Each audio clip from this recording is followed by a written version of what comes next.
Chapter 103, Settling Disputes. This chapter is updated by Novels PL. Harry had an impatient look on his face as he waved his hand like he was swatting away a fly. "You must be tired, Bella. Head back and get some rest. I'll take care of this." "But," "No buts." Harry suddenly turned cold. "Don't forget that I'm in charge of the defenses of New Washington." That was an order, not a request. "Miss Bella, please obey your orders." Bella was furious as she was forced to leave, but the atmosphere got much better once that overbearing woman was gone. Hank wiped the sweat off his forehead as he tried to explain the situation, but Harry did not treat him any better, and Hank wisely shut up after a few words. Harry's imperious mannerisms put Xiaolin at a loss. He had a ton of excuses ready, but it seemed like they would be useless. Finally, he touched the jade as he said, uncertain, "Are you willing to pay any price for this jade pendant?" "I always speak the truth." Xiaolin had a determined look on his face, but before he could say anything, Song Junlang could not take it any more and interrupted. He might have been standing by the side, but he was always listening, and he finally lost his patience as he stood right in front of Xiaolin, saying in fluent English, "Quit dreaming. The Lightstream Jade is not for sale." From Song Junlang's simple explanation earlier, Xiaolin more or less could guess that the Lightstream Jade was something incredibly valuable, especially since it contained draconic power. However, that toy was really too high-ranked for him to the degree that it would be very hard for him to have any chance to use it. He had felt the draconic power, and thankfully it was in New Washington. He really did not want to use it a second time and cause himself trouble. The most important part was the thing had limited uses. Xiaolin licked his lips with a bit of regret, but Department Head Song was frantically shooting him some looks, so he eventually had to shake his head and force himself to reject Harry's offer. Harry had a look of pity on his face. "If that's so, then we'll put it on hold for now. However, if you feel like selling the jade, you can look for me at any time while you're in New Washington." "All right, I need to go maintain order." "Ah, you really caused me quite a bit of trouble." Xiaolin felt a bit awkward, but he was quite surprised that Harry did not say anything else. He could not help but ask, surely this incident did not incur too much loss for New Washington? "You call this not much loss? Do you know how much resources needed to activate that magic array?"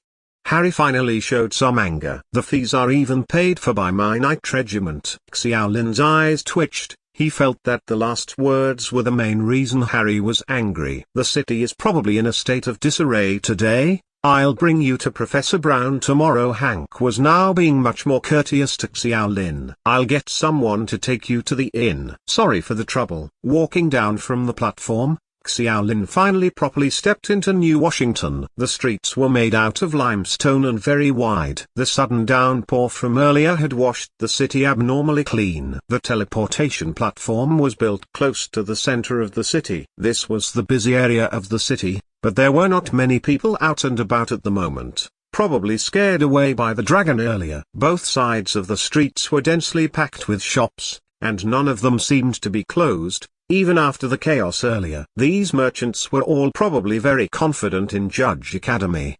The shops had all sorts of fruits, items, weapons, armor and daily necessities on display. There was an insane amount of variety. Other than familiar modern goods such as shampoo, there were even some exotic carvings and accessories. No matter the workmanship or the materials, they were all extremely beautiful. Beautiful accessories had a natural allure. Xiaolin could not help but stop and browse for a bit. Hank hurriedly ran up to say some words, but once he noticed that Commander Harry's spirit chain had disappeared, he switched to Mandarin. "These are small elven accessories. They have quite a bit of sentimental value, and most students of Judge Academy will buy some the first time they come here. You can think about getting one yourself. It's not like I've never stepped into New Washington before. These things are only here to trick outsiders." Song Junlang said without any consideration. "Don't fall for it, Xiaolin. They're all fake goods." "Fake goods? Please don't slander people so lightly."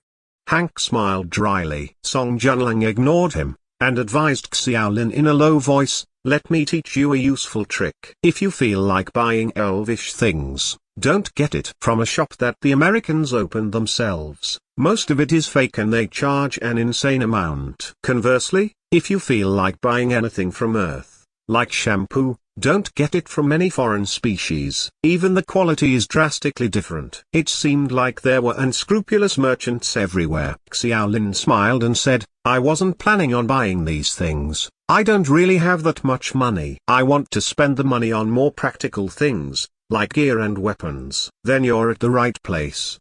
Hank immediately changed the topic. You will definitely be able to find any equipment that you need in the trade district. I trust Department Head Song's judgment. Xiaolin seemed even more careful now. No matter what, Xiaolin was broke at the moment. Thanks to the day's chaos, their meeting with Professor Brown would be delayed. When Hank asked if they wanted to continue shopping, Xiaolin rejected it and felt like heading to the inn first. Even though the city was filled with wonder, the anti-gravity shield Bella cast on him would be gone soon. Once he loses that protection, Xiaolin would have the pressure of this planet's gravity once again. That was why he would rather lie in the bed and wait for Hank to deliver the special item he talked about. New Washington separated into many ring-shaped districts. In the center was the governmental district, which served as the heart of the city, and was where the Judge Academy was centered. The central district was rebuilt from the castle of the old Thunder Kingdom, so from appearances,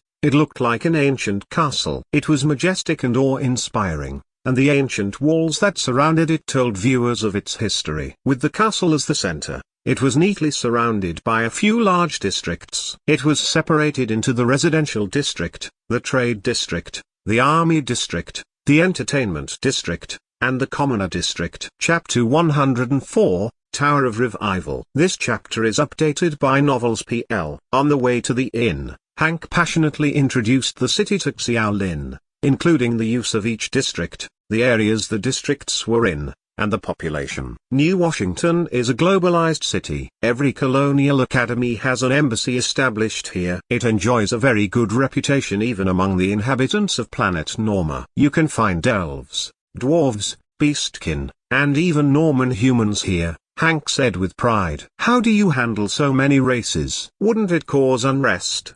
Xiaolin said, surprised. He had not seen many other species on the way, but they could obviously have just been scared away by the dragon. The arrogance of Americans. Song Junlang could not help but interrupt, correcting him. To be more precise, they're naturalized citizens from other races. Naturalized citizens? Song Junlang explained, we're the invaders of this world, but in our centuries of history, it's not like we were at war every single day. War is just a way to establish a government. Once we get what we want, the next step would obviously be peace. Hank smiled and said, naturalized citizens are what everyone calls them. It's usually the Normans of all races that surrendered to us. They usually plant crops, trade, and live within our jurisdiction. They pay taxes, so they would gain the protection of Judge Academy as well. I get it now. They're Norman traitors. Aren't you worried they'll rebel? After all, you did destroy their whole country. Xiaolin asked. Hank did not understand the phrase Norman traitor, so he tilted his head, and did not really understand, even after some thought. So he continued. We have obviously taken some basic precautions. All these Normans are usually assigned to the outermost district in New Washington, the commoner district. Furthermore, the Dragon Eagle Knight Regiment is around, so no one would dare to stupidly revolt. Right? I need to remind you, it's best you don't go near the commoner district. It's not very safe there. Xiaolin looked at Song Junlang. Does Dawn City also have Norman traitors? Ah, I mean naturalized citizens. Department Head Song smiled bitterly. We do, but not much. We're far from the scale of New Washington. Hank had some understanding of the matter as well, smiling as he explained, Dawn City isn't positioned as well as we are. The city has its back to the sea, and the only two races nearby are merfolk and beastkin. Beastkin are not very intelligent, and the whole race loves war. Even discussing peace with them is hard, let alone being naturalized. What about merfolk? Song Junlang said with a sour expression. Merfolk? That race has absolutely no intelligence. Recalling that Song Junlang seemed to hold some grudge against merfolk, Xiaolin wisely avoided the topic as he pointed at the tall and pointed tower in the middle of the city. What's that? The silver-white tower was not that big, and was shaped like a needle. It did not look hollow at all, so it was obviously not meant for anyone to climb up into. Furthermore, the tower had nothing on the outside and the surface was extraordinarily smooth. It shone brightly under the sunlight. It was the tallest building in the city, even taller than the teleportation platform. It stood alone in the center of the castle, and was a strange sight to behold. That's the Resurrection Tower. How could you not know that? Hank was not mocking Xiaolin, but rather he was genuinely surprised. Then he remembered Xiaolin was only a first year, and motioned to Song Junlang, saying earnestly, I feel like you should properly explain this to your students. The Resurrection Tower is incredibly important to us. Under Xiaolin's curious gaze, Song Junlang pushed aside the matter of the merfolks and explained, I told you before that the current law of immortality for us colonists is thanks to the actions of our predecessors. However, the actual act of resurrection requires some sort of medium to realize it. Otherwise, even if you had plenty of lifespan left, you would only be a wandering spirit lost in a different world. After a period of time, you would still disappear into nothingness. The Resurrection Tower is precisely the medium that allows this. In the coverage area of the Resurrection Tower, death will only deduct your lifespan. That was the first time Xiaolin had heard of that, so it even has a coverage area. What if you're not in it? Then you won't be able to return to life immediately, unless someone who is good at spiritual magic brings your spirit back. Otherwise, in most cases, the end result would be turning into nothingness, which is basically death. Pausing for a while, Song Junlang added, remember this. Colonized land is indicated by the presence of resurrection towers. As long as any land is in the range of the Resurrection Tower, then it is considered an area that we rule. In those places, it's very hard for natives to defeat us. In all these years, including now, everything the academies have been doing is expanding, trying to place more and more resurrection towers to cover even more area in planet Norma. This is the true purpose of the colonists. Hank followed up, even though New Washington only has one resurrection tower, it's considered a gigantic one. Other than encompassing this city, it also includes almost 10 kilometers outside of the city. Therefore, in terms of safety, you have nothing to worry about. Xiaolin listened with great interest. It seemed that he still had a lot he did not know about the new world. All that information could only be learned when they actually stepped into the world. No wonder Judge Academy was so comfortable with all the alien races within New Washington. Within the range of the Resurrection Tower, no one would even dare think about a rebellion. After all, the laws of immortality only applied to those with the mark of an academy. The residential district was near the castle, and was the earliest area to be developed. There had already been a lot of mass expansions in the history of New Washington, so the other districts were all built later. The residential district and the castle were the oldest areas, and there were even remnants of Thunder Kingdom architecture still inside. A lot of people suggested leaving these old buildings, claiming they could become historical relics in the future. However, a lot of the local natives don't understand our ways, and feel like we're crazy for not building anything new and instead living in old and beaten-up buildings. Hank explained with a smile yet again. Chapter 105, High Priest. This chapter is updated by Novels PL. The inn Xiaolin would be staying at was precisely the type of building that had 100 years of history. The inn had 3 floors and the white brick walls looked as good as new after some restorative renovation. The wear and tear of history could hardly be seen. The inside had also undergone large-scale renovations. The first floor was an open dining area and lavishly carpeted. It was like Hank had said.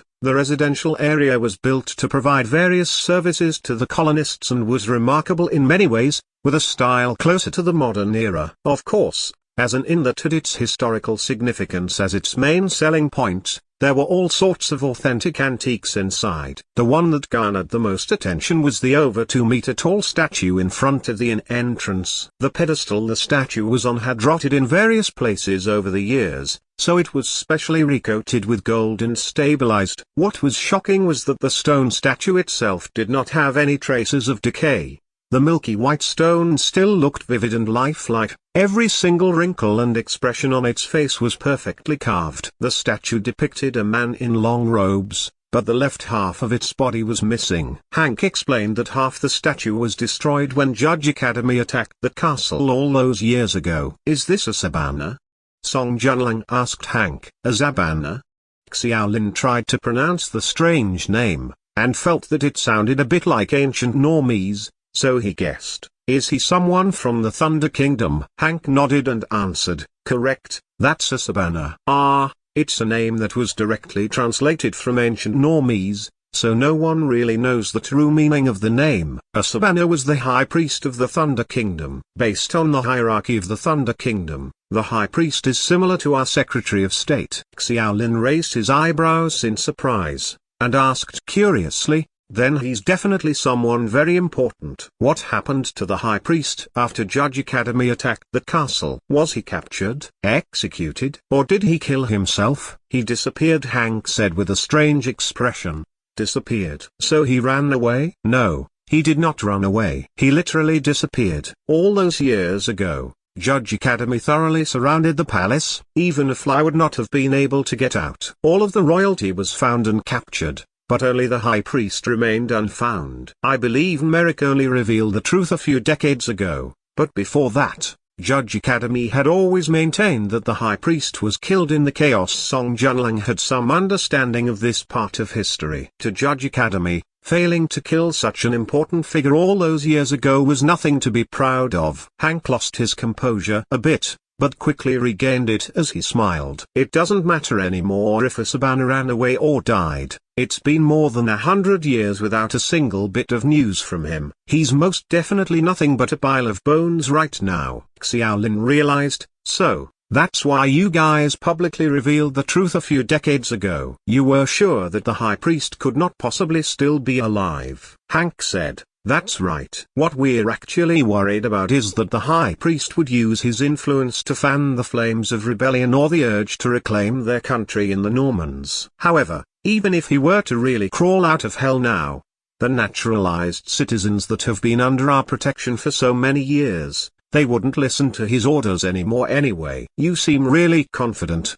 Song Junlang shrugged. Confidence comes from power. I've already settled your accommodations. For the next month, you'll be temporarily staying here. If you need anything, please tell the innkeeper, he'll relay it to me. Hank laughed.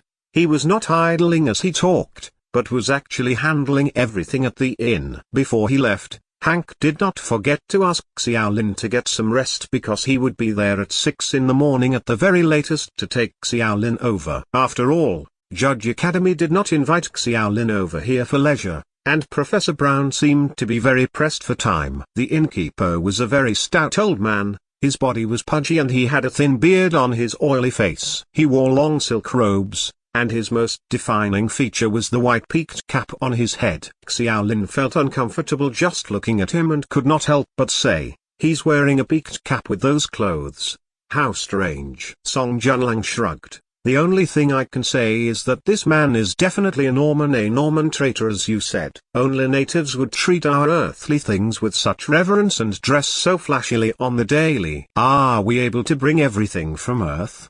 Xiaolin seemed to have thought of something, and asked, I know what you're thinking. You're wondering why we haven't brought tanks or cannons, or even weapons of mass destruction like nuclear bombs, right? Xiaolin nodded after he was seen right through. Dawn Academy was established during the Ming Dynasty, and there admittedly wasn't anything like that at the time. However, hasn't anyone thought of bringing modern weapons in recent years? Song Junlang waved dismissively. It's not possible. The space-time continuum doesn't just apply to Earth, it applies here too. During our journeys between Earth, the Academy and New Washington, there actually has always been an invisible safety protocol that would check us before we boarded. Anything that could possibly disrupt the space-time continuum is prohibited, especially within the wormhole. These things could possibly threaten the stability of the wormhole, and I've told you the consequences before. Xiaolin could only answer, you'd be forever lost in the nothingness of space and time, never to return. Then what if we just made these things on planet Norma? Since we can't bring anything that could disrupt the balance from Earth, surely we can recreate these things with our minds? I knew you would say that, so how could the colonists not have thought of it? Then what was the conclusion? It's logically possible,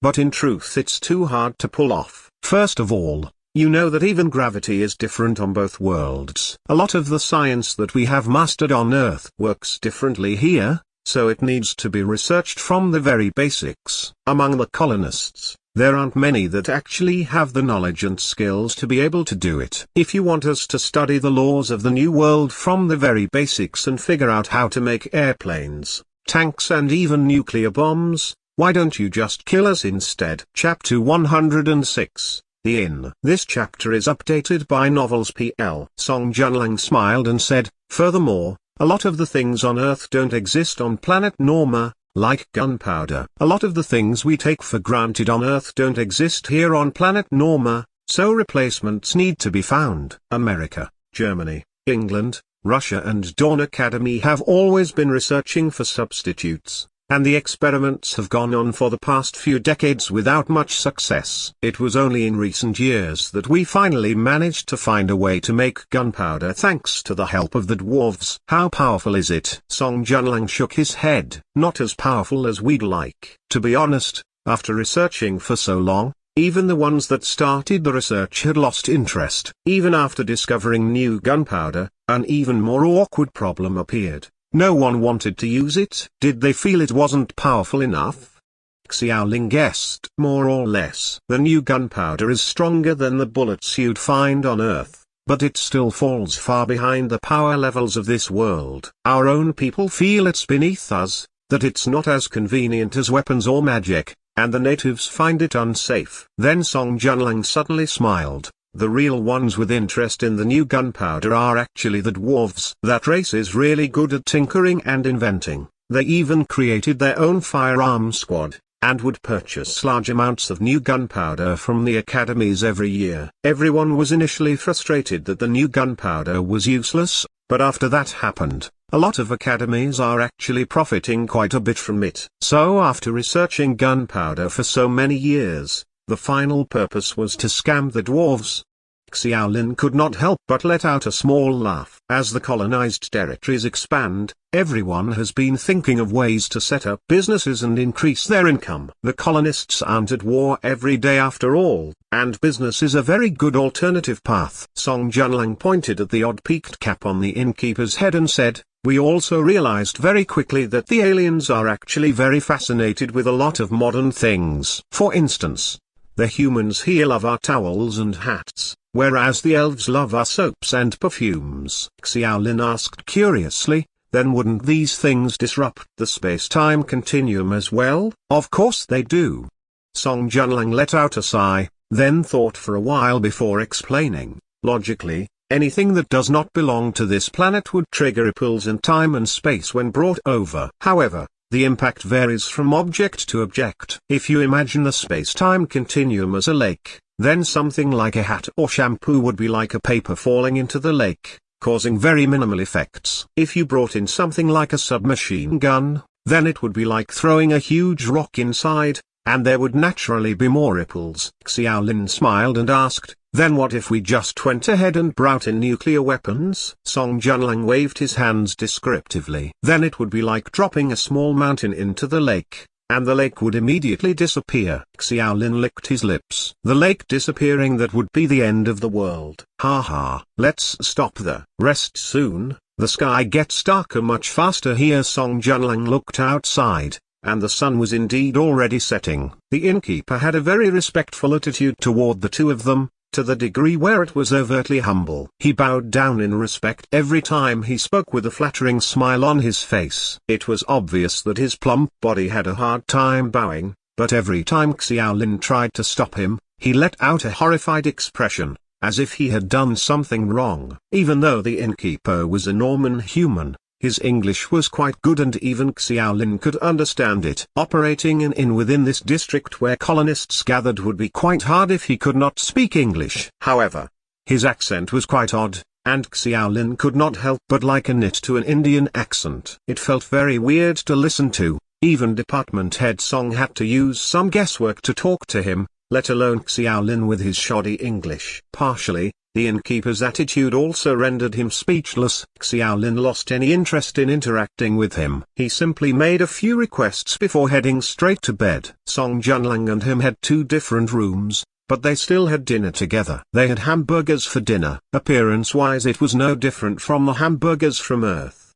but the meat they used were from local animals. The meat was fresh and juicy, and it was extremely delicious. Xiaolin was full of praise as he ate it. Song Junlang was quite knowledgeable on the area, and was teaching him the origins of the meat, as well as other information such as how it was reared. Xiaolin was a bit speechless and quickly changed the topic. Department Head Song, do you feel like what happened today will be dropped just like that? Will they be troubling us again? What happened today? Song Junlang slowly chewed on a piece of meat. Xiaolin stared at him silently. Department Head Song swallowed the meat and wiped his mouth before saying nonchalantly, obviously. What else could they do to us? This was never my fault in the first place.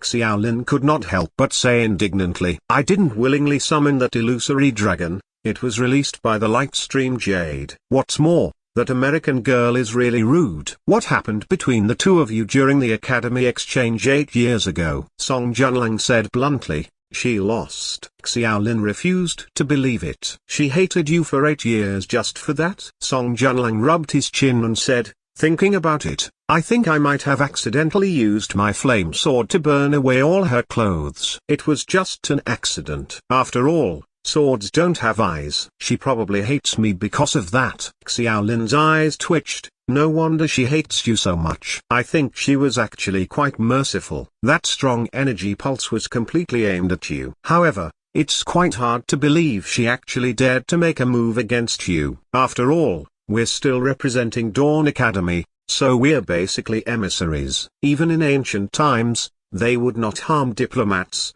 even at war. And that's forgetting the fact that we're allies. Song Junlang put down his hamburger and said, don't be naive. What are the two of us? You're only a new student who isn't even at Black Iron rank yet, and I'm just a crippled department head. Do you think we can really represent Dawn Academy? We're only allies because there are benefits to be gained from both sides. He paused before continuing, Bella is actually really smart. She actually held back today, and her attack would not be able to kill us. At the most, we'd be injured. But do you really think Dawn Academy would risk offending Judge Academy for the injuries of two insignificant people? Chapter 107, Lightstream Jade. This chapter is updated by Novels PL. Xiaolin was shocked by Department Head Song's words. Xiaolin was fairly angry at what happened during the day, but like a lot of things, other people might not think you are in the right, even if reason was on your side. At the end of the day, Xiaolin was a new student. Even if he was invited by the Judge Academy because he understood a bit of ancient normies, it did not mean he was the only person to understand it in the world. It also did not mean Professor Brown could not continue his work without him. Both Xiaolin and Song Junlang were just very ordinary existences. Their standing at the school was quite insignificant. Even though it was quite frustrating to admit, it was still the truth. Song Junlang once again faced the hamburger. Bite by bite. He only continued when he was half full. Honestly, this is quite interesting. I was initially quite worried Judge Academy would push the responsibility onto us. Yes, I know you did not release that golden dragon, and the Americans aren't stupid either. They obviously know the Lightstream Jade has a self-defense mechanism. However, if they really wanted to push it, the matter would not be resolved for a quite long time, which would be a huge bother. I find it quite weird too. Commander Harry from the Dragon Eagle Knights did not seem to care about the matter at all. How could he possibly dare not care about the matter? This is New Washington. Even if there was no structural damage, the Academy's higher-ups would still ask questions after all that commotion. Song Junlang shook his head, and looked deep in thought. Commander Harry is a smart man, or should I say, he's someone who has a good eye. A good eye? Why? The Lightstream Jade you have hanging on your neck. The materials to make it has certain special characteristics that make it only available in extremely few areas. It is extremely difficult to mine, and usually has very little yield. Do you know how much ore you would need to go through to get a piece as big as the one you have? Xiaolin shook his head in confusion. Song Junlang said, the amount of ore you would need to mine would probably be able to fill up all of New Washington. Think about it, so much ore is needed for just that tiny pendant. Xiaolin widened his eyes. That much? Is this jade pendant really that valuable? Department Head Song said, it's a lot more valuable than you think. The special characteristics of the Lightstream Jade makes this thing priceless. The amount of people who have the power and the right to own such a complete jade pendant is very limited, and our Dean is one of them. I think Harry correctly guessed that the jade pendant is the Dean's. So because he had that suspicion, he didn't dare push the matter more or less. Judge Academy can look down on the two of us, but they definitely would not dare to ignore our Dean. He is one of the most famous figures among the academies. As long as Harry doesn't clearly know the relationship between you and the Dean, he will be careful when dealing with you. Xiao Lin gaped. He had thought that Harry was an easygoing, magnanimous man, but things were not as simple as it seemed. The only reason he did not make a huge fuss was because of his Lightstream Jade. No wonder Song Junlang made him deal with things himself. He must have guessed something like that would happen. The Lightstream Jade definitely mattered a lot more than a bronze-ranked department head. Song Junlang said, "Remember how he asked to buy your pendant? He was actually testing you. He asked you to name your price, but even if he was the commander of the Dragon Eagle Knights, he could still never afford something like that. Thank God I reminded you. What a cunning man." Xiao Lin changed his evaluation of Harry. Anyone who got to a position like his did not only rely on hard work. This time around, the results were quite good, but you need to be careful with your pendant in the future. Don't treat people too lightly. I still don't understand why the Dean gave you this, Song Junlang said. The environment within the inn was quite good. They each had neat and clean single-person rooms, and the carpets had purple and red flower patterns. The walls were white and clean and there was a mild fragrance to the beddings. Obviously the facilities could not compare to that of Earth, such as the fact that the bathroom did not have a heater, and one needed to manually fill the bath with hot water before bathing. Of course, Xiao Lin did not need to personally do it. It would all be done by the service staff at the inn. The staff were all mostly second or third generation naturalized Normans, and had more familiarity with the colonists, which was why they were allowed to work in this district. In this regard, the Americans were quite particular with their safety measures. Hank had probably asked the innkeeper to give them special attention since the innkeeper seemed to be especially hospitable to them. He constantly ran up to ask if they needed any help, but Xiao Lin and Song Junlang did not particularly like this pudgy Norman who spoke such accented English, so they were very lukewarm whenever he approached. Feeling their lukewarm attitudes, the innkeeper silently hinted that the cute female staff in the inn could provide special services to them when they were bathing. Xiao Lin finally lost it and bluntly told the innkeeper to stop disturbing him. Nighttime in New Washington was quiet. Even though there were not special curfews set by the government, the natives did not have the habit of working at night, and all of them returned home to rest. There were not many colonists who stayed long-term in cities, even though a capital like New Washington was a bit better. After graduating from the academy, the students had three choices: stay at school, head back to Earth, or come work in the New World. Most of them chose the New World, but not all of them would be assigned to a place as nice as the capital. Alongside the constant expansion of the colonized territories, new cities would need to be established by colonists, especially important buildings like Resurrection Towers, which could not just be handed over to the natives. For Xiao Lin, night was going to be a big hurdle. The special accessory that they said was specially made for him to reduce the weight of gravity did not arrive. He did not know if the Americans had forgotten, or if Bella was taking some revenge on him. When the anti-gravity shield disappeared, Xiao Lin once again felt the full force of the New World's gravity. It was double Earth's gravity, and caused him to not be able to even walk normally. He was forced to lie down in bed, and it felt like a gigantic rock was pushing down on him. He forced himself to shut his eyes, but it was hard to fall asleep. The next morning, Song Junlang jumped in fright when he saw Xiao Lin. He was perfectly healthy yesterday, but that morning he was as pale as a ghost, and had two large eye bags which surrounded his bloodshot eyes. Song Junlang quickly guessed the cause and was furious. Thankfully, the innkeeper decided to come up to offer his services at that moment, so the two of them vented their frustrations on the unlucky fatty. After 20 minutes, the innkeeper finally brought Hank over. Hank also brought along some super potions and the accessory that Xiao Lin needed. Chapter 108.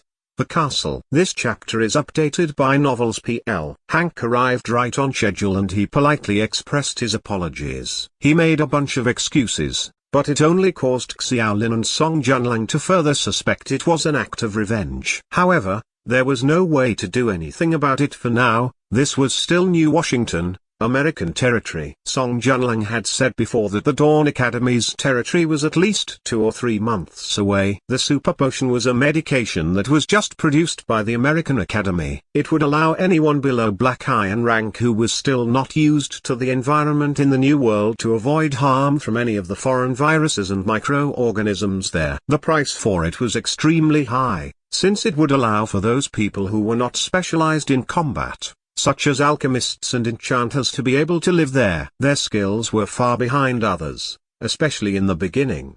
But these people would often gain early entry into the New World, since they were much more valuable than combatants. Every academy had poured in a lot of manpower into the development of the super potion, and the Royal British Academy was the first one to successfully manufacture it. However, the drawbacks of this medicine were very obvious. It was only effective for a limited time. According to Hank, they had bought an improved version this time that would last for a whole week.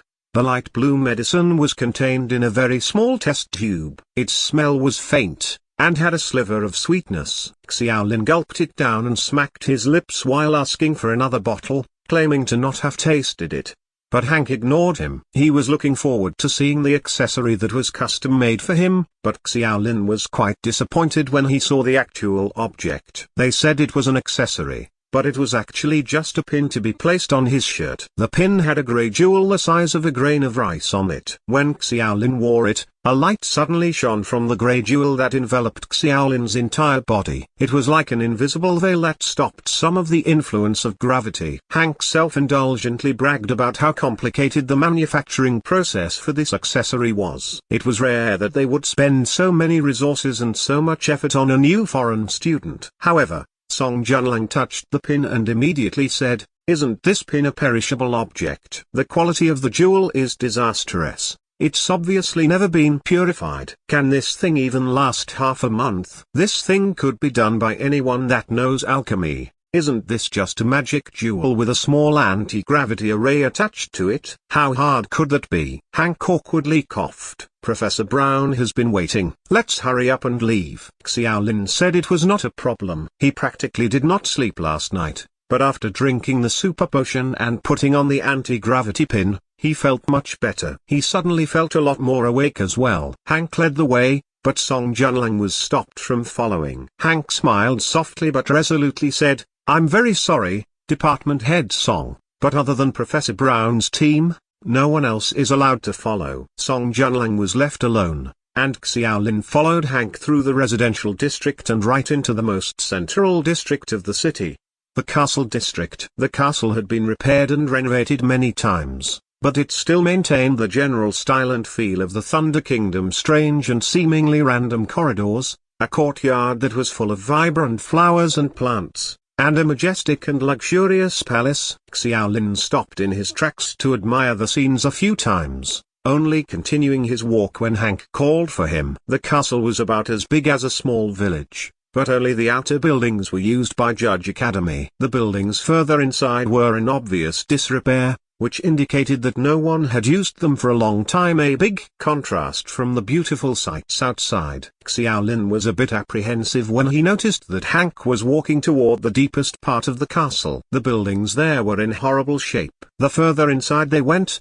the more desolate the scenery became. If the outside was spring, then the deepest part of the castle was winter. They were completely different environments. Even the flowers there had all withered. "We're here." Hank finally stopped in front of one of the courtyards. The rusted metal gate was already impossible to shut, and there were 2 guards stationed outside wearing silver armor. The 2 of them were stopped, and Hank went up and exchanged a few words. After that, one of them produced a few sheets of paper. On them were Xiaolin's picture and some details. The guard compared Xiaolin with the photo a few times, and after verifying that everything was in order, passed the last empty page to Xiaolin. "Press your fingers to it for fingerprint verification. It's just regular security protocol," Hank whispered to Xiaolin. Xiaolin pressed his thumb down and his thumbprint magically appeared on the paper. The whole paper rapidly turned blue. The guard nodded to Hank, then burned away the piece of paper. Does that mean it went through fine? Xiaolin looked in wonder. Hank explained, fingerprint verification. That paper had your fingerprint that Dawn Academy provided stored in it. If the verification was correct, then it would turn blue, otherwise it would be red. After everything went smoothly, Xiaolin was allowed into the courtyard, but Hank was stopped outside. He exchanged a few quick words with Xiaolin, asking him to remember to wait for someone to come get him in the evening, because if Hank was not leading him, Xiaolin would find it very hard to get around the heavily guarded castle. In the ruined courtyard, other than a few large and leafless trees, there was not a shred of green. The wild grass on the ground was as high as half a person. There was a small palace in the middle of the courtyard. Its walls were black and grey, and the original color could no longer be ascertained. There was a small path leading toward the palace where the wild grass had been cut clean, but the path had a lot of marks on it that were obviously left behind by explosions. These were probably all left behind by the war many years ago. The palace entrance was not completely shut. After hesitating for a bit, Xiaolin pushed the door open and entered. The door made a heavy grating sound, which caused a slight chill in the grey, desolate courtyard. The inside of the palace was much more spacious than he thought, or rather, all the previous decorations and objects had already been stripped away. On the clean flooring that was recently built, a few hundred stone plates were wildly strewn around. Each stone plate was almost 2 meters long, and were all incomplete. Most of them were smashed, and the more severe ones were even grinded to dust. Beside the stone plates,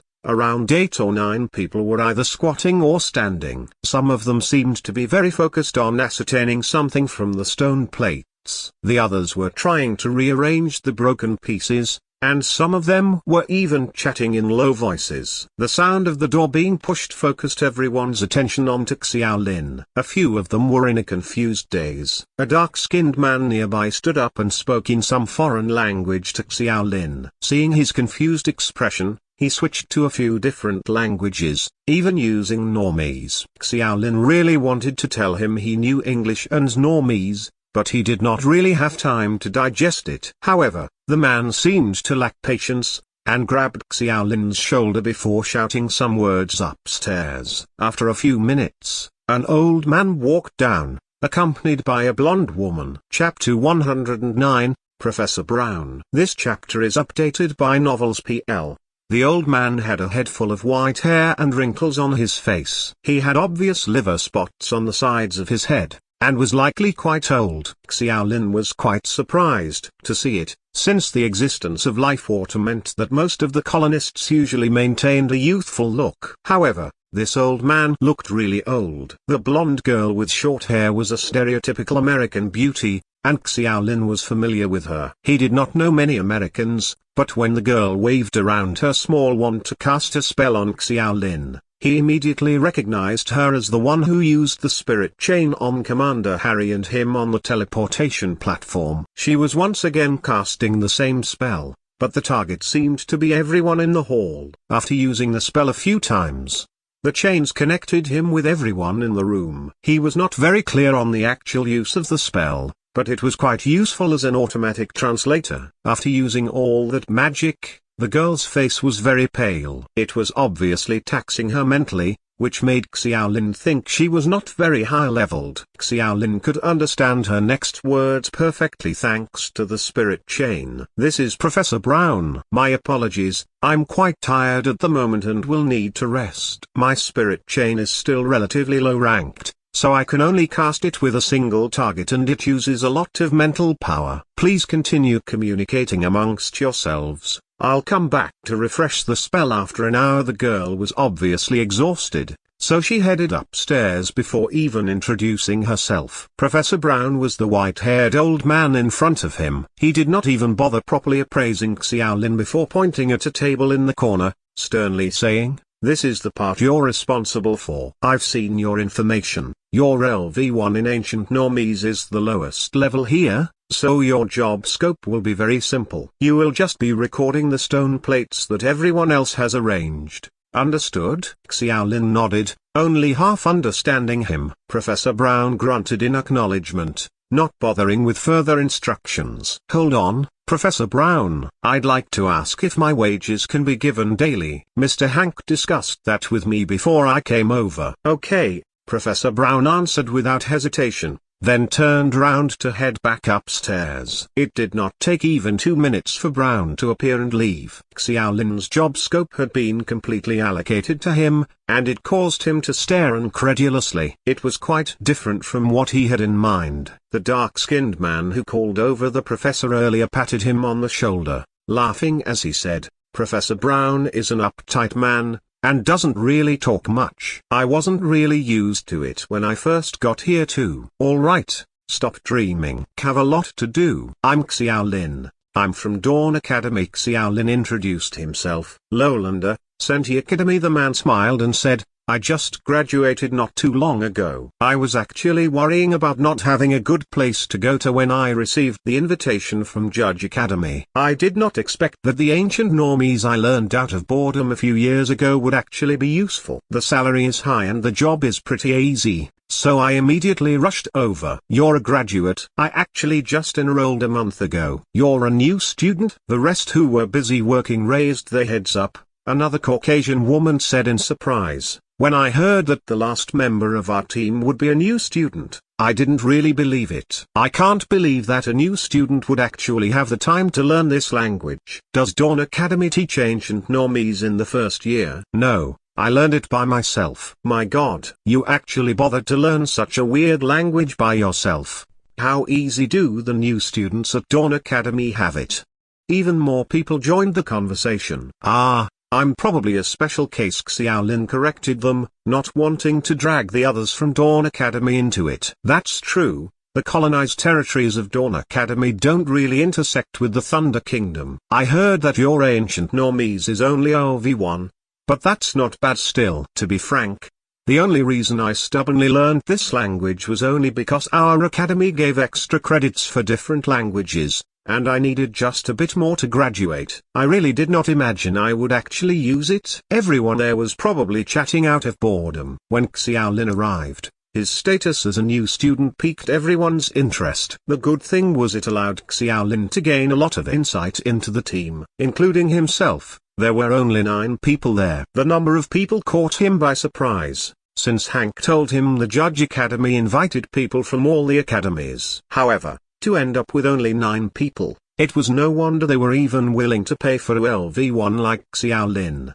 The level of ancient normies among the people there was not too high either. The highest was the Caucasian woman at LV6, whereas the rest of them were around LV3 to LV4. Xiao Lin was the only one at LV1. However, Lowlander said that, out of everyone in the world who knew the language, they were actually not even among the more fluent ones. For instance, Professor Brown's rank for ancient normies was max. If not for the fact it was all a massive undertaking, and Professor Brown entering the academy late in his life and missing out on the best time to consume life water, which meant his body was not in the best condition, Judge Academy would not have needed to invite people from the other academies. Another man explained that the true experts of the language were not there. Those people had high ranks in ancient normies, but Judge Academy did not have a way to invite them. Rather, they could not offer enough incentive to actually interest those people.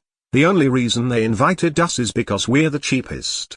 The man seemed unhappy with his wages, and was venting. As for how much everyone was actually getting paid, everyone smartly avoided discussing that in front of unfamiliar faces. The conversation got louder and louder, causing Professor Brown to rush downstairs once again. The old man gave everyone a proper scolding, and warned everyone that if they kept at it, they would have their salaries deducted just like Lowlander. No one was from the same academy, and Professor Brown's standing at Judge Academy did not affect them too much, but they could not help but lower their heads to him, especially since their salaries were in his hands. After the scolding, everyone obediently shut their mouths and continued working. "Your salary was deducted?" Xiao Lin asked softly. "I was half an hour late this morning, so I was fined a day's wages." "That harsh old man," Lowlander complained. Chapter 110, Copying. This chapter is updated by Novels PL. Xiao Lin clicked his tongue when he heard that. No wonder the old man was so quick to agree on paying him daily, If just being late would deduct a whole day's wages, then he might not even have any money at the end of the day. Xiaolin sat on his desk in the corner, and in front of him was a thick stack of white paper. A few pages were already full of ancient Normese. Lolander walked over and said softly, "This was originally my job, but I can finally hand it over to you." According to the rules Professor Brown set, the person with the lowest level in ancient Normese would be in charge of recording, and now that's you. The team's task was actually very simple, as Xiaolin found out during the conversations earlier. All those stone plates on the floor were in pieces and the words on them were already fading. Some of them had even completely disappeared. Their job was to restore the stone plates as much as possible, then record the contents on them before handing it to Professor Brown. "It seems like my job is the easiest," Xiaolin smiled and said. His task was only to copy down all the stone plates that were already assembled. When he said that, the rest of them quickly looked at him with a strange expression. Lolander could not help but smile as he said, "If that's the case, why would he need to spend money on inviting someone who knows ancient Normese to do the recording? You'll understand very quickly." Lolander's sly smile made Xiaolin feel that he might have had the wrong impression. He realized his blunder in just half an hour. Even though he did not know how troublesome everyone else's work was, copying was definitely not as easy as he thought. It was much more complicated and tiring. Ancient Normese was a very difficult language. The difficulty did not rest solely on the complexity of pronouncing the words, it also lied in the writing. Everything was weirdly shaped. It was neither hieroglyphics nor was it alphabets. The writings of ancient Normese were very detail-oriented, even to a perverse degree. For instance, one of the letters needed a 45-degree angle for the last stroke to be correct. If you angled it at even 30 degrees or more than 100 degrees, then the word would suddenly have a completely different meaning. It was somewhat similar to how Mandarin would have some words that had multiple pronunciations and different meanings. In ancient Normese, every word had multiple pronunciations, so even the difference in pronunciations were reflected in the writing. Xiaolin spat in his mind. No wonder ancient Normese was the original language in that world, but was quickly lost to history. It was replaced by the much simpler standard Normese. Normal people would not be able to take such a painful way of writing. A normal person would definitely not have been able to complete this work. If one did not understand the language, then the person would definitely not understand the correct way to write the words. Even though Xiaolin's LV1 was more than enough for the task, he did not dare to be careless at all. The finished copies would be handed to Professor Brown for inspection,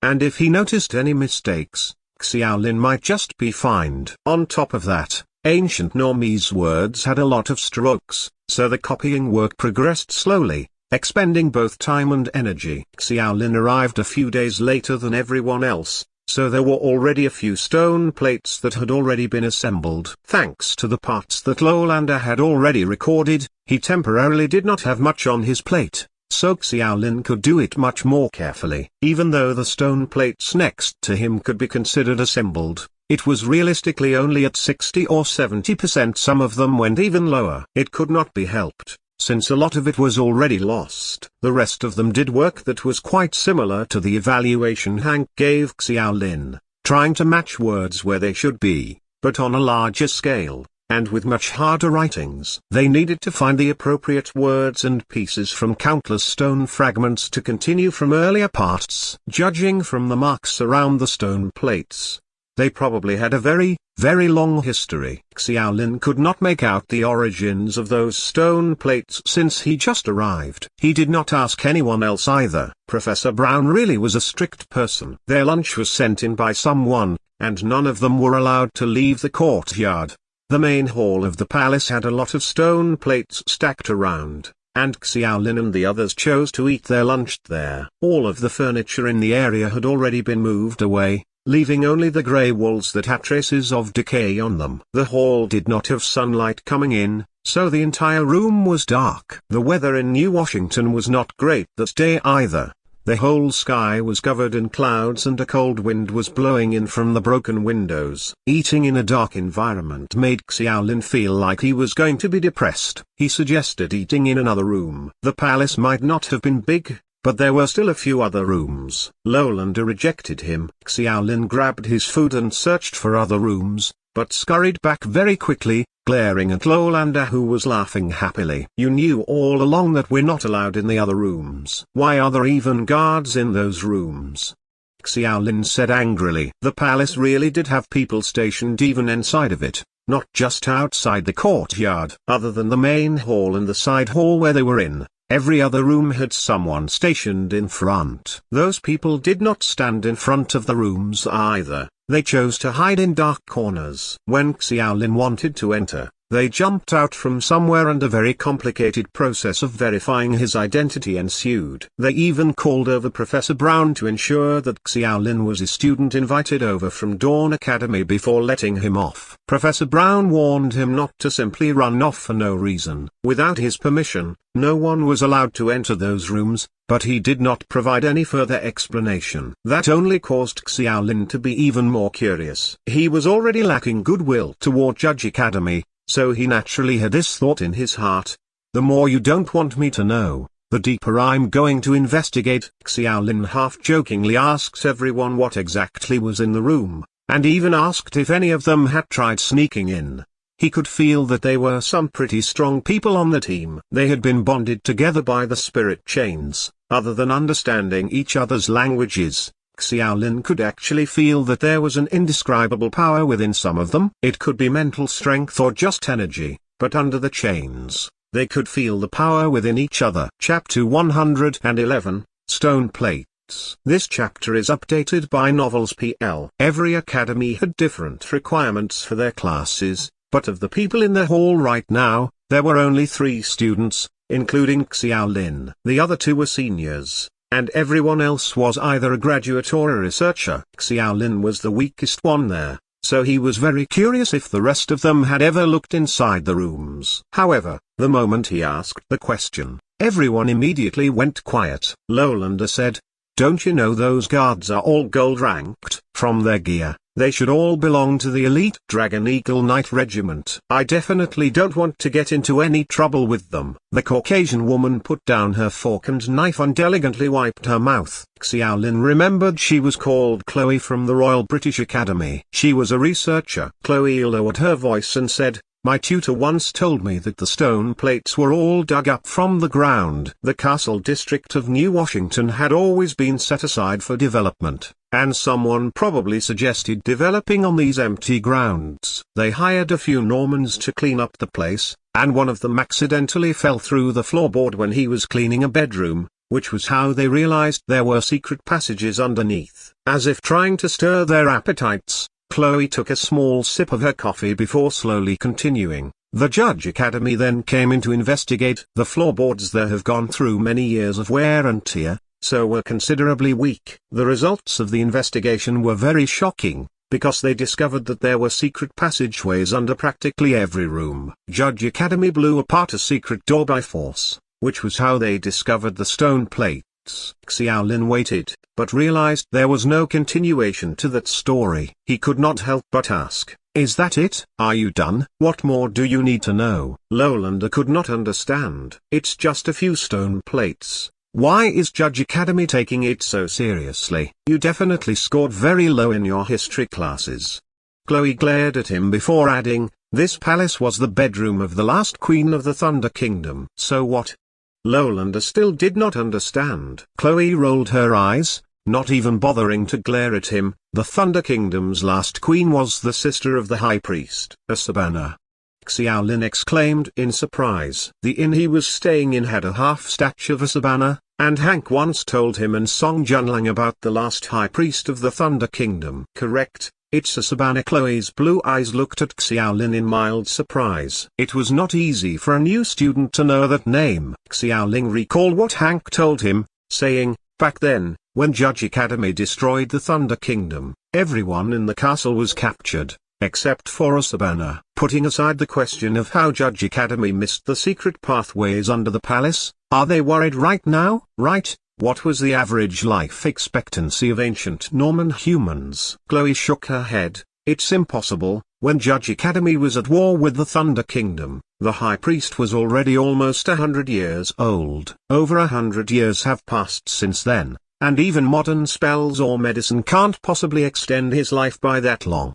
At that point, everyone was deep in thought, wondering what secrets were kept in the stones. Lolander said in disinterest, "Guys, why are you all adding to your own troubles? No matter what the stone plates are hiding, it concerns Judge Academy. We're just here to work. Once we get our pay, everything here has nothing to do with us." Chloe pursed her lips and smiled. "You're right, nothing in the stones has anything to do with us. Let's just get our work done properly. I really need to head back and get my own research done." After a simple lunch, the work for the afternoon was the same as earlier. As Xiaolin was copying, he tried to piece together any information he could glean, but his grasp of ancient normies was way too weak. The only thing it was good for was ensuring his writings were accurate, and that he could understand a few random phrases here and there. However, when linked up together, he had no idea what the texts meant. When he got back to the inn at night,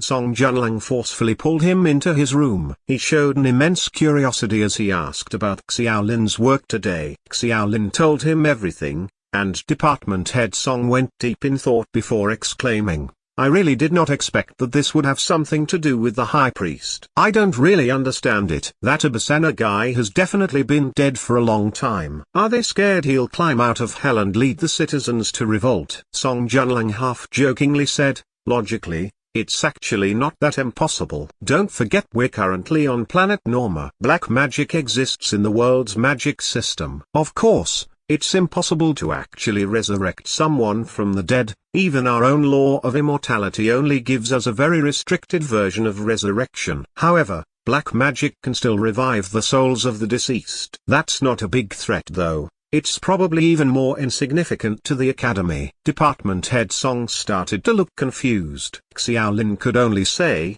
"All I can do is to try as hard as I can to remember the contents of the stones. Maybe I can find some clues from that." Song Junlang smiled. "Are you saying you want to be a spy? Did the student union president say anything to you before leaving?" Xiaolin did not hide it. "He did. But I'm just in a bad mood myself. The Americans are indeed quite prideful, which has to do with their history. The colonists only came to be about 400 years ago on Earth. America did not exist at that time. The Americans established Judge Academy in the very infancy of their country, but their power was far behind the few original colonist academies. After all, they were late by more than 100 years, but their birthplace is way too perfect." "Birthplace?" "Yes. I mean the wormhole that is in America. Honestly, those wormholes originally belonged to the Royal British Academy. As I've said before, the wormholes are all locked, and both the origin and destination can't be changed. The wormholes in America were way too perfect,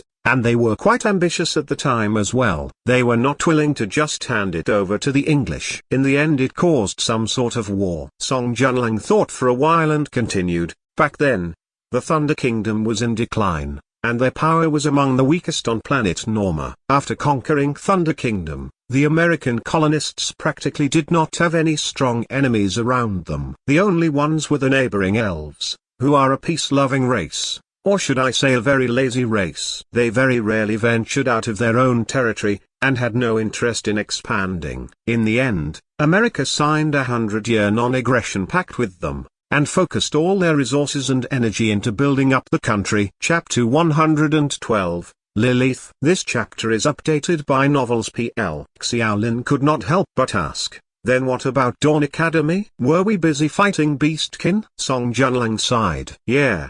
The Beastkin are a crazy race, but they are still very strong. Even though we won back then, it was at a great cost. Those wars pretty much completely set back all the progress the Dawn Academy had made in the past 200 years. The Americans then had absolutely no large-scale conflicts for more than 100 years after they were established. Furthermore, they entered the New World after the initial stages when everyone was figuring things out. The rest of the academies had already set many examples for them to follow. They were spared a lot of trouble, and are now among the highest in terms of overall strength. The secret of the stone plates were a puzzle to the public. When he thought about how Judge Academy had the confidence to invite the other academies, they probably felt that, even if they saw the stone plates, they would still not be able to decipher it. Ancient Normese was a very difficult lost language, and Xiaolin felt it hard to believe that Professor Brown was actually at max rank. Song Junlang did not know much about Professor Brown. All he knew was that the man seemed to be a historian before he entered the academy, and had practically no interest in colonists when he entered the academy. Instead,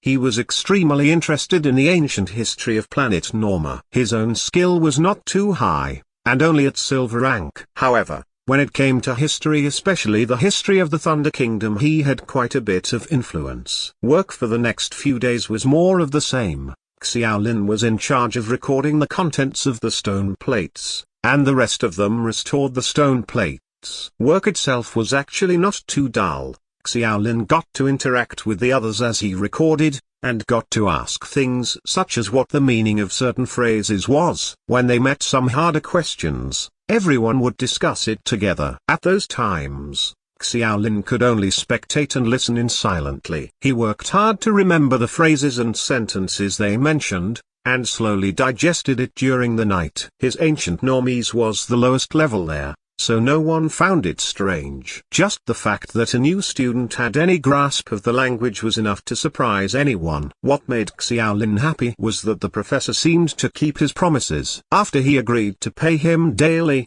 Hank handed him $400 new dollars. New dollars were the same as currencies on Earth in the form of paper notes. However, it looked a lot prettier. On the notes was a picture of planet Earth, and the two sides of the planet were reflected on the note. This was something all the academies took a long time discussing before coming to an agreement on. Anyone above silver rank would never be able to return to Earth, so this was like a tribute to their old world. When he saw that it was the first time Xiaolin touched a new dollar, Hank explained the defensive mechanisms of the notes to him. In a magically advanced world like that one, it was not hard to create complete imitations. In order to prevent that, the colonists utilized a lot of methods to ensure the authenticity of the notes. The materials used were very meticulous, and the finishing touch was a type of ink printed into the paper that was impossible to be replicated by magic. Hank passed $400 notes to Xiaolin, and told Xiaolin that, if it was inconvenient to carry it around,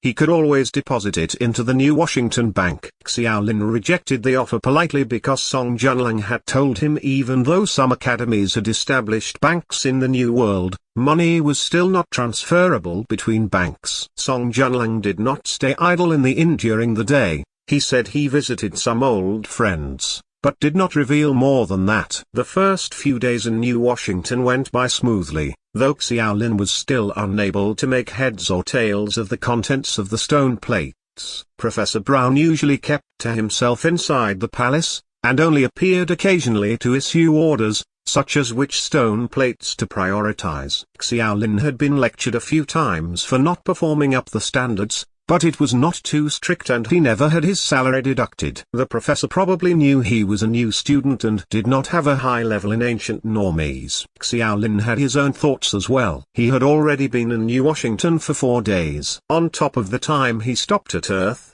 which equaled 1 day on Norma, 5 days had passed. That meant he was 2 days away from being able to use his replication skill. He had already decided on using the skill on Professor Brown's ancient Normese in order to properly discern what was written on the stone plates. However, on the 6th day something happened that disrupted Xiaolin's plans. He was copying the stones as usual that day when the doors of the hall were pushed open. The sharp grinding of stone disturbed everyone's concentration as all of them furrowed their eyebrows and raised their heads. In front of the door was a tall woman with brown, curly hair. Her blue eyes surveyed the hall, as if looking for something. I didn't hear anything about a newcomer, Lowlander mumbled to himself. Maybe it's someone that Judge Academy invited. Our progress isn't too fast right now, Chloe said earnestly. After looking around, she did not seem to find who she was looking for, so she opened her mouth to ask. Her voice was clear and loud, as she surprisingly said in Mandarin, "Where's Xiaolin? Which one of you is Xiaolin from the Dawn Academy?" The rest of them might not understand Mandarin, but they still heard the words Xiaolin and Dawn Academy. Their bewildered gazes fell onto Xiaolin. The woman walked straight toward the corner with elegant footsteps, eyeing Xiaolin with a very interested expression. Lowlander whistled as he had a teasing look on his face. He flashed his thumb to Xiaolin as he said, "Xiao, you actually managed to land yourself such a hot babe in just a few days within New Washington. I thought they said the Chinese were more reserved, but you definitely aren't. I don't even know who she is." Xiaolin quickly dispelled any misconceptions of their relationship. He had been spending every day in either the palace or the inn since he came to New Washington. He had not even managed to find any free time to go sightseeing in the city, so how could he be hitting on women? Plus, this woman was looking at him with an expression that was making him uncomfortable. Yes, Xiaolin had encountered this gaze before. It was the same gaze Song Junlang had on his face when he tricked Xiaolin into eating the iron comb chicken. It was like a hunter that had found its prey. Finally finding her target, the woman let out a beautiful and vibrant smile. "So, you're Xiaolin. My name is Lilith." Her Mandarin was very fluent, but no matter how hard Xiaolin dug into his memories, he could not recall even meeting an American woman named Lilith. However, when Lowlander, who was all smiles earlier, heard the name Lilith, his expression changed drastically as he almost lost his voice in shock. "Lilith, my God, you can't be that Lilith." Chapter 113, Wanna Duel. This chapter is updated by Novels PL. The rest of them had basically the same flabbergasted reaction as Lowlander, accompanied with a hint of fear. Yes, fear. With the spirit chains, they could very easily recognize each other's mental states. The fear was especially present in Chloe and Lowlander. Xiaolin was very curious. He did not understand why that name caused such a big reaction in them. He very quickly heard Lowlander attempting to flatter the woman by saying, "I want to apologize for my joke earlier. Please rest assured, Xiaolin might be our temporary colleague, but if he had done anything to offend you, I wouldn't let him off easily." Lilith narrowed her eyes at him. "You're from the Saint Academy?" Lowlander hurriedly nodded, adding, "That's right. I was fortunate enough to be able to witness that simulated battle at the start of the year. You savagely beat up all the participants from our academy." No, I should say you beat all your opponents in the tournament." Xiaolin raised his eyebrows. He did not know Lilith, but he had some impression of the Demon Queen moniker. Before he left, the student union president did mention that a student managed to achieve an S-rank evaluation in the Sunset Canyon exam before, and that person was from Judge Academy and known to outsiders as the Demon Queen. He was planning on looking for the Demon Queen to find out how she managed to get an S-ranked evaluation in the exams, but both the Bella incident and the stone plates had left Xiaolin without much time to himself in New Washington, so he forgot about it. Never would he have expected the other party to look for him herself. Xiaolin rubbed his temples, not believing his eyes. In his mind, the Demon Queen was an immensely powerful, vicious and savage person, massive and muscular. It was hard to consolidate that image with the beautiful woman in front of him. He smiled bitterly as he shook his head, thinking to himself that he should be strengthening his mental fortitude. Even though he was still confused, Xiaolin stood up and offered his hand to the other party,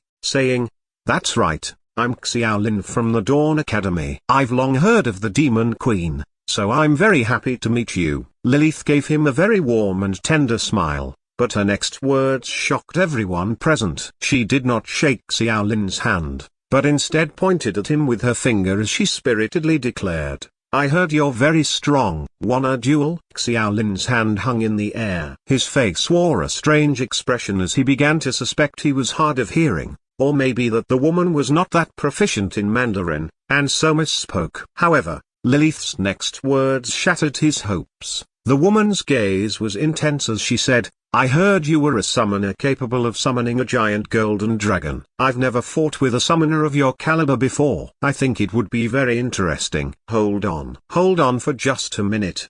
He saw that Lilith somehow already unsheathed 2 daggers, and Xiaolin frantically waved his hands. "There's a misunderstanding here." "Summoner?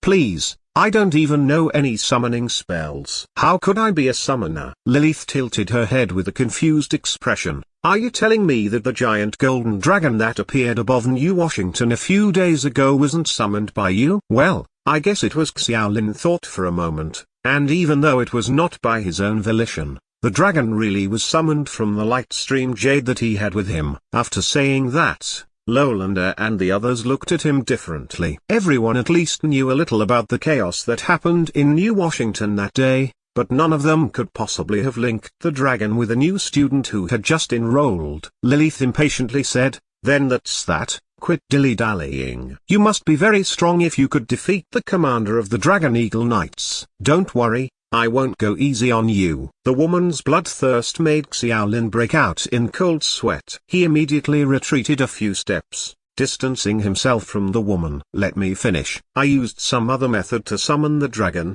But what do you mean defeat Commander Harry? That's just a false rumor." Lilith tilted her head again. "But everyone says so." Even Xiaolin himself did not know of the rumors that had been spreading within the city the past few days.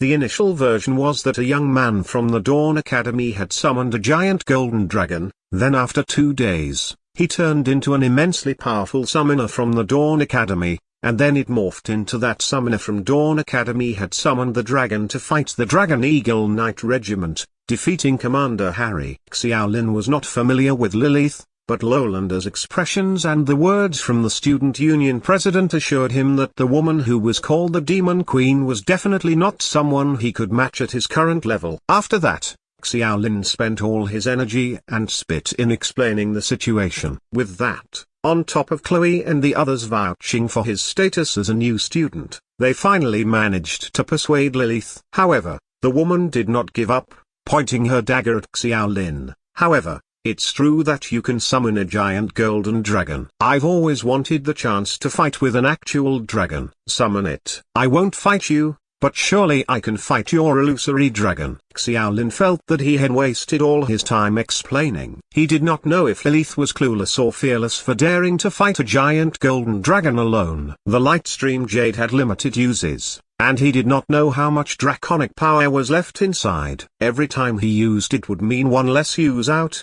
so he did not dare waste it. Furthermore, if he really did summon it again in New Washington, who knew what sort of reaction would come from the Americans? Moreover, if he really let Lilith duel the dragon, his head would be on the chopping block if anything were to happen to her. No matter how he thought about it, Xiaolin could only stubbornly refuse the suggestion. Lilith's white face was full of rage, but Xiaolin was relieved that the woman did not seem to know of the light stream jade's defense mechanism. The incident quickly attracted Professor Brown to run over, but Xiaolin strangely noted that Professor Brown did not seem to have much influence over Lilith. It was only until the girl who used the spirit chains got there when Lilith finally agreed to let it drop. However, before she left, Lilith calmly told Xiaolin she would not give up. The incident was finally over, and Xiaolin did not pay it much mind until he noticed Lowlander looking at him with a pitiful expression. When he asked, Lowlander shook his head and sighed. "Didn't you hear her say she wouldn't give up? It's all over for you." Chapter 114, Rumors. This chapter is updated by Novels PL. "Xiao, do you really understand Lilith?" Lowlander said with a look of pity. "Trust me, she's definitely not someone who you can reason with normally. Don't be tricked by her beauty, no matter how crazy it is. She's always been able to do what she said she would." Chloe also looked at him with sympathy. "I heard of the simulated battle at the start of the year as well." "You poor child. I think you'd better give Professor Brown a proper explanation, then hurry back to Dawn Academy." The rest of them nodded as well. Xiaolin had thought Lilith's last words were a joke, but everyone acting like this caused him to reassess that. He suddenly felt a sense of foreboding as he softly asked, "What was the simulated battle at the start of the year?" "I didn't really understand what Lowlander said earlier. Could someone explain it to me?" "I'll do it. I'm from the Senti Academy, so I personally witnessed that bloodbath." Lowlander had a sick look on his face. All the academies occasionally hold mock battles. Both parties would pick out a certain number of students, and have a competition on a special map. The rankings of the academies are usually determined like that. At the start of the year, the American Academy had a mock battle against an alliance of European academies, minus England. Why is it an allied European team? And why exclude England?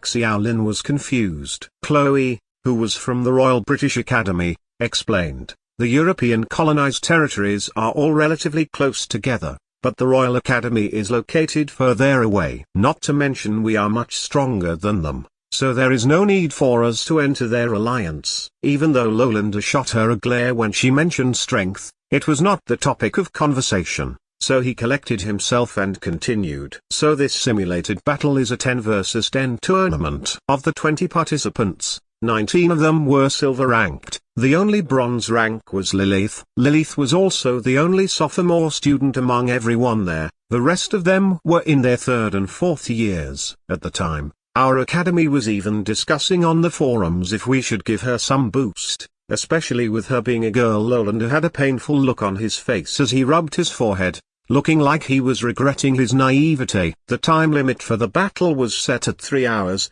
but in actual fact, the tournament lost all meaning 40 minutes in. Everyone could immediately tell that Lilith's strength alone was enough to defeat all 10 of the representatives from our academy without breaking a sweat. However, she refused to directly beat all her opponents and end the tournament. All the spectators including myself thought she was showing us some face, but we realized that was only the beginning of a nightmare. Xiaolin asked, what did she do? Lolanda said bitterly, she said the tournament was too boring, and way too easy. She wanted to change the rules. She then proceeded to toss aside the sickle which she was most proficient at, saying she wanted to duel each of them individually. She would only use the same weapons and skills as her opponents, and she would forfeit the moment she used something different. At the time, we thought it was the perfect time to mount a comeback, so we immediately agreed. The Demon Queen then proceeded to stomp the reputation of the whole of Europe into the ground. What kind of joke is this? Someone could not help but exclaim. Does she think she's God, using the same weapons and skills? What right does she have to say something so audacious? Lolanda let out a long sigh, which is why I said that was the beginning of the nightmare. Those students representing our academies were all among the elites of their year. However, they were all easily defeated by a sophomore girl, not even having any chance at victory. These battles between academies happen almost every year, so obviously everyone had been prepared for the possibility of losing. However, to lose to a novice in their own field, with the skills they were the best at. Every one of them had their confidence shattered by Lilith. Some of them even gave up on their specialities when they got back, changing right into different courses. Chloe knew quite a bit about the tournament as well. She added, Europe had about 5 or 6 different weapons on their side, and all the skills they used were of extreme difficulty. Anyone who looked at the tournament could confirm that Lilith had definitely never mastered those skills before she made that insane bet. Do you all realize what that meant? Xiaolin was stupefied. What you're saying is she completely mastered those skills in the middle of the tournament. How could that be possible? Chloe smiled bitterly. I can't understand it either. But that is the truth. Losing in your best field to a complete novice, no one would be able to accept something like that. The participants all started calling her the Demon Queen, and after a while, that moniker began to spread. After saying that, Lolanda patted Xiaolin's shoulder. Mate, I'm honestly advising you to quickly head back to the Dawn Academy. She is definitely not someone you want to get involved with. Frankly, even though I don't know how you came to possess a giant golden dragon, but if she has you in her sights, I feel like even a dragon would not be able to save you. Hey, Xiao, what's wrong with you? You actually don't have to worry that much, since she gave up dueling with you personally. At least you can be assured that you yourself will be fine. Actually, what's the deal with you and the dragon? That's not something a new student can have. I'm even more curious as to how he brought it into New Washington. The pressure brought by the Demon Queen slowly dissipated, and other than Xiaolin, everyone else felt that, no matter how horrifying Lilith's powers were, it had nothing to do with them. However, since they had been together for about a week, they still tried to help Xiaolin figure a way out of things. Xiaolin's feelings were very complicated at the moment, and his face was even frozen in place for quite a while, but not because he was afraid of Lilith, it was purely due to shock and confusion. Lilith, that demon queen, was also multi-classed. However, not in training in magic and martial skills like Xiaolin. Rather, she was proficient in all sorts of weapons. Correct, it was proficiency, not just shallow understanding. He knew that because most high-level skills needed a lot of experience as a foundation, that was a condition that could not be escaped. Chapter 115, Gravity Training. This chapter is updated by Novels PL. The fact that Lilith could learn the skills of others in the middle of the tournament meant that she had quite possibly mastered a great number of weapons. That type of learning ability was monstrous. As someone who was cultivating both magic and physical abilities, Xiaolin had a lot he could not figure out. His efficiency in copying even started to suffer from it. He was even unmoved when he heard Professor Brown say the next day would be a rest day before they left for the evening. It was only until Xiaolin reached the inn when he realized that he actually did not need to go to work the next day. Other than remarking about how strongly Americans valued their holidays, he also realized that his replication skill would be off cooldown tomorrow. He was prepared to use it on Professor Brown's ancient normies, but since it was a break, who knew if he could actually find the man? Song Junlang got home much later than usual that night, and the heavy scent of alcohol could be smelled off him. However, the moment Xiaolin finished recalling the day's events, Department Head Song immediately sobered up. Lilith, Demon Queen, do not provoke her. You absolutely must not offend her.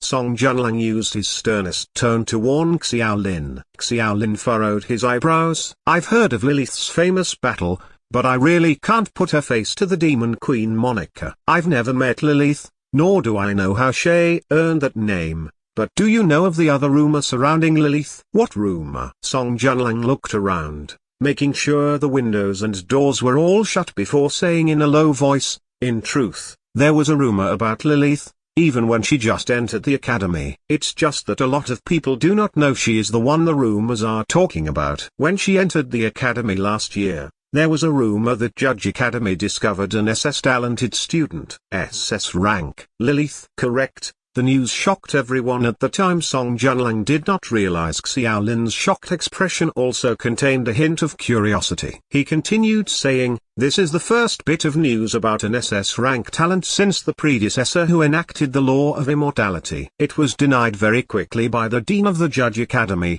and never talked about since. Xiaolin raised his eyebrow. So, is that rumor true or not? Song Junlang shook his head. That, I have no clue. However, a lot more people were more willing to believe the rumor ever since the battle at the start of the year. That woman is rumored to be extremely strong. Seeing Xiaolin's unsettled expression, Song Junlang consoled him and added, don't you worry about it. If Lilith really does have a SS rank talent, then there's no shame in the difference of your abilities. Furthermore, I got an interesting piece of news when I visited some old friends a few days ago.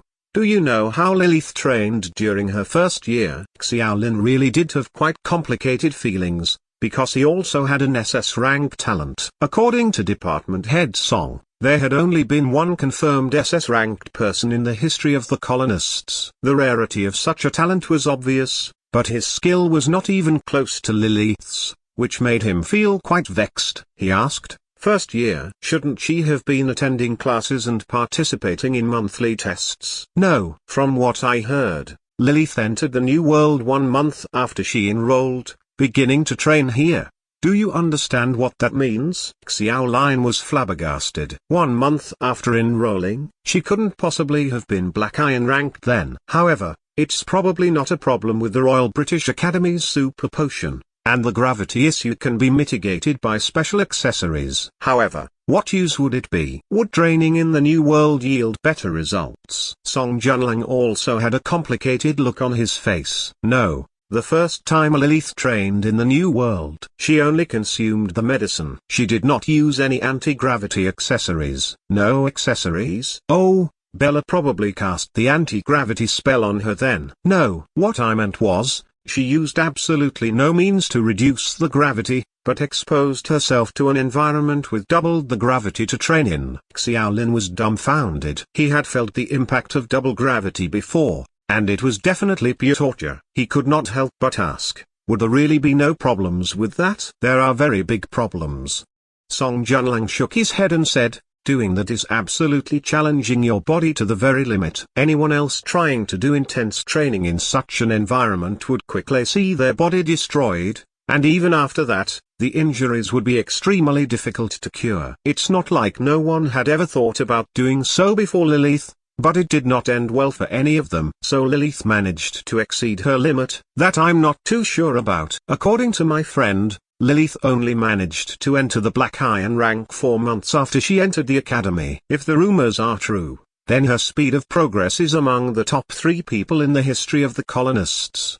Do you get it now? Lilith is absolutely not someone you can currently mess with. No matter what happens, you should run very far away from her. Xiaolin was deep in thought, and suddenly raised his head after a long time with a fire in his gaze. Department Head Song, I wish to continue my training here. I'll be in New Washington for a month. Even though I'll be getting quite a lot of money, if I let myself waste away for a whole month, I might not even be able to hold on to my class monitor position when I get back. I've been thinking about it for the past few days. Training? That's not an issue. New Washington has its own training grounds. But don't tell me you want to take off your anti-gravity pin. Not waiting for an answer, Song Junlang said sternly. No way. Absolutely no way. Not everyone can be like Lilith. You've felt for yourself what the gravity is like. That's courting death. Since I agreed to accompany you, then I'm basically your guardian. I'm responsible for your safety. Xiaolin smiled. How could I? I don't plan on experiencing that sort of pressure again. I just want to find a place to train when I'm free tomorrow to not waste my time. Song Junlang was suspicious. Is that true? Xiaolin blinked. Look at my eyes. It's definitely true. Relax. How could I toy with my own life? Song Junlang still could not eliminate all his suspicion.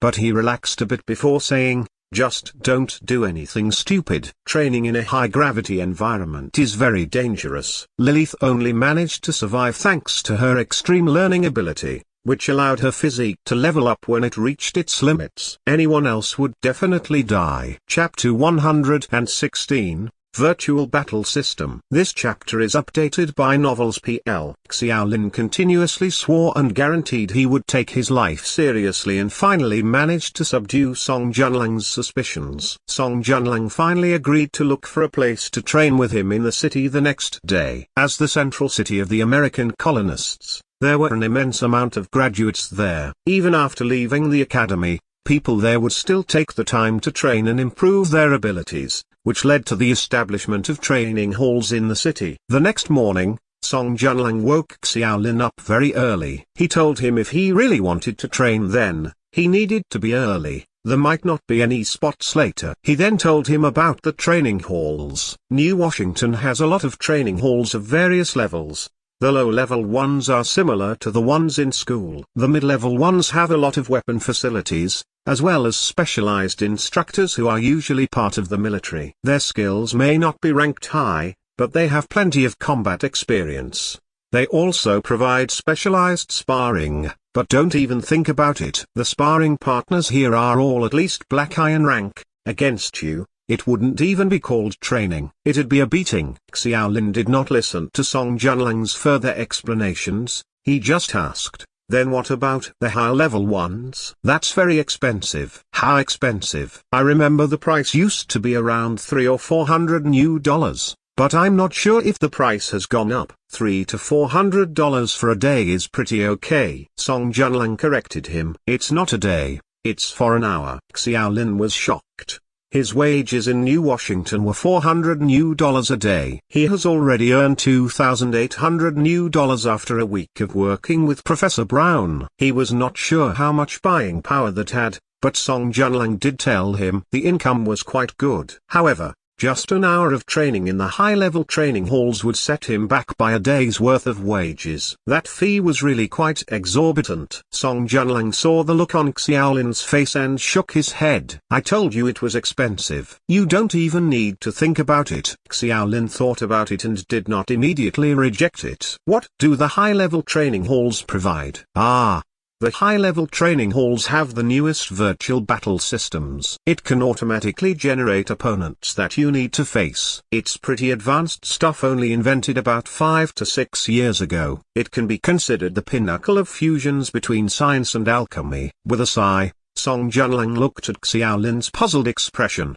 and continued to explain, have you played online games before? This virtual battle system would give you a 0 level 0 attribute and 0 skill character for you to freely customize by yourself. After that, the character would virtually fight you, and because it's a virtual fight, there's no risk of injury. Xiaolin finally understood, and was quite intrigued. This battle system sounded really impressive, so he asked, why don't we have this system at the academy? Song Junlang laughed. This system was originally researched to be built in the academies, but they realized later that the cost of building it was way too high. A lot of the materials needed were quite rare, and the manufacturing costs were expensive as well. None of the academies had the ability to install it, so it ended up in the hands of private investors. That led to the opening of training halls in the colonial territories, and the income was quite good. So it was a profitable venture. There are only 2 high-level training halls in the whole of New Washington. Let's go take a look. No problem. It's your own money after all. The training hall was situated in the Army District, which was in the southeastern corner of the city. The Army District was actually not where the troops were garrisoned. In truth, the soldiers of New Washington, which were the Dragon Eagle Knights, were stationed outside the city. The Army District was where all the facilities which had to do with training, and was where weapons and gear were situated. Entering the Army District, Xiaolin could feel that everyone there had a different kind of attire compared to those in other districts. Most of the people there were either wearing a suit of armor or mage's robes. The majority of the people there were colonists, but there were also a small number of Normans. The most interesting ones were a few sharp-eared elves with mildly green skin. Xiaolin was a bit excited when he saw the elves, but Song Junlang told him it was nothing to gawk at. America had signed a non-aggression pact with the elves a long time ago, so them appearing in New Washington was a very common matter.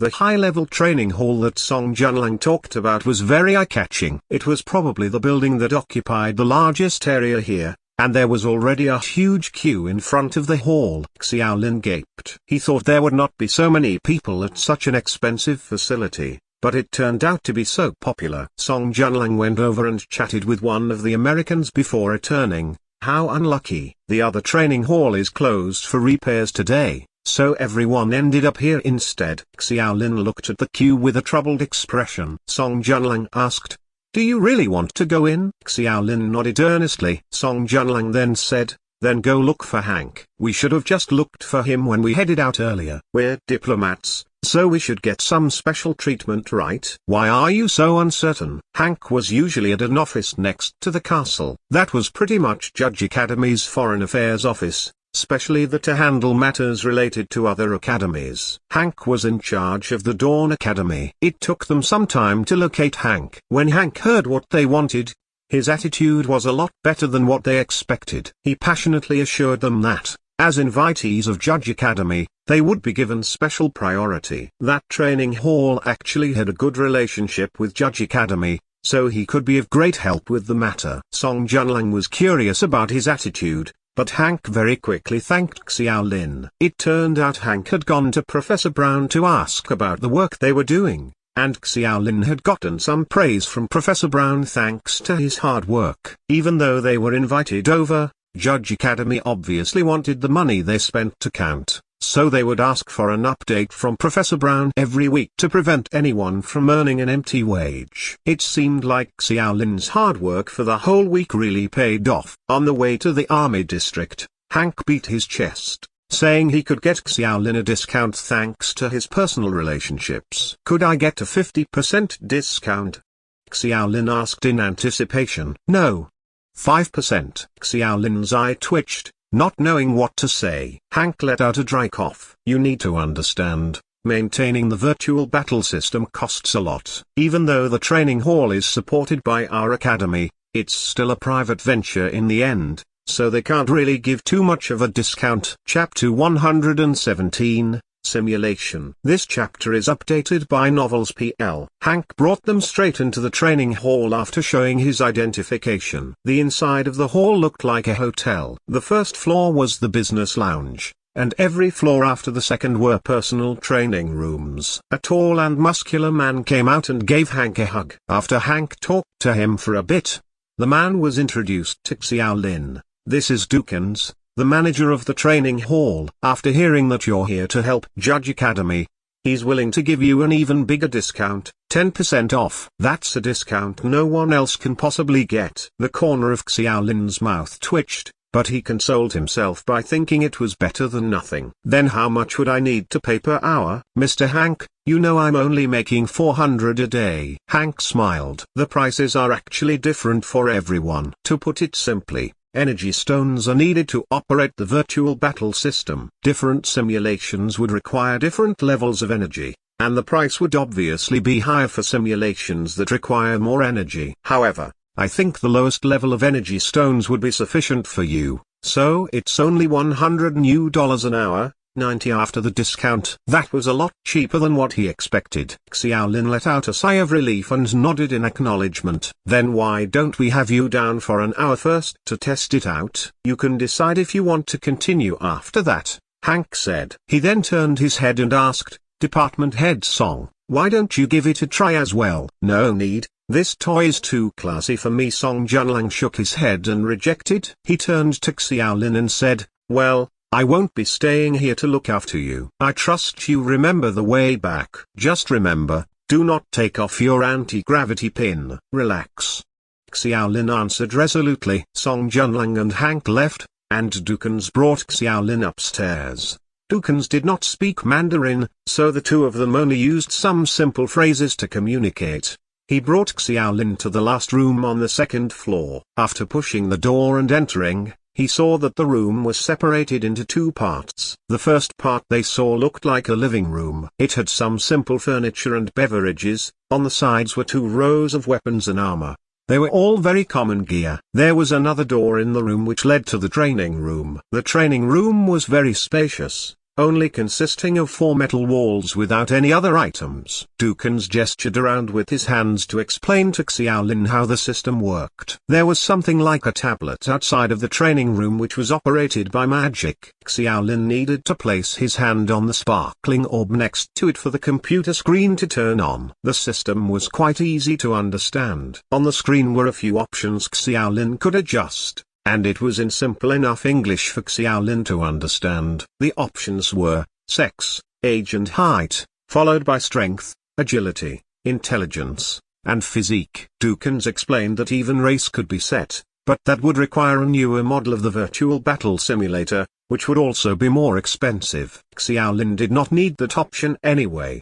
The model he was using was the first model, so there were no settings for different races, but most of the other functions were similar. The system also had stored data of real people. Everyone who trained there had the option of storing their data into the system, such as their attributes and skills. After that, anyone would be able to choose anyone's data to spar against. If enough people picked your data, the training hall would even offer monetary rewards. After all, it was hard to create a realistic character just from setting it by yourself. The best way to get more realistic simulations was to use stored data. Dukans helped Xiao Lin switch to a different interface which had a lot of character templates. Of course, for privacy reasons, the names and even genders were hidden. However, Xiao Lin quickly lost interest in it. The lowest ranks there were at least at Black Iron or Bronze. It would be foolish for him to choose them. After a basic introduction to the system, Dukans placed a white conical energy stone into an empty slot next to the tablet. He warned Xiao Lin that it was an energy stone of the lowest grade. It was only enough to simulate a character no stronger than Black Iron rank. If the character he set exceeded that strength, the energy stone would not be able to handle it and explode from being overloaded. The losses incurred would be borne by the user. Xiao Lin did not plan on simulating anyone near that level of strength. His main reason for training there was to get used to the gravity, so he would not need an excessively strong opponent. After Dukans left, Xiao Lin carefully thought out the settings. He would not be charged for the time taken for him to fix up the settings, so he had plenty of them to think about it.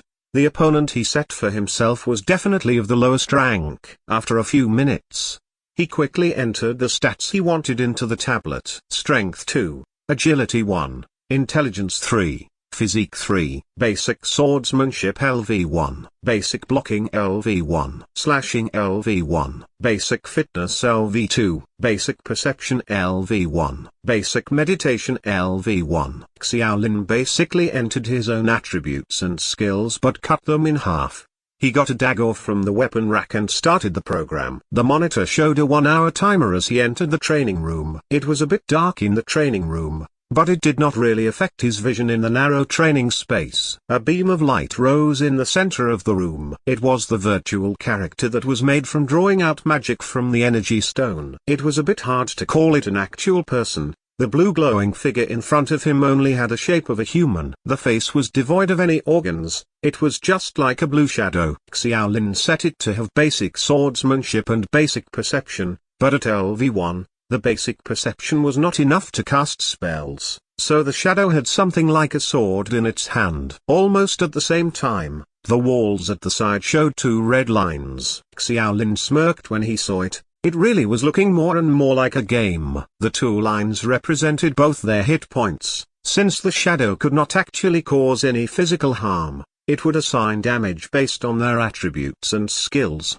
which would then be reflected on the lines. Of course, the calculations would be quite different from what would happen in real life. It was just there as a reference point for the trainee. After all, things like hit points and attack power do not exist in actual battle. However, since it was a virtual battle, Xiaolin just treated it as a game. Chapter 118, Training. This chapter is updated by Novels PL. After preparing himself mentally, Xiaolin took off the anti-gravity pin. His promise with Song Junlang was obviously a lie. If Lilith was actually also an SS rank talent, then there was no reason Xiaolin would not be able to do anything she could do. The virtual character would not be affected by the gravity in the new world either. Strictly speaking, it was just an energy body formed with the energy stone. Even if it was not at the Black Iron rank, it would not be affected by the gravity anyway. Virtual battle, start. The virtual character was set to never initiate the first attack, so Xiaolin rushed forward first with his blade. However, in just a few steps, Xiaolin let out a shout before falling to the ground. His body could not adapt to the gravity after he took off the pin. He could not run and had to stick his dagger into the ground to stop himself from falling down. After verifying that Xiaolin had already made an attack, the virtual character started to attack as well. It only had 1 point in agility, so its speed was quite slow. Its swordsmanship was also quite shoddy and full of flaws, but against Xiaolin who could barely move, the blue blade of light slashed through Xiaolin's neck without any difficulty. Xiaolin felt a warm feeling go through his neck as his hit points on display immediately went to 0. That was because the blade had struck a critical point without any attempt at defense from Xiaolin, so the hit was judged to be fatal. After the attack, the virtual character once again stood in the center of the room unmoving. When either of their hit points reached 0, it meant the end of a round of sparring. The virtual character would revert to its initial position and wait for an attack from the trainee. Xiaolin struggled to get back to his feet. This time, he did not start his attack from far away. Instead he slowly walked in front of the virtual character and slashed his blade at it. The virtual character's reactions were slow, but Xiaolin's movement was even slower. The dagger in the training room was similar to the beginner dagger at Dawn Academy, but he felt like what he was holding was not a dagger. It was like an extremely heavy weight. He used all his might just to raise his blade and slash it. His body shook the entire time, and it also gave the virtual character enough time to counterattack. Clank. Even though the virtual character was set to have lower strength than Xiaolin, Xiaolin could not even exert half his actual power on the blade. It was unsurprisingly blocked, and the rebound caused Xiaolin to take a step back. It was hard for him to even keep his balance. The blue blade of light once again aimed for Xiaolin's neck, but he was prepared for it this time. He swung down his blade that was just deflected, but the pressure of gravity caused his body to be like a rusted machine. Even though he knew what to do, his body could not react in time. his hit points slid down to 0 once again. The second battle did not even last for more than a minute, but Xiaolin was noticeably breathing much harder and the muscles on his arms were extremely numb. Xiaolin did not choose to rest, since he had gotten this 1 hour using his treasured new dollars. However, the results of the 1 hour of training were too horrible to look at. The virtual character's attributes were actually not too different from Xiaolin's when he first entered the academy. From his perspective, the virtual character's skills were really very low. He did not realize it when he took the admissions test, but the movements of the zombies were all very clumsy, and their power had even been reduced by the academy. Now that he had an outside view, Xiaolin finally understood how weak he was when he first entered the academy. However, training in double gravity was a lot more challenging than he thought. Just letting his body adapt alone took up quite a lot of time. In the first hour, based on the system's evaluation, Xiaolin could not even inflict any real harm to his opponent. On the other hand, even though the virtual human was slow, and its swings were not that powerful, it could hit him very easily. Even later on, when Xiaolin decided to only defend and not attack, he was still unable to prevent his hit points from rapidly evaporating. In one of the battles, the virtual fighter actually used the slashing skill right in front of Xiaolin. That skill could deal a lot of damage after fully charging, but it took too long to charge, which meant it was not very practical in actual battles. However, Xiaolin's stiff body was still not able to avoid it. Of course, it was not all doom and gloom for Xiaolin. In the last battle, Xiaolin could finally hold the virtual character back for more than 1 minute. He could actually do it for longer, but the virtual human disappeared when the hour was up. Clank! Xiaolin threw the training dagger away as he lay down on the floor straight away. He was desperately grasping for breath. Up until the last exchange, he had practically been biting on his lips, forcing himself to move. It was only when he finally got to rest when he started to feel pain all over his body. He wanted to raise his hand but found that he did not have the strength, so he could only use his tongue to lick his bloodied lips. After a few minutes of recovering, he could finally force himself up to reactivate the anti-gravity pin. After the pressure dissipated, he felt much more relaxed. However, he had still used up quite a lot of his stamina, and would need quite some time to recover. The door to the training room once again opened as Dukans walked inside. When he saw Xiaolin's exhausted body on the floor, he found it was strange. How could he have fought to that degree when it was not even of the Black Iron rank? Nonetheless, he never pried into their clients' private matters, so he politely asked, "Would you like to continue?" Xiaolin nodded as he held up one finger to show he would like another hour. After thinking, he gestured as tried to speak in English, "Please let me rest for a bit before starting the next hour." "Is that okay?" Dukans puzzled over it before finally getting it. He smiled as he nodded, indicating that he could start at any time. After receiving $90 new, he left and shut the door. "He's a decent man," Xiaolin mumbled to himself. The man was the manager of this training hall and would naturally be quite busy, especially since there were so many people queuing outside. Despite that, Dukans still personally went there to meet him. Even if it was to give face to Hank, Xiaolin still felt he was a decent man. However, Xiaolin did not see Dukans quickly stopping at a corner right after he left the room. He had a bitter smile on his face. "My apologies, that boy from Dawn Academy is not intending on leaving at the moment. If you really need to meet him, I'm afraid you'll need to wait for 1 more hour." The beautiful girl in front of him impatiently said, "What? 1 more hour? How troublesome." "Whatever, get me an hour as well." "Please don't." Dukan exclaimed, "You've already broken 3 of my systems. If you continue, I'll lose so much money, I'll have to sell my body." Chapter 119, Virtual Character Changed. This chapter is updated by Novels PL. The woman standing in front of Dukans was Lilith. She had followed Xiaolin all the way to the training hall and was waiting outside for quite a while before she got frustrated. She had planned to barge inside, but the sharp-eyed Dukans noticed and stopped her. Lilith was once a regular there and Dukans was quite familiar with her as well. Dukans was usually a friendly boss, but Lilith was absolutely not a customer they wanted around. Lilith had broken 3 of their expensive virtual battle systems and had caused Dukans a lot of grief.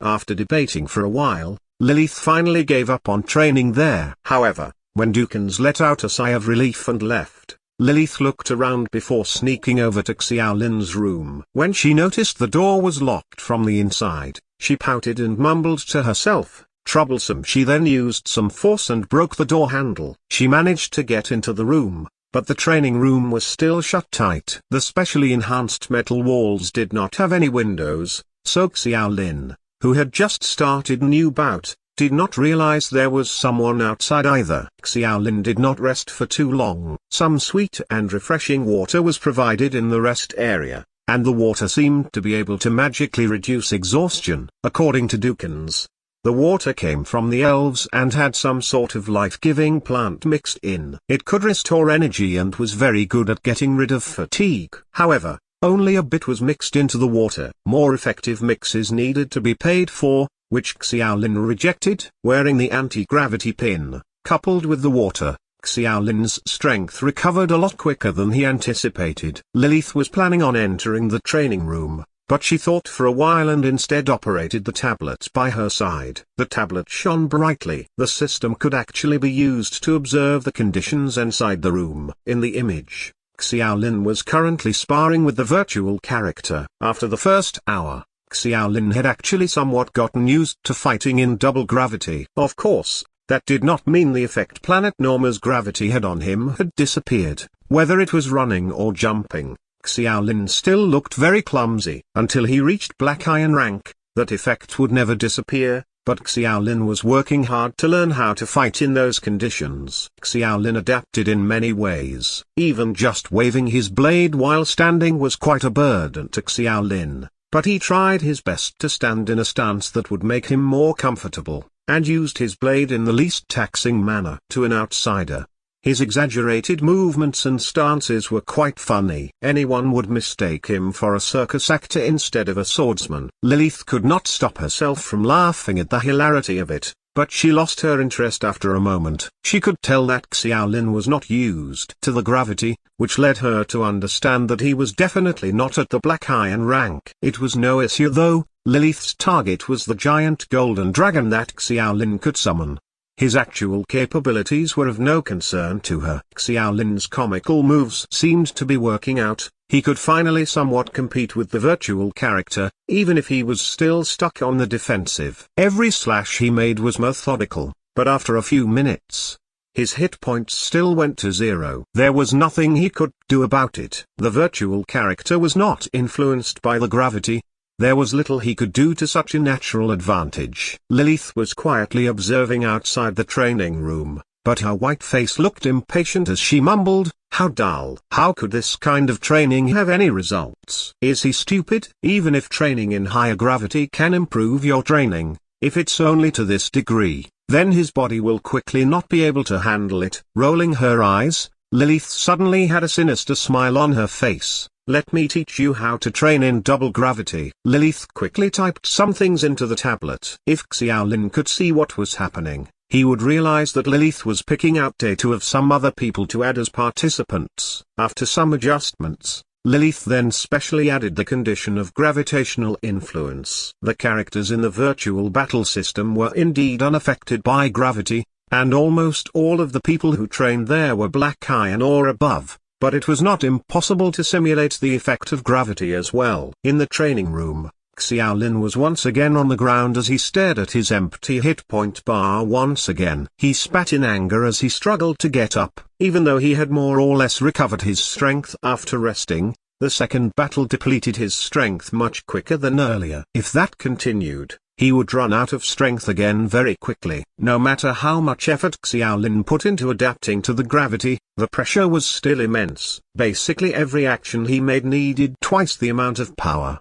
The exertion was beginning to affect his body, and he was not sure he could even last the whole hour at that point. Xiaolin once again adopted a defensive stance, but Xiaolin was confused. The virtual character would always go back to the middle of the training room after every bout. However, the virtual character suddenly disappeared after Xiaolin fell to the ground last time. He felt it was quite strange, since the second hour had just started not long ago, so there was no way he was out of time. Just when he was going to head out to check, A ray of light once again shone in the middle of the room, this time much brighter than the last one. The light quickly solidified into a human form, but this time it was a red virtual character. The face was still very blurry, but it looked a little clearer than last time. Xiaolin could actually vaguely make out that it was a girl, and she seemed to be holding a dagger. He did not understand the reason for the change, but who he was facing did not matter. Xiaolin initiated another round,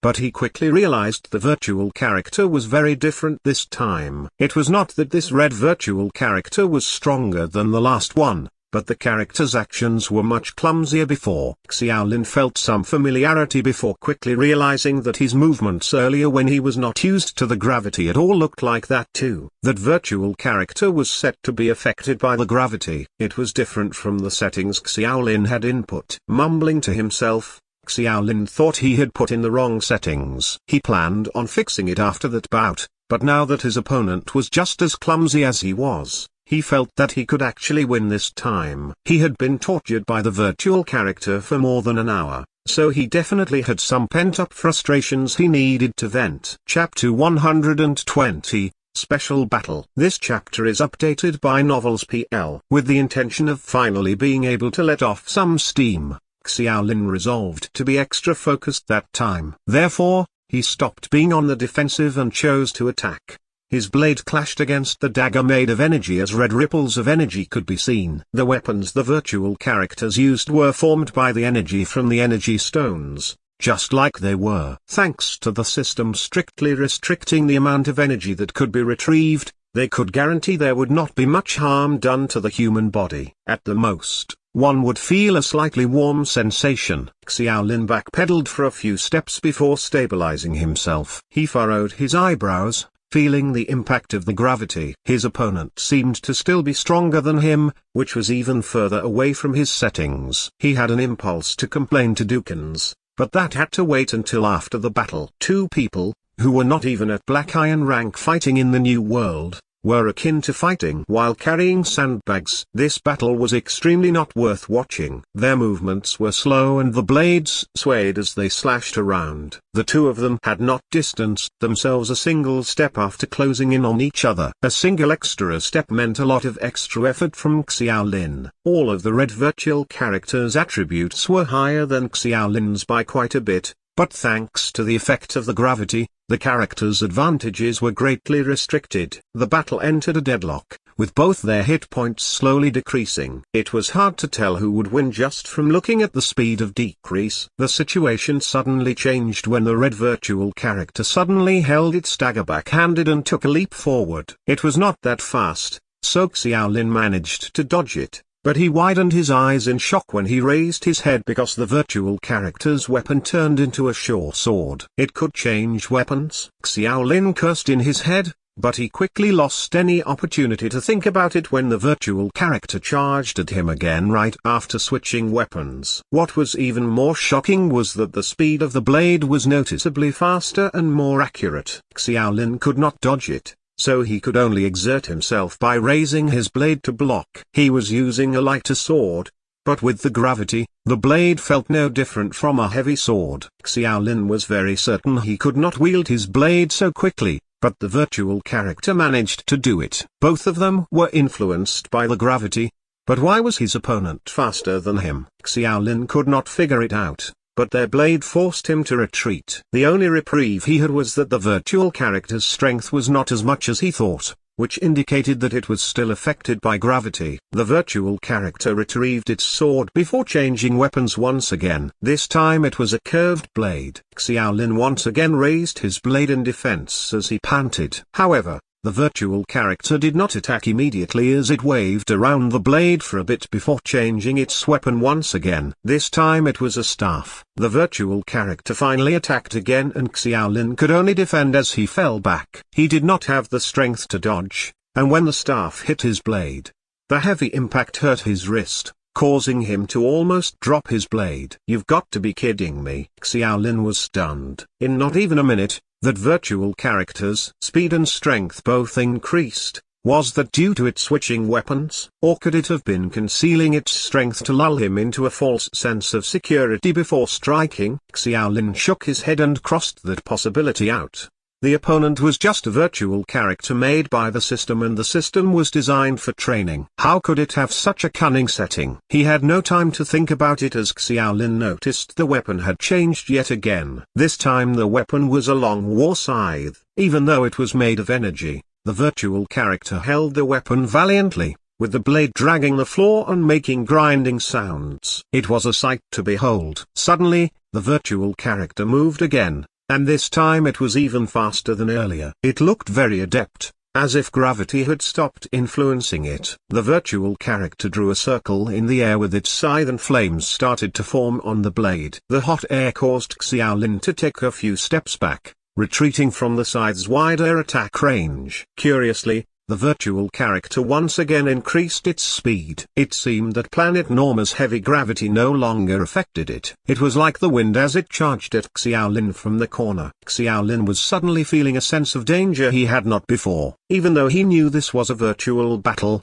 even though he knew getting hit would only mean his hit points would hit zero again, Xiaolin was still filled with anger. Anyone would also be angry if they were tortured like this by virtual characters. The most important thing was that no matter how Xiaolin thought about it, he could not understand how the red virtual character was doing what it did. Xiaolin thought about it for less than a second, and then he immediately activated his replication skill. Even though the opponent was just a virtual character, he should still be able to replicate its skills. It was just as he thought. But Xiaolin could only gape in surprise when the skills flashed in his mind. Choose a replicable skill. Piercing Wind. Limited to daggers, use the dagger to lunge forward and attack. After the skill is used, agility will be increased by half a grade. Skill evaluation. F. Breeze Blade. Limited to swords. Continuously attack in a forward direction. Can increase speed by half a grade after hitting the target. Skill evaluation.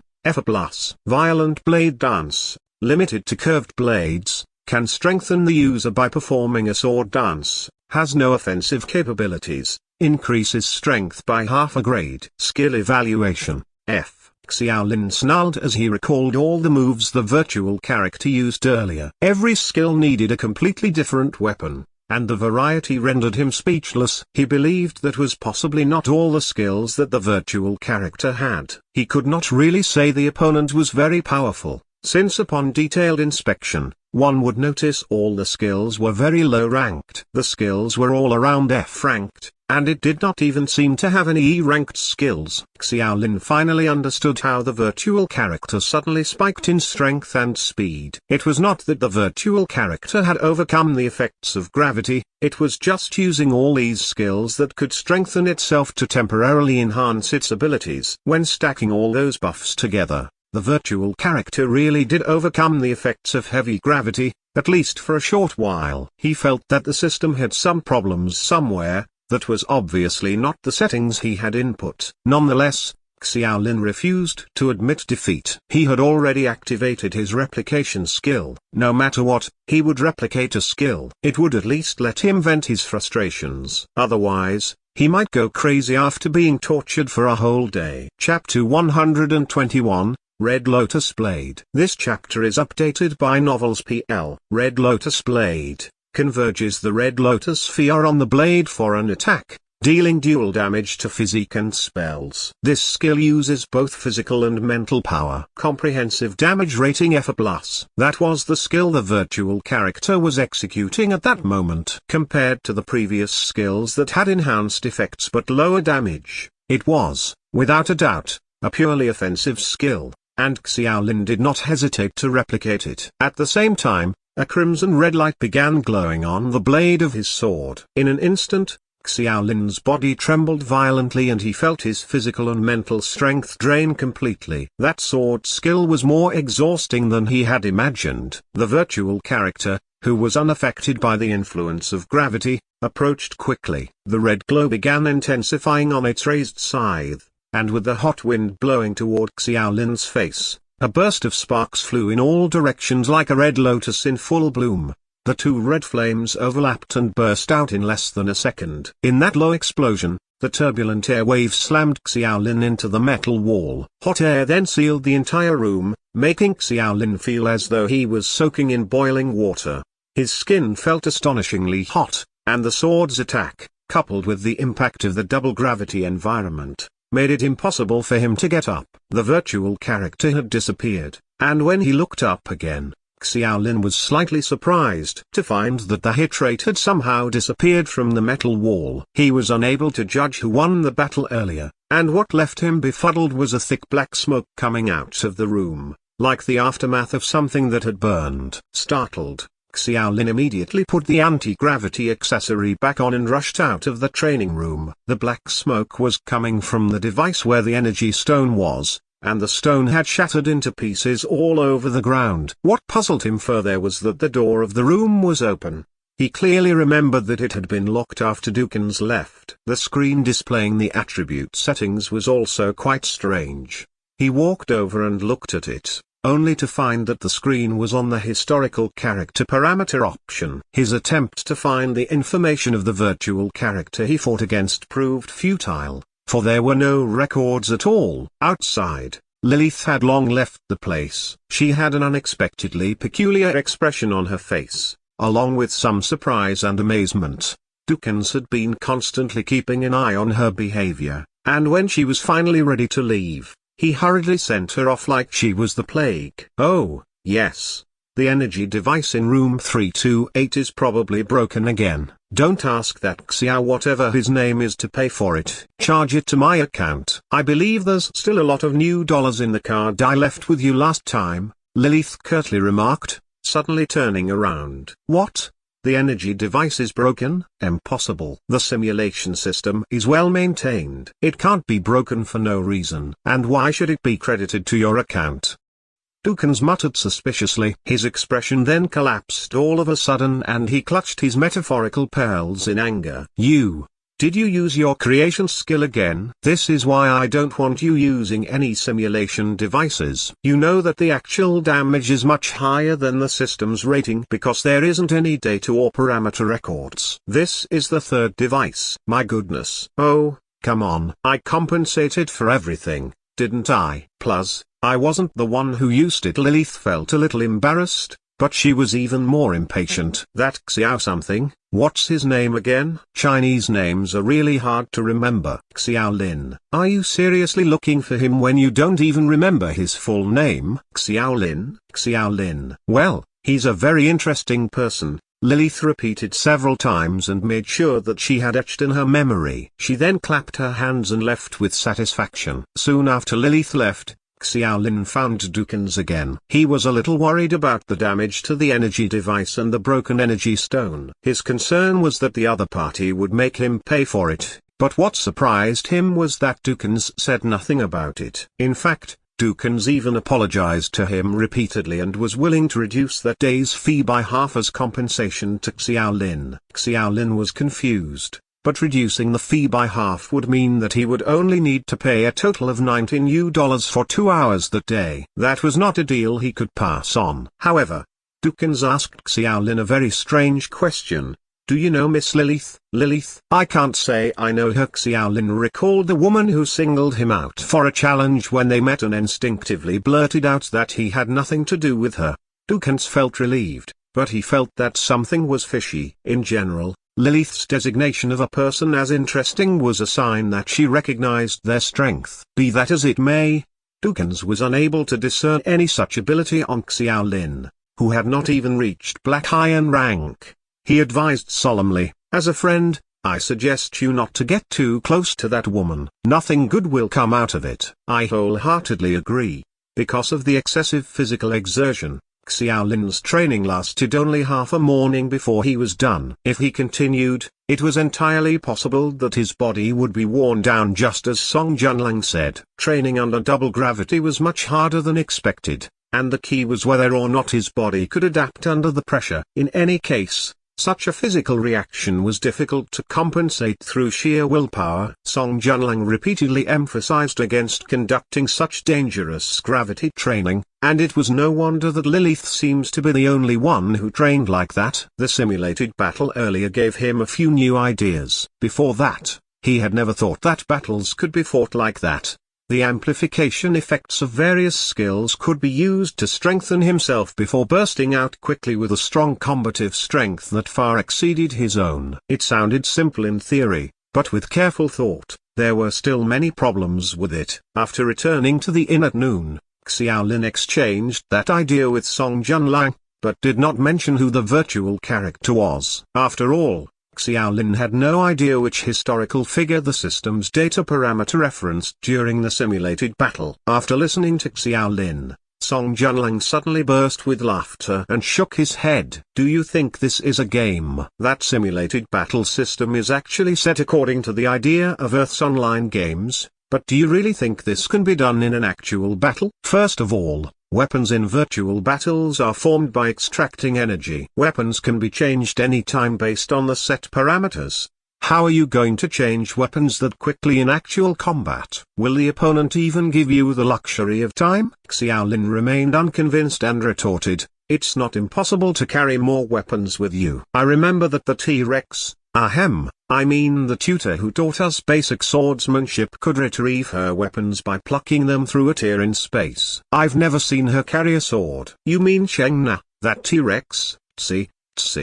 Song Junlang used Xiaolin's nickname for her and shook his head, saying, the weapons she uses are spatial ones. You can only encounter them by chance instead of getting them, and spatial weapons also require you to study the courses about the system of space and time. Even Cheng Na has very limited mastery over space. The most she can do is store her lightning sword. Chapter 122, New Ideas. This chapter is updated by Novels PL. Aside from that, there's other critical issues with your idea. While it sounds amazing to use the augmentation effects of multiple skills, have you ever thought about how long you need to spend to achieve such an effect? Song Junlang had a serious look. He felt that Xiaolin's thoughts were teetering on the edge of risk and had to be corrected. Comprehensive enhancement requires you to take more courses. I can tell you frankly that prerequisite learning requirements are much higher for all enhancement effects skills. You won't be able to master them without fulfilling those requirements. Are you sure you have the time? Can't it be done with a single weapon type? It's very difficult.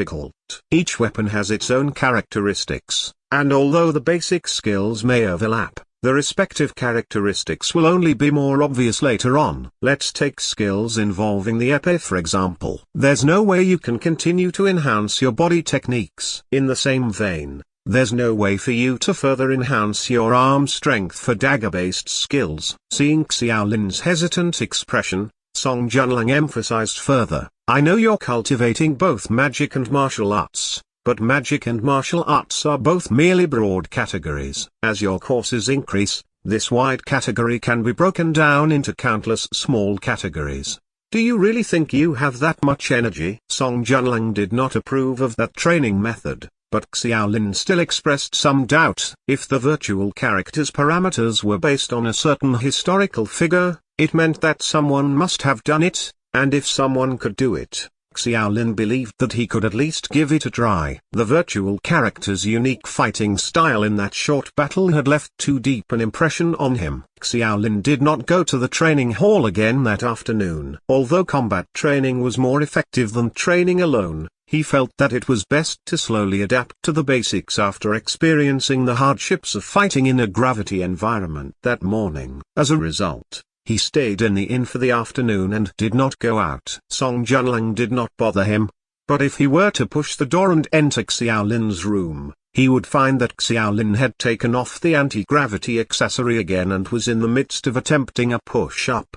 The sweat beads on Xiaolin's forehead appeared at a rapid rate, oozing out in no time and forming a puddle on the floor. Such basic training was simpler than actual combat. After an entire afternoon, however, Xiaolin had pushed the limits of his strength, and even inhaled the delicious burger for dinner in a few bites. Song Junlang noticed that something was not quite right, but Xiaolin hid it well. He went back to the room for an early rest, giving department head Song Neri a chance of inquiring. The short weekend passed quickly with that training.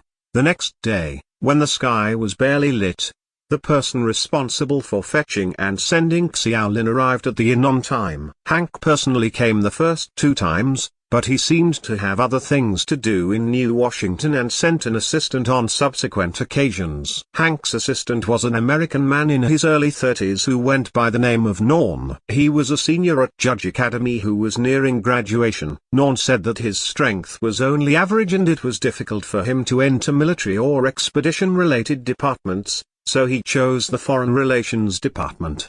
He seemed to cherish that opportunity for an internship and used English to communicate with Xiaolin on the way to the palace. What surprised Xiaolin was that the graduates of these colonial colleges were actually under great pressure. Although the number of colonists in the New World would always be lesser compared to the local indigenous people, employment was not as easy to come by as imagined. Rather than having a lack of jobs, it was the positions of leadership that were scarce. As colonists, no one wanted to do the same jobs as the natives since they were the aristocrats and privileged people of that world. Many people would be reluctant to start from bottom as soldiers when they entered the army, but at the end of the day, those who could become leaders were far and few in between. The fact that job offers were based on meritocracy would almost certainly produce competitive pressure. Norn was a very ordinary student, and after learning that Xiaolin was just a freshman, he would complain about those problems to Xiaolin from time to time. After their interaction,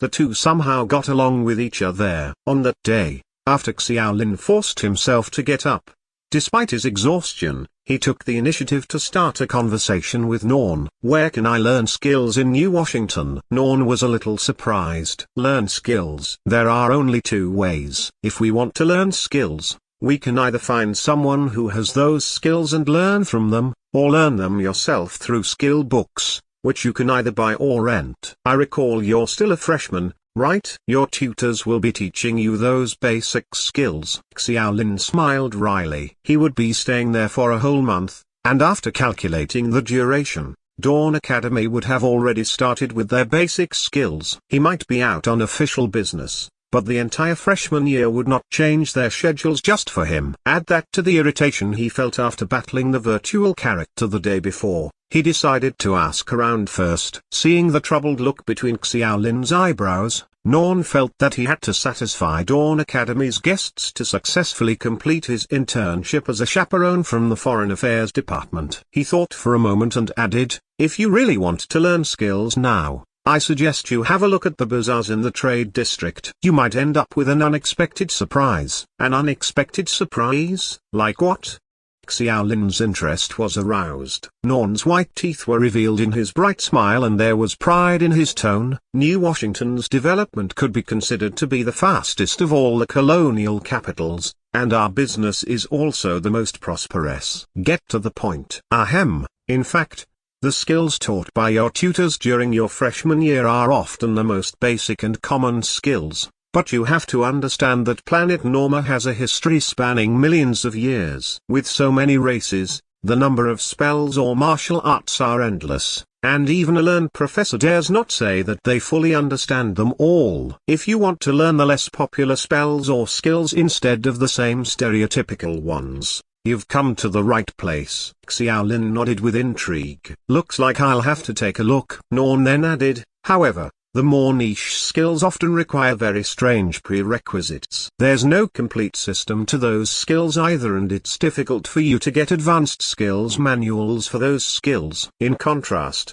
although the skills taught by the academy are ordinary, all of them have a complete system on which they can be continuously advanced." Norn explained plenty of things to Xiaolin. For example, there were a lot of life-based spells and elven martial arts in New Washington because it was adjacent to the elves. In fact, it was the case for each academy. Dawn Academy was close to the merfolk and the beastkin orcs, so they had a wider reserve of water-based and sacrificial spells. Chapter 123. Name. This chapter is updated by Novels PL. The constant deliberation over those skills as well as a deep yearning for it left Xiaolin incapable of fully concentrating on his work for that day. He had used his replication skill the day before, so he would have to wait 7 more days for its next use. In addition, the past day's gravity training made his muscles sore and swollen. He appeared absent-minded when transcribing that morning, and it did not take long for Professor Brown to head downstairs and point out, very harshly, some grave grammatical errors in Xiaolin's transcript. Xiao, your focus seems to be lacking. Brown had also noticed that Xiaolin was in a state of malaise. Professor, I went to the training hall yesterday and I'm still a bit tired. I think I need some time to adjust. Xiaolin took the opportunity to ask, can I take a day off if it's possible? Brown's face was very unhappy. I'm sure you're aware that our current rate of progress is unsatisfactory. Okay. I understand. Xiaolin was not too optimistic that the strict professor would agree. He shrugged to indicate that it was not a big deal, then handed to Brown the few volumes that had been copied. He pointed to areas that had been circles with a red pen and said, these aren't easy to translate. They're not smooth in terms of ancient Normese's grammar. Chloe looked up and added, I've seen those areas. The contents existed on the slate to begin with, and we couldn't have possibly made a mistake either in transcribing or by missing some letters. I think it's likely that they were erroneously recorded on the slate. Brown frowned, and said in a reprimanding tone, ancient Normese is a very rigorous language. It's impossible that they'd make such a low-level mistake. You're not on a high enough level. Brown casually took it and narrowed his eyes before looking at it for a moment. A trace of confusion flashed in his expression and he chanted repeatedly before whispering to himself, this is odd. It doesn't look like the standard grammatical combination for ancient Normese. Is it possible that there's still some grammar that I haven't figured out yet? No, that's impossible. Xiaolin was the closest to Professor Brown and could therefore hear the man much clearer. When he thought about how Professor Brown, whose understanding of ancient Normese had reached the peak, could not even understand it, Xiaolin decided not to be too hard on himself. Brown appeared to be quite a serious person, and when he discovered that he could not even comprehend the grammar, the wrinkles on his face seemed to become even deeper. He paced back and forth around the area, causing everyone else to put down their work and wait curiously to see if Professor Brown could solve the problem. Might it perhaps be an inversion? I remember ancient Normese having grammar like that, Chloe suggested. No, it doesn't work. Brown shook his head. Shorthand? Like English shorthand? Lowlander ventured. Impossible. There's no evidence that shorthand exists in ancient Normese. I only believe in facts that have reliable information. Brown continued to reject. Everyone rushed to offer their suggestions, but were all refuted by Professor Brown. The scene soon reverted to silence again. They were unable to offer any more help with their level of ancient Normese, but simply offered their opinions for the sake of constructiveness. After all, it was Judge Academy's affairs, which had nothing to do with them. Xiaolin did not say much. His level was the lowest and he was the one with the least right to speak. When other people were discussing, he held the copied volumes and flipped through them. Though he could not understand the meaning of those texts, he could just barely recognize the pronunciation of some words. Xiaolin suddenly had a thought and said in a half-joking tone, maybe it's a transliterated word? Like foreign words that don't appear in their vocabulary, so they use similarly pronounced characters instead. I used to learn English like that, using Chinese with a similar pronunciation in place of. Lowlander chuckled and empathized with Xiaolin. I understand what you mean. I did the same when I learned standard Normese. How boring. Chloe shot the two of them a blank glance. Tricks like that were clearly pointless for someone who was really proficient in foreign languages. However,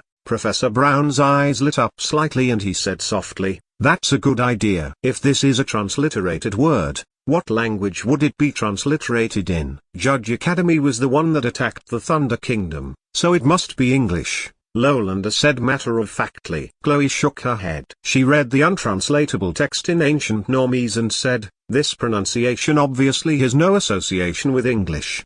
Sounds a bit like French. Please, I don't think it's French. Lowlander, the only one from a French academy, immediately denied. We should approach this with an open mind. The pronunciation might not be exactly the same when transliterating characters. You probably know that it's sometimes really difficult for local indigenous people to learn our language. Their pronunciation would be quite awkward. Xiaolin kept quiet. It was definitely not Chinese from the pronunciation, but he thought about it and spread his palms. Let's not get ourselves in a twist, guys. How many colonial colleges are there? We can just try each language one by one. Everyone looked at each other and seemed to view that idea favorably. There are a dozen colonial colleges in total, but there weren't that many when the Thunder Kingdom was still built. Several colleges in South America and Africa were built in the last couple of decades, so we can exclude them from the list. I think Xiao may be right. Let's try everything. Egyptians speak Arabic, right? Do any of us know Arabic? We can just let Judge Academy go over there and find someone who understands the language. That won't be a problem. Silence, everyone. Brown shouted in a deep voice. He rubbed his head before saying, let's try all the languages that you've mastered. Since you're all from different countries, you may try it in your native languages. Xiao, let's start with you. Xiao Lin read it half-heartedly a few times and shook his head. It's not Chinese. Not French either. Swear to God.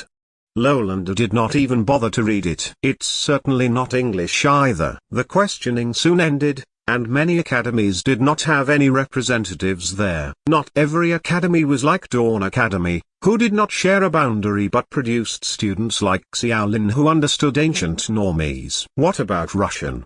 Professor Brown asked. None of the people from Russia's Voino Academy are here. They're all war-loving madmen who don't appreciate the wonders of linguistics.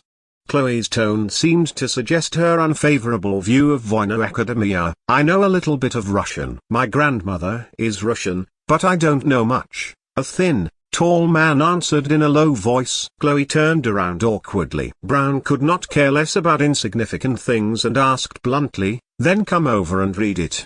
Does the pronunciation resemble Russian?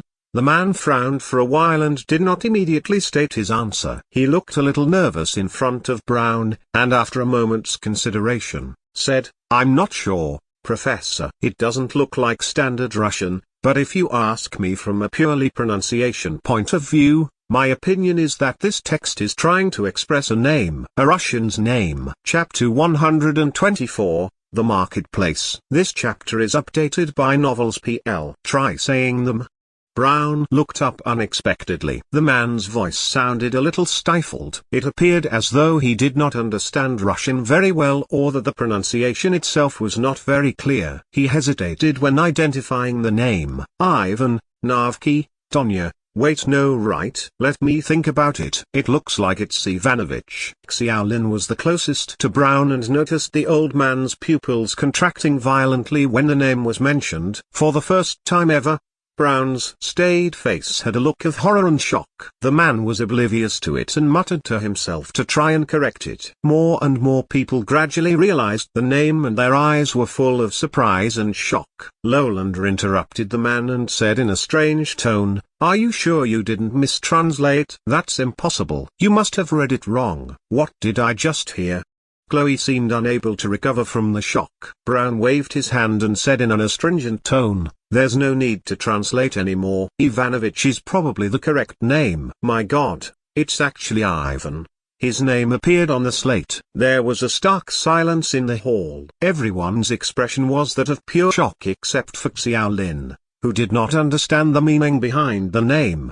He shuffled in his seat and asked in a low voice, ahem. Can anyone tell me who that Ivan is? Whoosh. About a dozen pairs of speechless eyes turned to him, but Xiaolin's words had eased the dignified atmosphere a little. Professor Brown rubbed his temples and sighed. That's it for today. You wanted a day off, didn't you, Xiao? I'll approve it. In fact, I'll give you all a day off. No, 2 days off. What about our pay?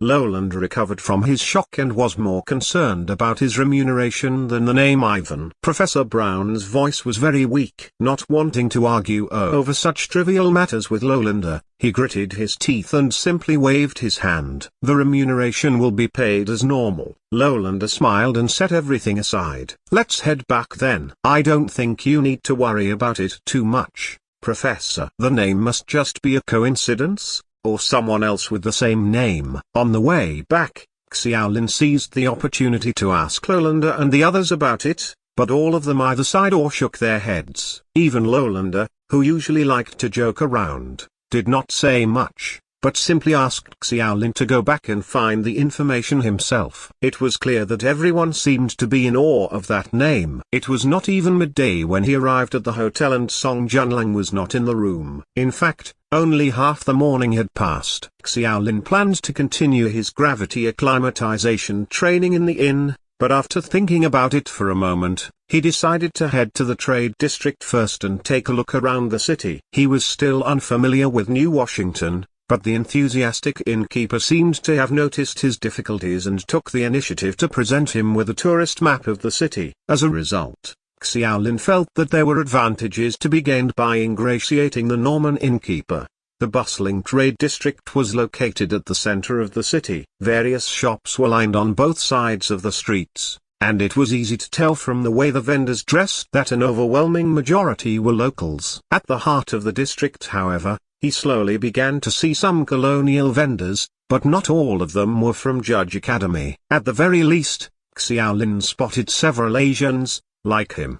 The shops they operated were actually supermarket-type stores. Xiaolin's interest was piqued and he went in to take a look. The items they sold included bones, skulls, teeth, and jewelry pendants. He spoke with the owner and learned that they were from Dawn Academy. Those knickknacks were made into simple pendants from beast bones that were hunted by the orcs, and most of them were equipped with mystical properties after some simple spells were casted over it by the orc shamans. It was very common among the beastkin orcs and in Dawn City, but relatively rare at New Washington, so they could often be sold at a price several times higher. Xiaolin politely declined the other party's offer and asked about the location where skill books were sold. He then left the supermarket, checked the map, turned left and did a turn before finally stopping at the corner of an alley. It was very old, and the stone bricks were completely covered with vines. It was likely an old site left behind from the Thunder Kingdom, and the environment was very quiet, so much so that it appeared like a completely different world from the hustle and bustle outside. Xiaolin felt a little strange. Compared to the bustling market outside, the place looked very deserted, and it would not have been easy to locate the place if someone had not given him directions. He pushed open the dilapidated wooden door with a creak, and though the shop was rather small, the furnishings were quite unique. The two floor-to-ceiling windows were covered in old, thick branches and leaves. Some bright sunlight, mottled with the shadows casted by the leaves, lit the wooden floor sparsely. Rows of bookshelves were positioned in the center. The tops of most bookshelves were exquisitely carved with several small animals, and by the window were 2 rows of sofas surrounding a round table. At that moment, several men and women were sitting there, sipping their aromatic coffee while holding exquisite books. Once they heard the sound of the creaking door, they turned their heads immediately and looked suspiciously at Xiaolin. Xiaolin was made to feel rather awkward. In any case, it looked more like a private gathering in a small library rather than a skill book shop. Xiaolin's mind raced to find some of the English words that he knew. A middle-aged man stood up first and asked, "Who are you? What are you doing here?" Xiaolin quickly found the words to phrase his answer. "Someone told me that skill books can be bought here, but I think I might have found the wrong place." He was about to leave when a middle-aged blonde woman, who sat with her back to him, turned around in surprise and could not help chuckling. "You're right. This is the place that sells skill books. How did you find it?" More laughs were heard when Xiaolin told them about the Dawn merchant who operated a supermarket. The middle-aged man shook his head, not knowing whether to laugh or cry. Then, he said directly in Chinese, "So you're from Dawn Academy. No wonder that old guy suggested you come to me." The fluency of his Chinese gave Xiaolin an immediate sense of familiarity. He released his hand from the doorknob and asked, "Are you also a graduate of Dawn Academy?" He was a burly man with thinning hair and seemed to have shaved his head not too long ago. Clad in a white shirt, the muscles exposed to the air were swollen and resembled steel bars. Despite his robust looks, he had a kind disposition and smiled before replying, "You can say that. Hee. Today's one of the rare occasions I'm a businessman. So, tell me, Junior, what do you need?" "So, he's your compatriot. We won't bother you then. Let's get together another day." The others on the sofa heard the middle-aged man's words and took the initiative to get up and bid their goodbyes. They smiled politely as they passed by Xiaolin and proceeded to leave. Chapter 125. Skill Book. This chapter is updated by Novels PL. How may I address you? The middle-aged man asked. "Xiao's my surname." Xiaolin did not immediately reveal his name, Since the man was still a stranger, the man did not seem to mind and smiled kindly. "My surname is Lin, and I left Dawn Academy a couple of decades ago." "What grade are you in?" Xiao Lin noticed that the man used left instead of graduate, and that he had left for a couple of decades already. That would mean he was a very old senior, which confused and surprised Xiao Lin somewhat. In any case, he did not ask too much, and replied, "Freshman." The man was a little surprised. "Just enrolled? A freshman?" "Yes. I'm surprised that a Dawn's freshman is here in New Washington." The two chatted briefly, but the man did not continue to ask Xiao Lin what he was doing there or how he arrived. It was quite clear that the man was a very educated person, and their topic soon shifted back to the bookshelves there. "These books are my personal collection. They were collected during my travels around the New World in my early years. Not all of them are skill books. There are also some translations. I don't have any other hobbies, so all I do is read books. I can't use these books at all and it's a waste just to store them, so I opened up a small shop here. I don't really want to make money either, so it's good enough if I call a few friends over to hang out here in my spare time." Speaking of that, the man smiled and said, "You can choose whatever you want and I'll give it to you at cost price. It's rare for customers to come over, and it wouldn't hurt to give them to you too, but I'd still have to recover some of the cost. The cost of housing in New Washington isn't cheap." Xiao Lin dove right in and began choosing, but within minutes, the man knew that Xiao Lin was a layperson who did not know how to pick out skill books. He was not too surprised after recalling that Xiao Lin was only a freshman, so he began to explain everything little by little. Skill books were obviously different concepts from that in video games. It was not as though one could learn them immediately with the simple click of a mouse. Skill books were actually textbooks that described in detail the composition of skills, its learning requirements, and their usage methods. The higher quality ones even came with classic battle examples. The skill books on the man's bookshelf were very old. The page corners were severely rolled up and heavily creased, but it was clear that the man had stored those skill books very well and they were not too damaged. Xiao Lin was not too averse to it, but he was still rather reluctant to pay. Those were not new books, but they did not seem to be cheap, even though they were sold at cost price. However, his eyes lit up immediately after flipping through some of the books and his earlier doubts were completely cast away. In addition to the printed words, lines of small red writing frequently occurred beside them. They were almost certain to be annotations that the man added on. The man guessed what Xiao Lin was thinking. "Those are my own personal learning experiences in the early days. You can refer to it if you want, but you can also ignore them. I dare not say that my experience is suitable for everyone." Xiao Lin flipped through some high-level skill books, and although he might not be able to learn its contents immediately, the man's annotations were undoubtedly of great value. Taking an example from the Flame Bullets skill book, the man had the following annotation beside a certain section of the introduction to the initial hand casting action. "If these actions are omitted, the power of the flame bullet will only be reduced by about 10%, but the casting time of the converged element will be reduced by several seconds." Such tiny details could sometimes play a crucial role. After all, the reduction of a spell's casting time by a couple of seconds might prove to be the deciding factor between life and death. Xiao Lin read those remarks with gusto and soon realized that he had been acting impolitely. Booksellers must surely loathe customers who only read without buying. The man returned to his sofa and said with a smile, "Sit here and read. There's more light here." Xiao Lin was a little embarrassed and put down the skill book. Aside from skill books, there were many works translated from the New World there. Though they were not necessarily skill books, they were all written by the local indigenous masters. Xiao Lin felt spoilt for choice. Good books seemed to be all around him, but he did not know which one to choose. The man saw his awkwardness and walked over again. "Tell me, what type of course are you taking?" "Realistically speaking, most of my skill books are probably not useful for freshmen." Xiao Lin thought for a while, and said, "Any basic skill books are fine." The man cocked an eyebrow. "What kind?"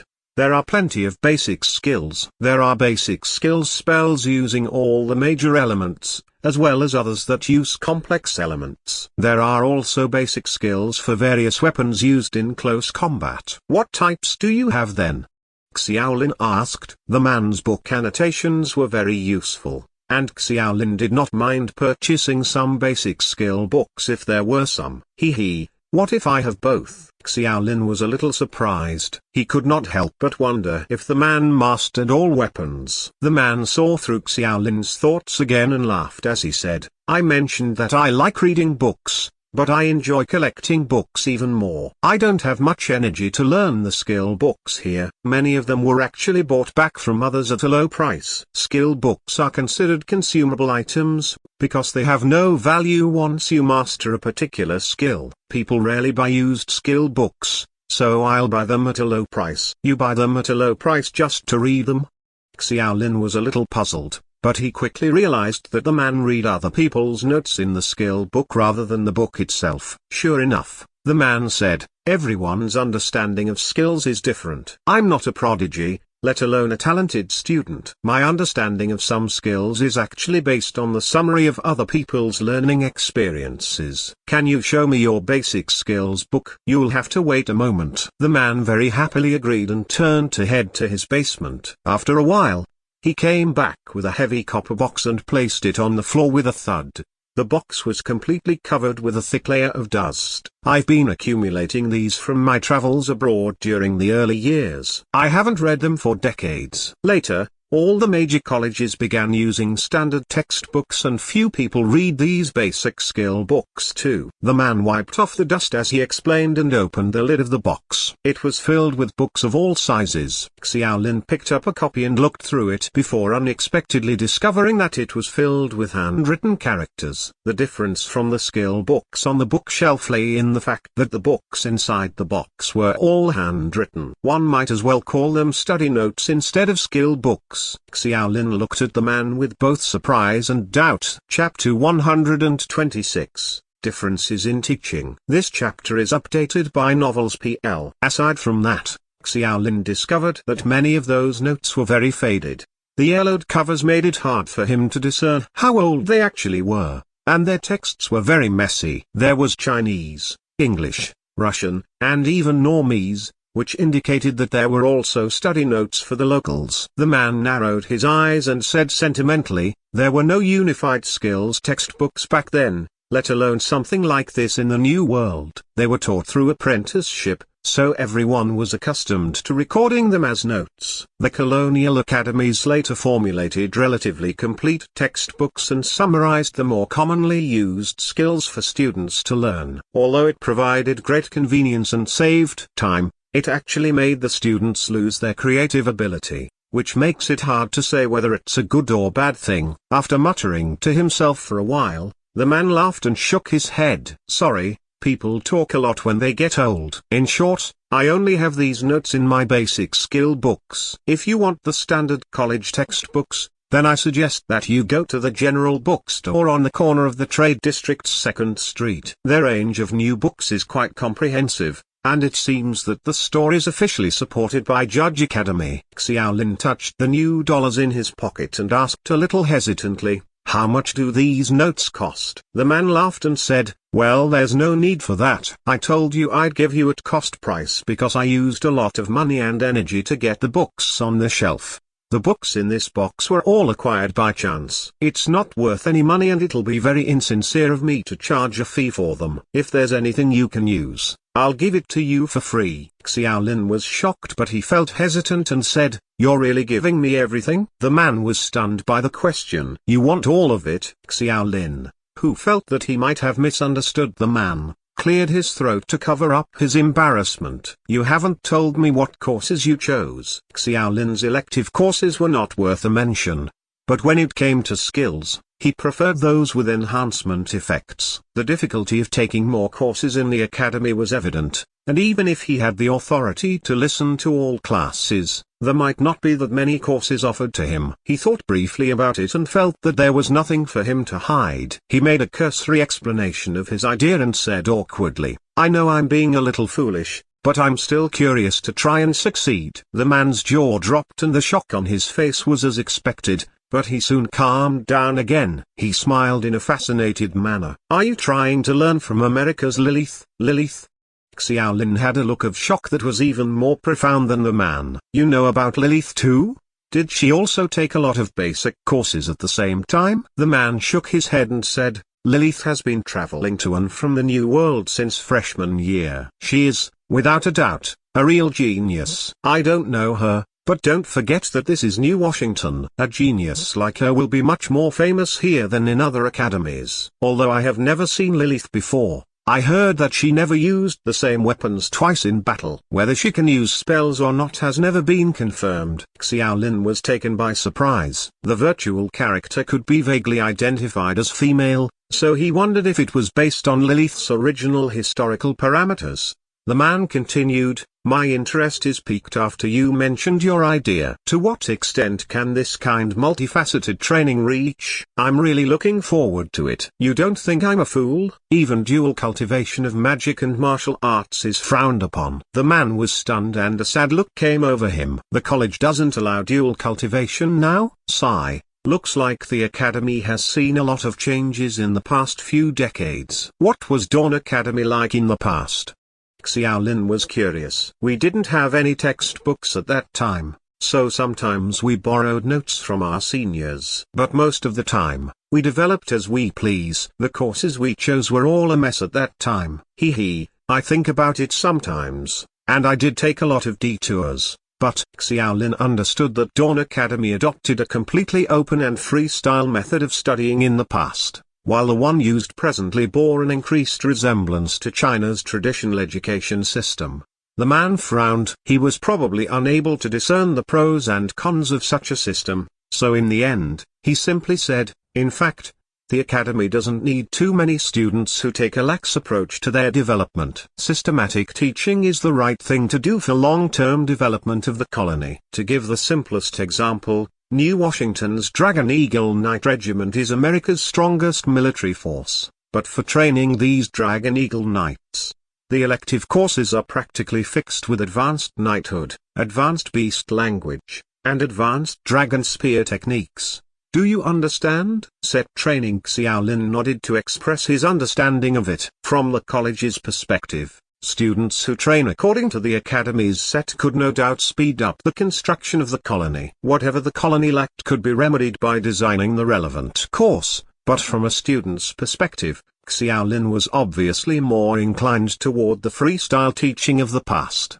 The man did not seem too keen on talking more about that topic, so he shook his head and said, I digress. It's not as if no one has tried the idea you mentioned, but I personally haven't seen it. Hence, my interest in it. I can give you these basic skill books for free. Xiaolin was just about to rejoice when the man's sentence took a turn. But I won't give it to you all at once. The true value of these skill books is only exhibited when they're shown to someone else. It's a pity to put them in here, but I don't want you to put these things to waste. You can only choose no more than 5 books whenever you come here, and the next time you're here, I need to know your progress before deciding whether or not to continue giving you these skill books. Xiaolin hesitated for a bit when he heard that. He had been invited to New Washington on that occasion, and Dawn Academy might not let him go there if he wanted to come by himself next time. In the event that he was somehow allowed to go again, he might not get the treatment that he was getting with all the super potions and anti-gravity accessories. He did not believe that he could afford all that using only the new dollars he had on him. The man's annotations in the skill books were very interesting,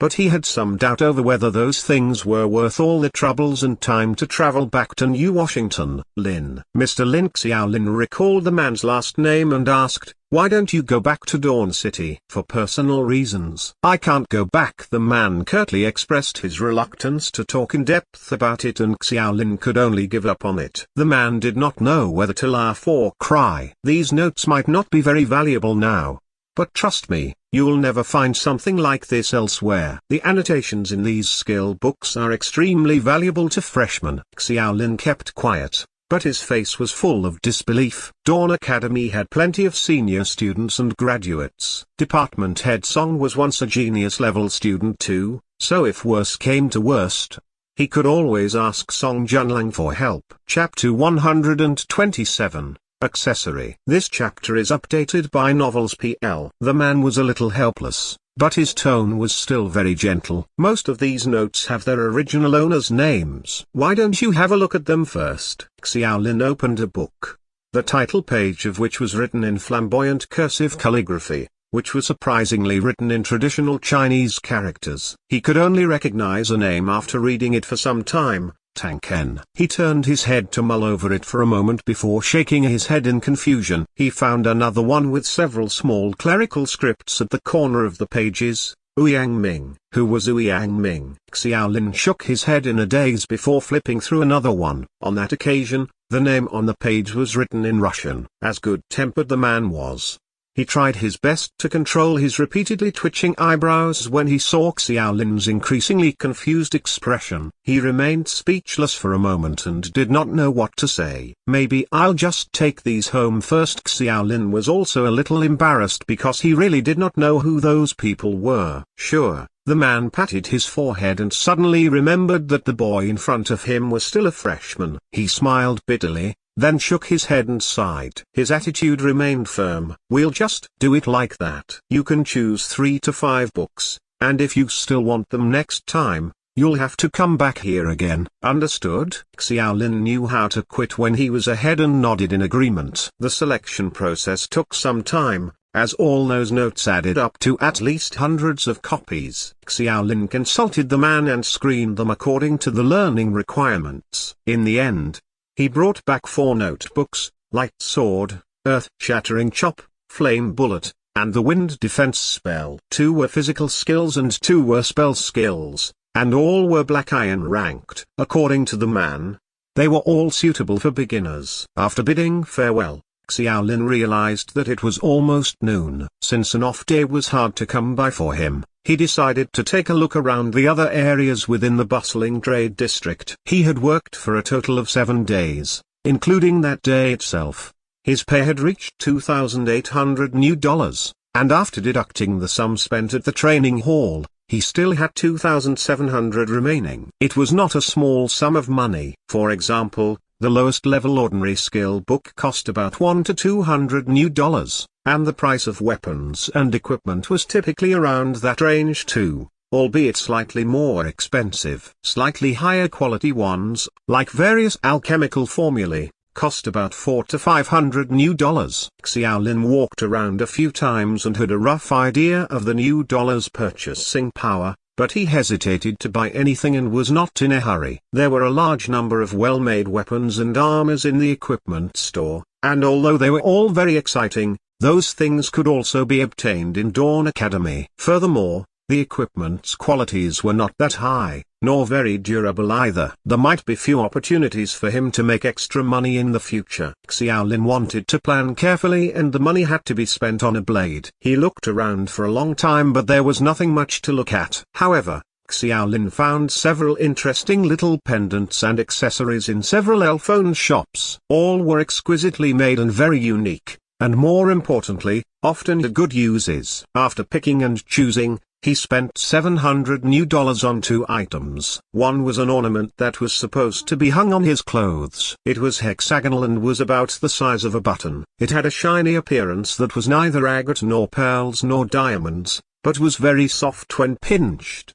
The shop owner was an attractive male elf, who was very friendly but spoke poor English. After an explanation, Xiaolin had only a vague idea of the power of those ornaments. It was only after he made some hand gestures and showed some explanatory diagrams that Xiaolin understood. The function of the ornament was simple and could be easily summarized. Its purpose was transfiguration, but not the kind that was seen in martial arts or television. According to the elven shop owner, the gadget was derived from the seeds of certain plants that were specially grown by the elves. The seeds contained a certain energy, and picking them before their germination could preserve that energy within and prevent it from being emitted. After that energy was emitted, it could temporarily produce a certain hallucination effect to anyone who laid eyes on it. When worn, the wearer could also allow others to see a fake version of themselves, the effect of which was more or less like transfiguration. Of course, that kind of energy could be used only once,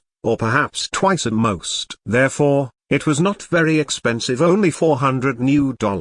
Nevertheless, it was a unique ornament that had some collection value. even after it had been used up. The other piece was a coil of spider silk, refined from spiders that only inhabited the elven territory. It was much more resilient than ordinary rope, but the most important point was its extremely slim and light properties. The elven shopkeeper was very thoughtful. He placed the spider silk coil in a delicate ring and made it easy to carry. The spider silk was cheaper, costing $300 new. After buying the two items, Xiaolin touched his pocket, which only had $2,000 left, and decided to stop for the time being. As someone who was new to the new world, there were a lot of dazzling things that attracted his attention. If he really wanted to let himself loose, the money he had was not enough at all. It was past noon by the time he returned to the inn. Song Junlang had returned at some point and was sitting in the room with a bird cage on the table. Song Junlang was teasing the bird and feeding it. The bird was about the size of his palm and was fiery red from its hook-shaped beak all the way to its talons. The color was extremely bright and brilliant, like a burning flame. Its head was adorned with an ink-black crest, and the combination of red and black was a breathtaking sight. The bird food in Song Junlang's hands was equally as unusual. They were all pieces of meat the size of fingernails, with streaks of blood that were not even cleaned off. The bird swallowed them whole as they were tossed into the bird cage. It called out in low grunts,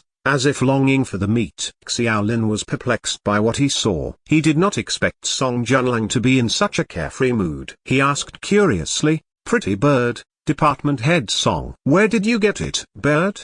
Department Head Song shot a condescending glance at him and said in an irritated tone, "Please don't insult it by comparing it to a creature as low level as a bird. This guy is a near genuine dragon eagle." "Dragon eagle?" Xiaolin widened his eyes and exclaimed, "Fook." Song Junlang was obviously taken aback by Xiaolin's exclamation and quickly dropped the meat in his hand. He hurriedly walked to the corridor outside the room and looked left and right, breathing a sigh of relief when he saw that there was no one around. He then shut the door quickly and said in a slightly reprimanding tone, "Keep it down. Don't spread this around, do you understand?" Xiaolin's mouth twitched slightly, feeling like he had been too naive. Would the Song Junlang he knew even keep an ordinary bird? Department Head Song's nervous expression earlier made Xiaolin suddenly realize something. He lowered his voice. "You went to America's Dragon Eagle Night Regiment and stole a baby bird. I mean, a baby dragon eagle." "Steal?" "No, no. No, I got a dragon eagle egg through my own channels. It just so happened to hatch today." "Are dragon eagle eggs that easy to get?" "Of course not. Dragon eagles are a military-controlled creature of Judge Academy. First, you have to pretend to be a bad guy and get reported, then you have to hide it from the inspection staff, and at long last, you can sneak out and take back with you a real dragon eagle egg." This entire day had been just torturous. Chapter 128, The Value of Notes. This chapter is updated by Novels PL. Although Song Junlang was complaining, his expression suggested that he was waiting to be praised. The Dragon Eagle Night Regiment were the elite troops of Judge Academy, and it did not take a genius to know that the birth and growth of that creature was under America's strict control. Xiaolin also had to give credit to Song Junlang's connections and skills, for the latter could steal a newly born dragon eagle so stealthily in someone else's city. "What are you going to do if you're discovered?"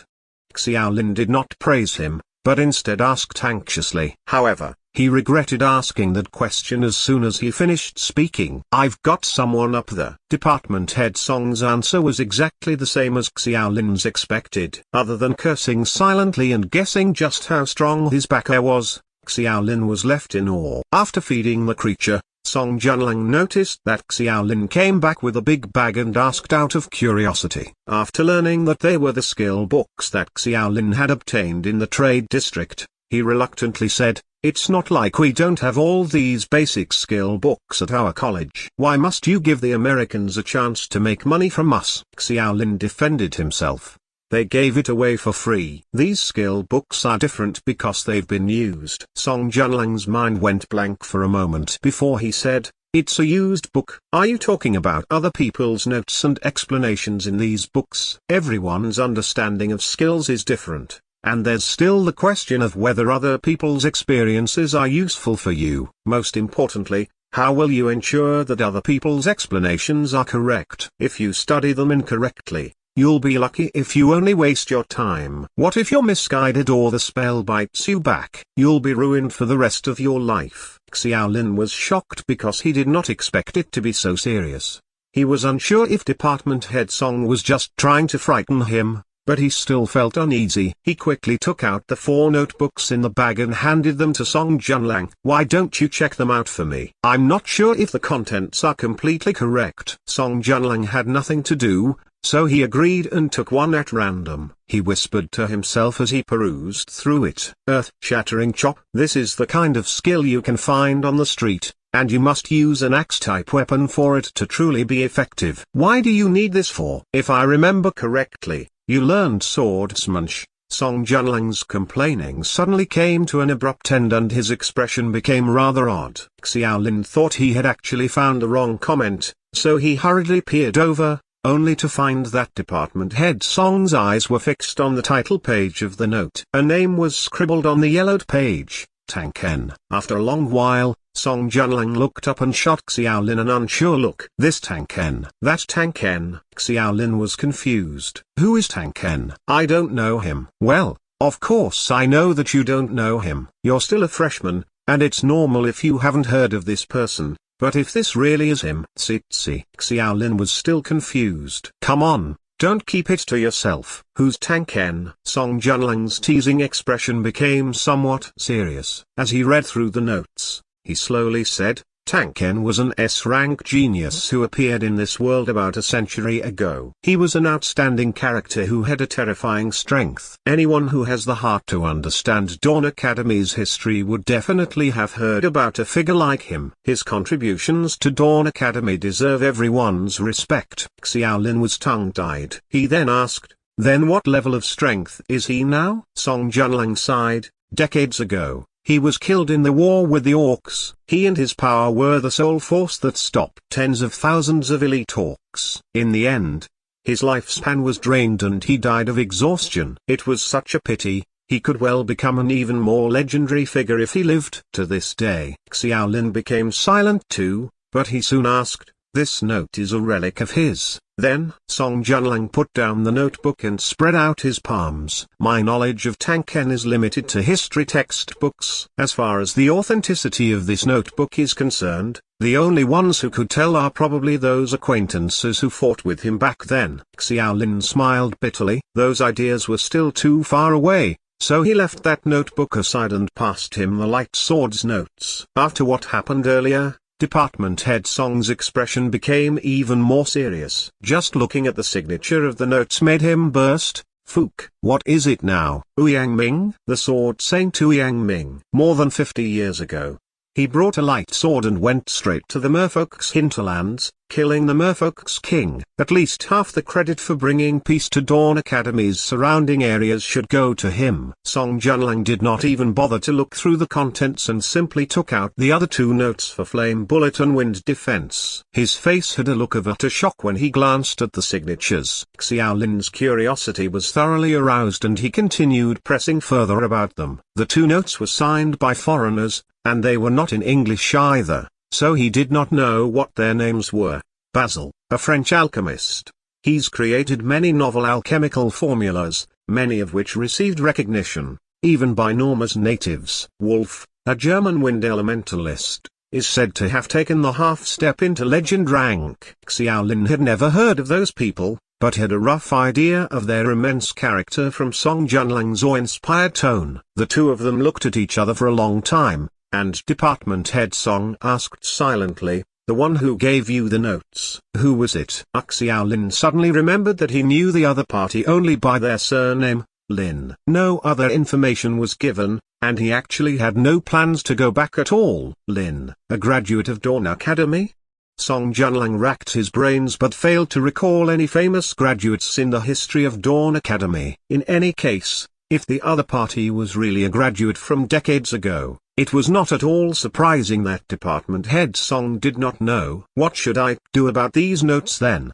How should I know?" "I can help you identify them if they're from ordinary people. But if it's these people, Song Junlang looked helpless. Such a valuable thing was actually given to me for free. Xiaolin also had some doubts about it. Valuable? No, no, no. That person was right. Even if these signatures aren't forged, the practical value of these notes are very limited. At most, they're a small collection of commemorative value. Song Junlang corrected him. These are just black iron ranked skills. The level is really low, but it's not too bad for freshmen. Department head Song's meaning is very simple. Regardless of whether those notes were real or whether the annotations were correct, it was still something that he got for free. One could take a look at them when one had the time. Xiaolin could learn from it if he found them useful, or vice versa. Either way, he would not lose anything. Xiaolin happened to think the same too. He set aside the skill books and thought of something more interesting. Ivanovich. Have you heard this name before? It's probably Russian. Chapter 129. Ivanovich. This chapter is updated by Novels PL. If Song Junlang's previous expressions were that of shock and horror, his was absolutely petrified when Xiaolin mentioned that name. His expressions froze in an instant. Xiaolin did not notice it and continued. Professor Brown gave us a few days off. The name was discovered on the excavated stone slabs earlier today. At that time, everyone, including the professor, seemed a little strange.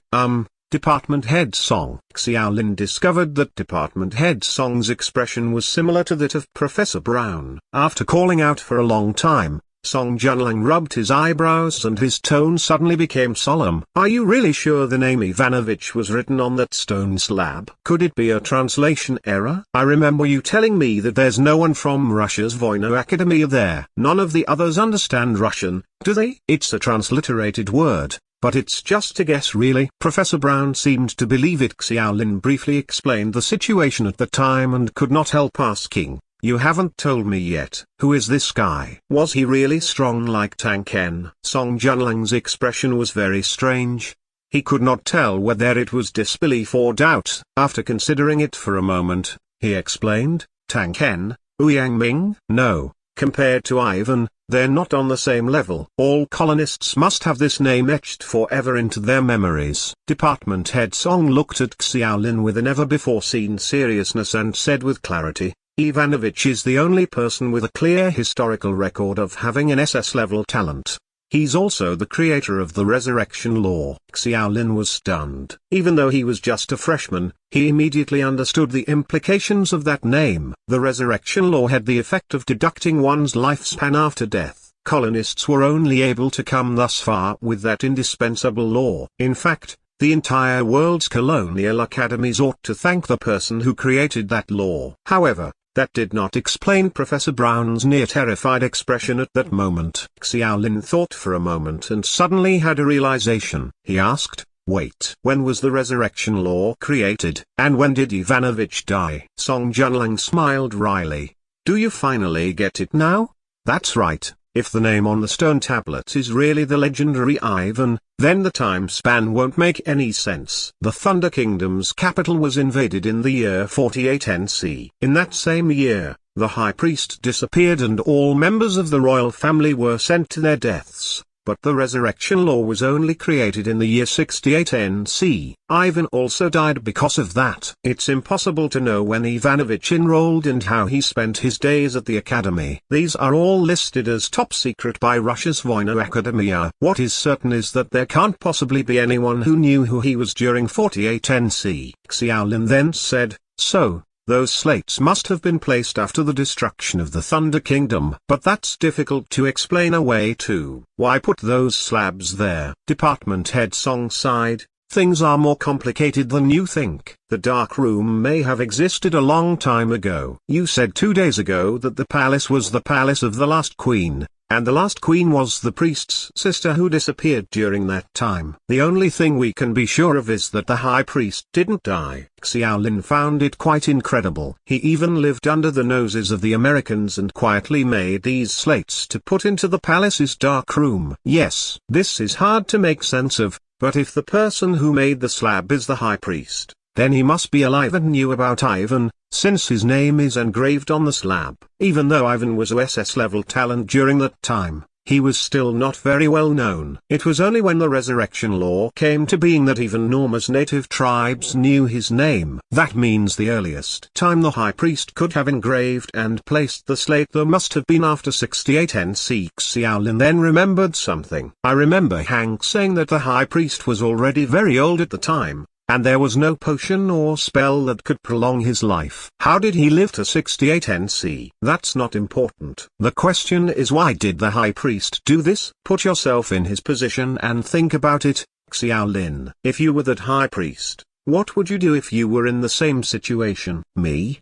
Xiaolin was taken aback. He thought for a moment and said, if my country was destroyed and everyone else was killed except for me, I definitely won't be able to accept it and I'll find ways to retaliate. Exactly. In such a situation, a normal person would definitely wait for an opportunity to retaliate. There are many forms of retaliation: assassination, sabotage, or instigating a rebellion. With the high priest's ability and prestige during that period, he could do any of those things as he pleased, but he didn't. Instead, he hid in the shadows and carved out that slab, with Ivan's name appearing there too. All of this is just too strange. The two of them deliberated for some time and were still at a loss. In fact, the crux of the matter was still the slates. It was important to figure out what contents were recorded on them, and as far as Judge Academy was concerned, they had to face a more embarrassing problem. They had no way to determine whether the high priest still existed to that day. Indeed,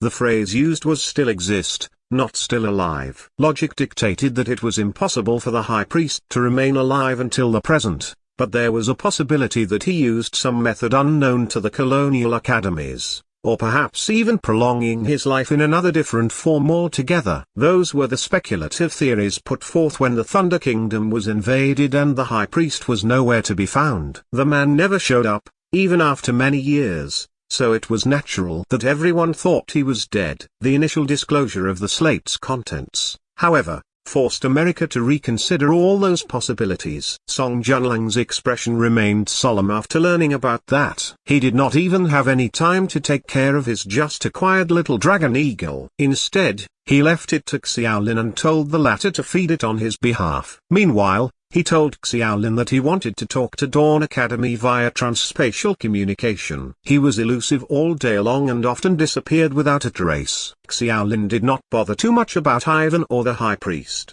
since they were of no importance to him.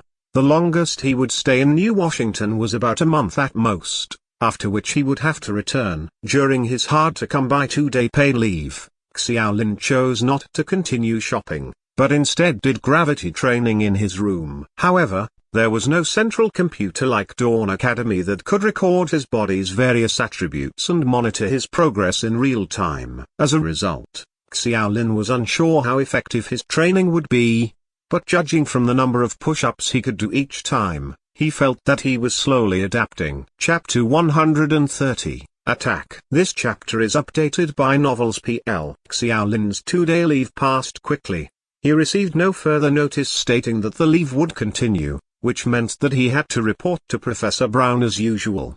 He got up early in the morning and waited for a long time at the inn entrance, but his escort Norn was nowhere to be seen. As the intern from the Foreign Affairs Department who was responsible for picking Xiaolin up every day, Norn had never been late, which left Xiaolin scratching his head. Norn still did not appear after 10 or so minutes. So Xiaolin decided to go to the palace by himself. Brown was a very harsh old man, and Xiaolin's pay might even be deducted if he was late. All of a sudden, Norn finally arrived. I was going to be late. Why are you only here now?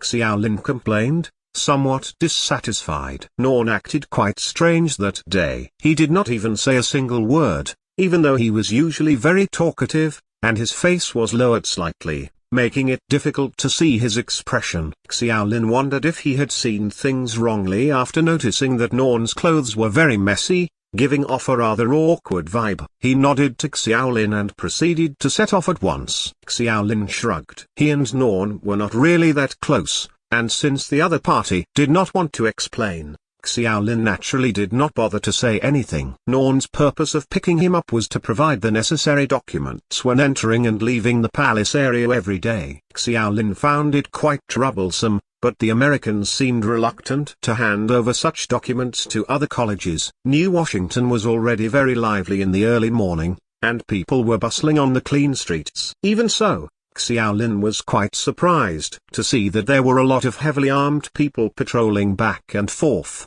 and their equipment looked rather sophisticated. The conspicuous red Dragon Eagle logo on their armor belied their identity. They were the Dragon Eagle Knight Regiment, and they stopped people on the street from time to commence random interrogations. Xiaolin looked pensive throughout their journey, but those Dragon Eagle Knights did not give him and Norn a hard time because the Norn was leading the way. They went straight through the periphery of the palace grounds and reached the desolate palace. As always, their fingerprints were verified under the watchful gazes of 2 guards stationed outside. Xiaolin then bid farewell to Norn and entered the palace hall. He arrived there early, and only 3 or 4 people were present. The others were not there yet, and none of them went to work immediately. They instead chatted with each other during that spare time. Have you noticed that the city's defenses increased significantly today? The Dragon Eagle Knight Regiment seems to have been dispatched. See. The Americans are probably a little scared after Ivan's name appeared on that slate. In fact, I think the Americans are making a big deal about nothing. Even if the High Priest lives to the present, the possibility that he'd instigate a rebellion is very low. I don't think the 2nd or even the 3rd generation of local natives will band together, especially when their strength is far behind that of the Dragon Eagle Knights. The success of a rebellion would definitely be 0. But they might still be able to inflict some damage. The Americans are really terrified of terrorist attacks and the like. Hey, doesn't matter. We'll be back home in just over half a month. The significance of the name on the stone slab from 2 days ago was easy to understand with a bit of critical thinking, but the others were similarly unconcerned like Xiaolin. Whether the High Priest was dead or alive, or whether he was instigating a rebellion or trying to wreak havoc, they were all Judge Academy's headaches and had nothing to do with them. A new round of work began as soon as everyone else came. Professor Brown, who finally showed up, did not express any opinions on the matter, but verbally asked everyone to speed up their progress. They had just started their work when a dull explosion suddenly occurred outside the palace. What soon followed was a clamor of voices, hasty footsteps, and the clanging of blades. Another, more violent explosion soon occurred, and everything soon reverted back to calm. Xiaolin and the others raised their heads and looked at each other. Their eyes were filled with bewilderment and confusion. That was the deepest part of the Palace District and the central area of New Washington, so it was quite impossible for a battle to occur there. Bang! The palace gates were pushed open heavily and several of them stepped back instinctually. They all breathed a sigh of relief when they saw the person who broke in. Commander Harry of the Dragon Eagle Knight Regiment. Excuse me. What happened? Lolander asked. But Harry kept quiet and glanced at him sternly. After Professor Brown came down, Harry nodded at him slightly and said in a deep voice, "Someone tried to break into the palace area just now, but I happened to be nearby." Brown frowned in surprise. They were targeting this place? From the other party's path of movement, this place is the only possibility. Who was it? I don't know. He escaped. The palace area is heavily guarded and you need special documents to get in and out. How could someone just enter like that? I'm still investigating. The other party's objective is unclear and I'd like to strengthen the security of this palace from today onward. I'm sure you have no objection to it, Professor. I'd have to trouble you to do that, Commander Harry. Don't worry. No matter who that person is, they're in New Washington City after all. It's not somewhere they can just mess around. Harry left quickly again, but dozens of other knights that came with him stayed behind. Several of them were stationed in the hall itself, dressed in sturdy armor,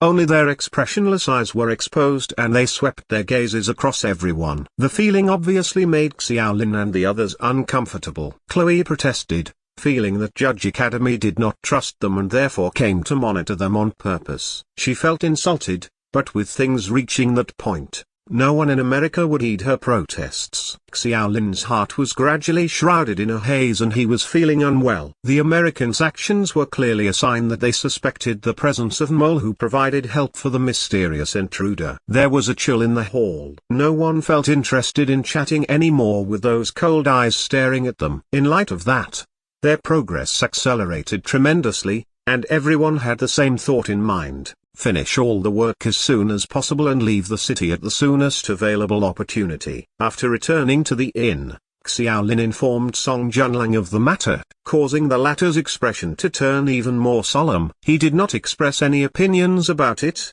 but repeatedly told Xiaolin to watch himself and refrain from interfering regardless of what happened. After all, they were from Dawn Academy, and New Washington's affairs had nothing to do with them. Life returned to peace and calm again in the next few days. The mysterious man who broke into the palace disappeared and never reappeared again. No one knew if the other party had left New Washington or was simply laying low. Xiaolin's routine had not changed much either. He worked for Professor Brown during the day and trained at the inn at night. Once he could do a higher number of push-ups in the gravitational environment, he planned on trying night runs. Unfortunately, he was quickly caught by the guards barely seconds after leaving the inn. Once he went through some troublesome procedures and had his identity confirmed, they proceeded to release him. He then learned of some unexpected news from Department Head Song. New Washington was officially going to implement a curfew from that week onward. Chapter 131,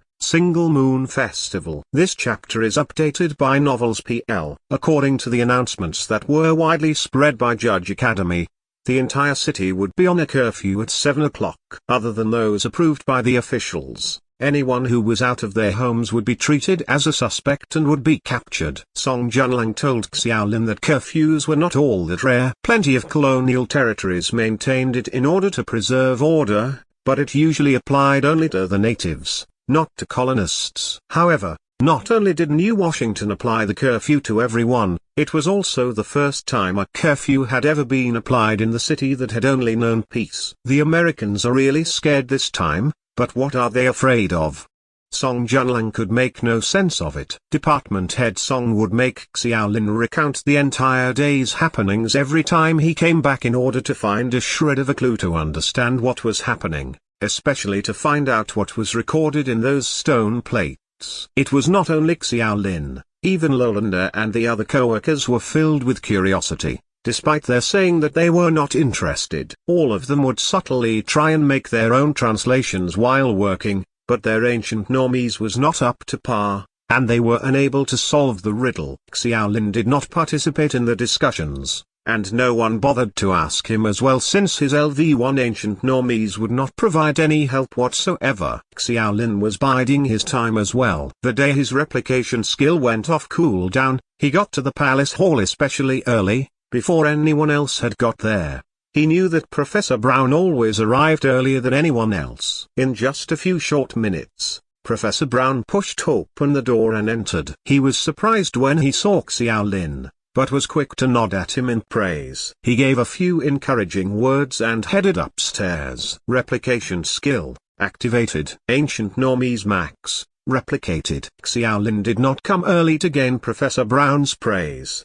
He was only there for the opportunity to replicate Professor Brown's skill, and everything was going as smoothly as he anticipated. All the copied notes were with Professor Brown, but it was not an issue as the stone plates that had been put together were all still neatly arranged in the wall. After using his skill, he hurried over to where the stone plates were. Professor Brown's maxed out ancient normies was something else. Those indecipherable symbols suddenly became clear and meaningful. Xiaolin could pretty much read 10 lines with a glance, so he managed to quickly read through everything without pause. Mortals in the living world, heed God's call. In this world filled with turmoil, a blood moon will rise. Then, the light of God will once again rise from the ancient ashes. In the cover of the fog, my prayers will cleanse all sin and impurities. There were over 40 stone plates, and Xiaolin read them very easily. However, the more he read, the more he was confused. He could recognize all the words,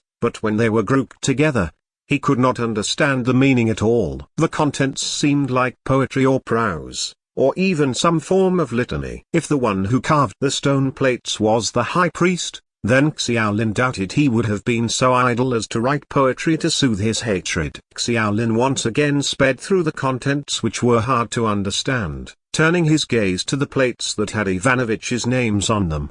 The appearance of the name of the man who established the law of immortality was also when Judge Academy started to act alarmed. The state of that stone plate was worse than the others. Even after Lowlander and the rest of them restored it, there was still not much left of the plate. The words on the stone plate were also very blurry and hard to recognize. They guessed that these stone plates were placed into the dark room at different times. The one he was looking at could very well have been placed there even longer ago, and the ones that were better preserved could have been placed there not as long ago. Thankfully, it was not prose written on that particular stone plate, and the meaning was easy to understand. I spent several decades to finally understand that these evil demons come from a different point of time and space. The power they currently have is more horrifying than I imagined. Ivanovich, he used up all his powers and even went against God. God will not forgive him. God did not abandon us. Ivanovich, that he enlightened me. I finally found a way to defeat these evil demons. His replication skill had ended, but Xiaolin remembered all the contents. He felt that his understanding of the new world was way too shallow, but there were no results. Even after asking department head Song that night, Song Junlang did not ask Xiaolin where he got the translation. Skipping straight to analysis. The evil demons in this case definitely refers to us. But what does it mean by defeating us? That part's too vague. Maybe it means fanning the flames of rebellion, Xiaolin said. The problem is that these stone plates were carved who knows how many years ago, and were only recently excavated. If it was for a rebellion, then it would be way too late. Furthermore, who would stupidly carve all of that on the stone plates and wait for the Americans to find it so they could prepare themselves? The two of them discussed for half a day, but could not seem to find any headway. It only caused Xiaolin to be even more confused. New Washington's law enforcement grew stricter, since it was still a city the Americans had garrisoned in for a long time. Even if there had been a long peacetime, when Judge Academy really put their mind to strict investigation, they still managed to find several problematic areas. Xiaolin still maintained his routine of only going to the inn and the palace, and would occasionally try to get some news from Lowlander and the others. Just the day before, they said that Judge Academy captured a few natives who were acting suspiciously. Those people called themselves merchants from outside, but they suddenly fought back when they were being questioned. They were quite skilled, even managing to kill a few Americans in the process. Of course, under the influence of the Resurrection Tower, those unlucky eggs only lost 20 years of their life, but that was still enough to cause alarm. It's definitely not possible for a rebellion to happen. The Dragon Eagle Knights are here and we have the Resurrection Tower. The New Washington's defenses are impenetrable, but some might be trying to cause a scare,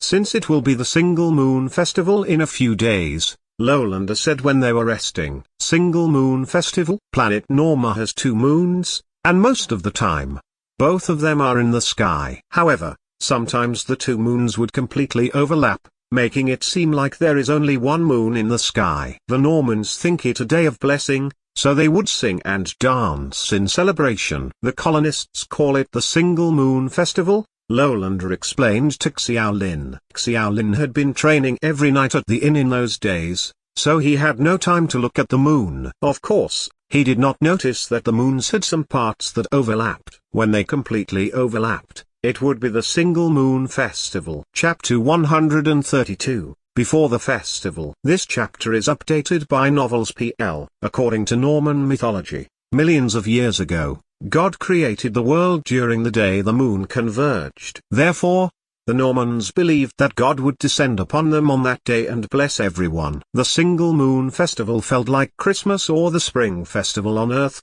but the difference was that the moons did not converge on a regular basis, and would usually only happen every 4 or 5 years. The natives viewed the festival as very important, and was not an event that could be simply cancelled. Even the colonists, who set up various stores within the city, would use various discounts to earn a killing from the natives during this time. New Washington had only known peace and prosperity. It was even well known amongst the natives. If they actually cancelled festival celebrations, it would be a very big hit to various parties. After all, colonizing was not just about war. Economy and profit were also things everyone was fighting for. That was why Judge Academy was currently in a precarious situation. More and more evidence pointed toward an unknown and mysterious presence in the city that could very possibly perform some destructive activities in the city. It would put the Americans in a very tough spot if chaos were to happen during that important festival. Various checkpoints had been set up within the city for the curfew, and there were a lot more stringent measures being taken at the city entrances. Everyone who entered would need to give proof of identity and records of an address,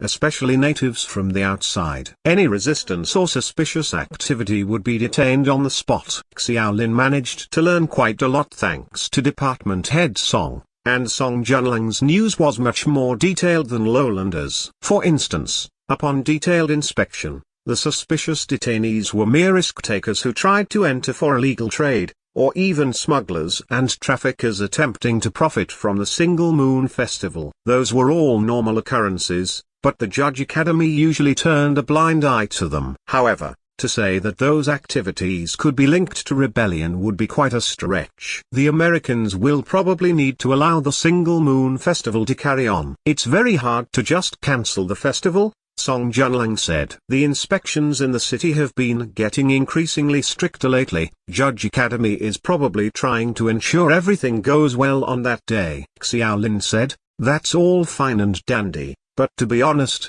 it's hard to tie all this to the stone plates and say that everything was orchestrated by the high priest who is still alive. However, surely he wasn't just carving all those stone plates to vent his feelings. Department Head Song shook his head. Let the Americans worry about this. Just focus on doing everything Professor Brown asks of you, and don't cause any trouble. To be honest, the best thing for us would be to leave New Washington by the Single Moon Festival, but it's not possible anymore. After some investigation, I found out that the teleportation platform would be temporarily closed. Closed? Xiaolin gaped, and then he said in realization, are they taking precautions against the other academies? Of course. Song Junling coldly smiled. Even if the colonists are considered a single body, we still have our conflicts when it comes to individual interests. So basic precautions are a must. There were two fundamental structures that were needed in every colonist academy city, a resurrection tower and a wormhole. A resurrection tower tied into the lives of the colonists. The law of immortality was the most important factor for them in overcoming the advantage in numbers the natives had. The wormholes were the foundations of all the academies. It ensured that resources and new recruits from Earth or the academies could arrive on the planet. Even though there was more than one wormhole in the world, if the Americans lost their wormhole, it could signal the end of Judge Academy. No matter what happened, the Americans could not lose either of them. That was why Judge Academy's greatest defensive strength, the Dragon Eagle Knights, were all garrisoned in those two locations as of late. The wormhole was even closed off temporarily. The Americans seemed to place more importance on those than the contents of the stone plates. At the end of the third week, Xiaolin noticed that all the Dragon Eagle Knights stationed in the palace had been dismissed, which was how he made that guess. Of course, the castle district was still the heart of the city, so the necessary defenses were still there. There shouldn't be any problems with so many defenses. After work that day, Lowlander casually said that to everyone. He had returned to his usual chatty self after the hall guards were sent away. It was actually awkward for them those few days thanks to the tensions within the city. The wormhole's temporary closure did nothing to assuage their moods either. The students of the Western academies were particularly sensitive to things like terrorism, so they were constantly worried of being attacked by natives on the streets. The Americans are quite good at handling these problems, Lowlander said, but it was unclear if he was consoling himself or everyone else. I heard yesterday that the wormholes would be reopened after the Single Moon Festival. When the time comes, I'm getting out of here. I don't even care about my remaining wages. Xiao, what do you think? The few Europeans looked at Xiaolin after voicing their opinions. The stone plates seem to be about finished. If we pick up the pace, we'll definitely be finished by the end of the month. Xiaolin agreed with them as well. He was only a new student who was not even at the Black Iron rank. He absolutely had to stay out of conflicts. The best way to do that was to ensure he could leave early, but he still wanted the remainder of his wages, especially after he saw the value of new dollars in the trade district a few days ago. That sum of money was quite big for the broke Xiao Lin. The rest of them thought for a while, and felt like Xiao Lin made sense. It was best if they finished up the stone plates. Otherwise, they might not even get permission to use the wormhole, especially if Professor Brown decided to stop them. At the time, the Single Moon Festival was 3 days away. Other than the increase in guards and patrols, a celebratory atmosphere spread throughout the streets, especially in the commoner district where Normans were more prevalent. The streets got increasingly more colorful as the holiday spirit increased. Even the outskirts of the city saw Normans building various platforms and transporting various foods. A large bonfire gathering would be held during the night of the festival. The traditional way of celebrating the festival was even grander, with the king or some other individual with high status performing various rituals to offer prayer and thanks to the gods while accepting the coming of the future. Those traditions consumed time and resources, and the Americans felt it had the potential to foster rebellious sentiment, so they cancelled it. However, the Normans could still hold small-scale prayers in their own homes, which were regarded as fine. Chapter 133. Skill Requirements. This chapter is updated by Novels PL. Despite the tension in New Washington, Xiao Lin's life did not change much. In the day, he would work with Professor Brown, and at night, he would train in the inn. The only difference was, during his spare time after training, Xiao Lin was responsible for feeding the Dragon Eagle chick that would constantly cry for food. Department head Song said he had urgent business, and had been missing for a few days. Other than that, Xiao Lin would look at the 4 skill books whenever he was free. The basic skills were not too hard to grasp, but there were a lot of prerequisites to those skills. It would take quite some time to truly master them. For example, the earth-shattering chop required a level 4 mastery in basic axe-like weapons and a max in slashing. Those are the requirements that Xiao Lin referred to which needed to be fulfilled to learn that skill. Xiao Lin once suspected he was in a game world, so he asked Song Junlang what would happen if he learned the skill without satisfying the requirements. Song Junlang laughed out loud, and gave a simple example. It was logically possible for a Year 1 student to jump to a Year 6 graduating class, but the prerequisite would be that the student could grasp all the basic knowledge that a Year 6 student knew. Learning skills was just like that. Some basic weapon mastery and mastery in slashing were the foundations to the earth-shattering chop. It was impossible to learn it without first having the other two. That was also the reason why Xiao Lin chose a skill that could only be used with axes, because he had already maxed out his slashing. Slashing was a skill that could be used with any sort of melee weapon. Compared to basic weapons mastery,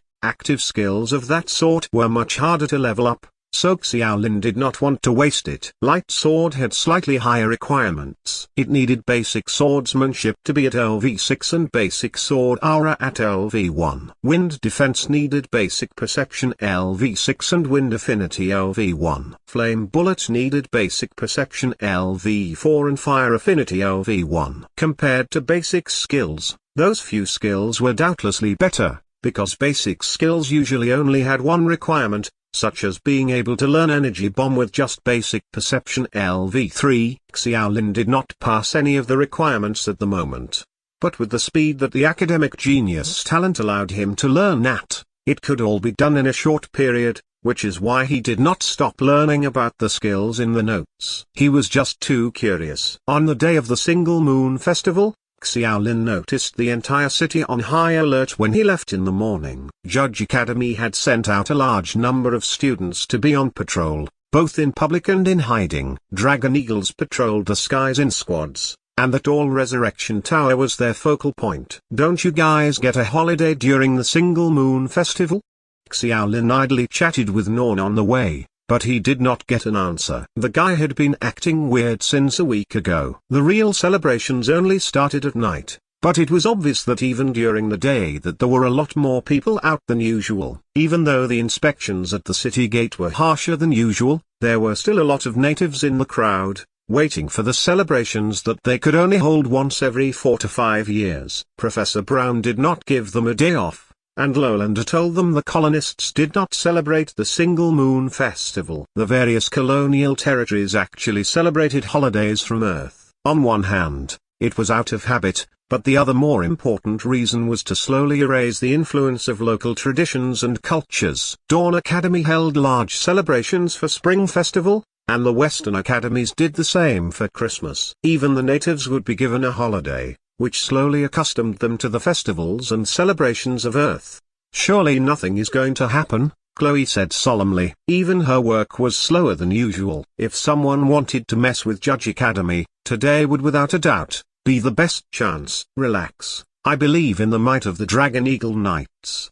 Lolander consoled her. "I believe that the century-old city of the Americans would not be so easily toppled," Xiaolin said. "I hope so." Bam! The door was once again forcefully pushed open, shocking everyone. After looking at the culprit, everyone quickly tossed a confused gaze toward Xiaolin. Xiaolin's eyebrow could not help but twitch when he saw the girl who waltzed inside. Lilith was wearing a full suit of purple armor as she walked into the palace in large strides. She pointed at Xiaolin. "I heard you're heading back soon." "That won't do. I have to fight your giant golden dragon before you leave." Just 2 days ago, Xiaolin and the rest of them had asked Professor Brown to allow them to return to their respective academies. Of course, they did not cite New Washington being unsafe as the reason, but instead that the job was almost complete. That was the truth. In the few days of them working extra diligently, there were less than 10 stone plates left. Xiaolin did not know where Lilith heard the news,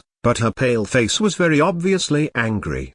She seemed to not want Xiaolin to slip away so easily. Xiaolin sighed miserably. Lilith had not come looking for him in the past few days, so he had almost forgotten about it. Dueling a giant golden dragon was something most people would treat as a joke, but he did not expect Lilith to be serious, to the extent that she came over today with a full suit of armor. She probably was not going to let the matter rest. Xiaolin smiled bitterly. "It's the single moon festival today, and the whole city is on high alert. I don't think it's a good idea to have the fight today. Of course, we won't do it in the city. I'll bring you outside. All you need to do is release your dragon." After that Lilith added, "You don't have to worry about any responsibilities. I've already submitted a request to the mayor of New Washington and gained approval." Xiaolin's lips twitched. How could such an absurd thing be approved? Was Lilith's position among the Americans that high, or did they just trust her that much? Xiaolin exasperatedly pointed at the stone plates on the floor. "Look, I have a lot to do here. And we're actually doing all this for your academy. You need to at least let me finish my work first." "You'll be finished at some point." "I'll just wait here. I'll be working until very late. I have nothing to do tonight anyway." "Why do you keep pestering me?" "I wouldn't mind if you found me another giant dragon." "Aren't you afraid of dying?" "Even the Knight Regiment couldn't defeat that dragon." Xiaolin tried scaring her away. "That's great. Only through fighting to the limit can I improve myself." Lilith's face was filled with bloodthirst. Failing to dissuade her, Xiaolin sighed again. The rest of them could only offer sympathetic looks. None of them dared draw the ire of the legendary Demon Queen Lilith. Chapter 134, Sudden Change. This chapter is updated by Novels PL. The moon rose exceptionally early for the single moon festival. The sun would usually only set after 6 on most days, but it started to get dark after 5 that day. Xiaolin used his break to look out of the palace, only to see the 2 round moons had converged, as if they had merged into one. However, it did not dim the moonlight. It was actually brighter than usual. A vibrant, silver moonlight lit up the world. Even the weeds and bugs on the ground within the palace could be clearly seen. Xiaolin stared for a moment when a cold breeze blew by, causing him to sneeze. He shook his head. Why is it suddenly so cold? Lolander had followed him and heard his complaint. He smiled and said,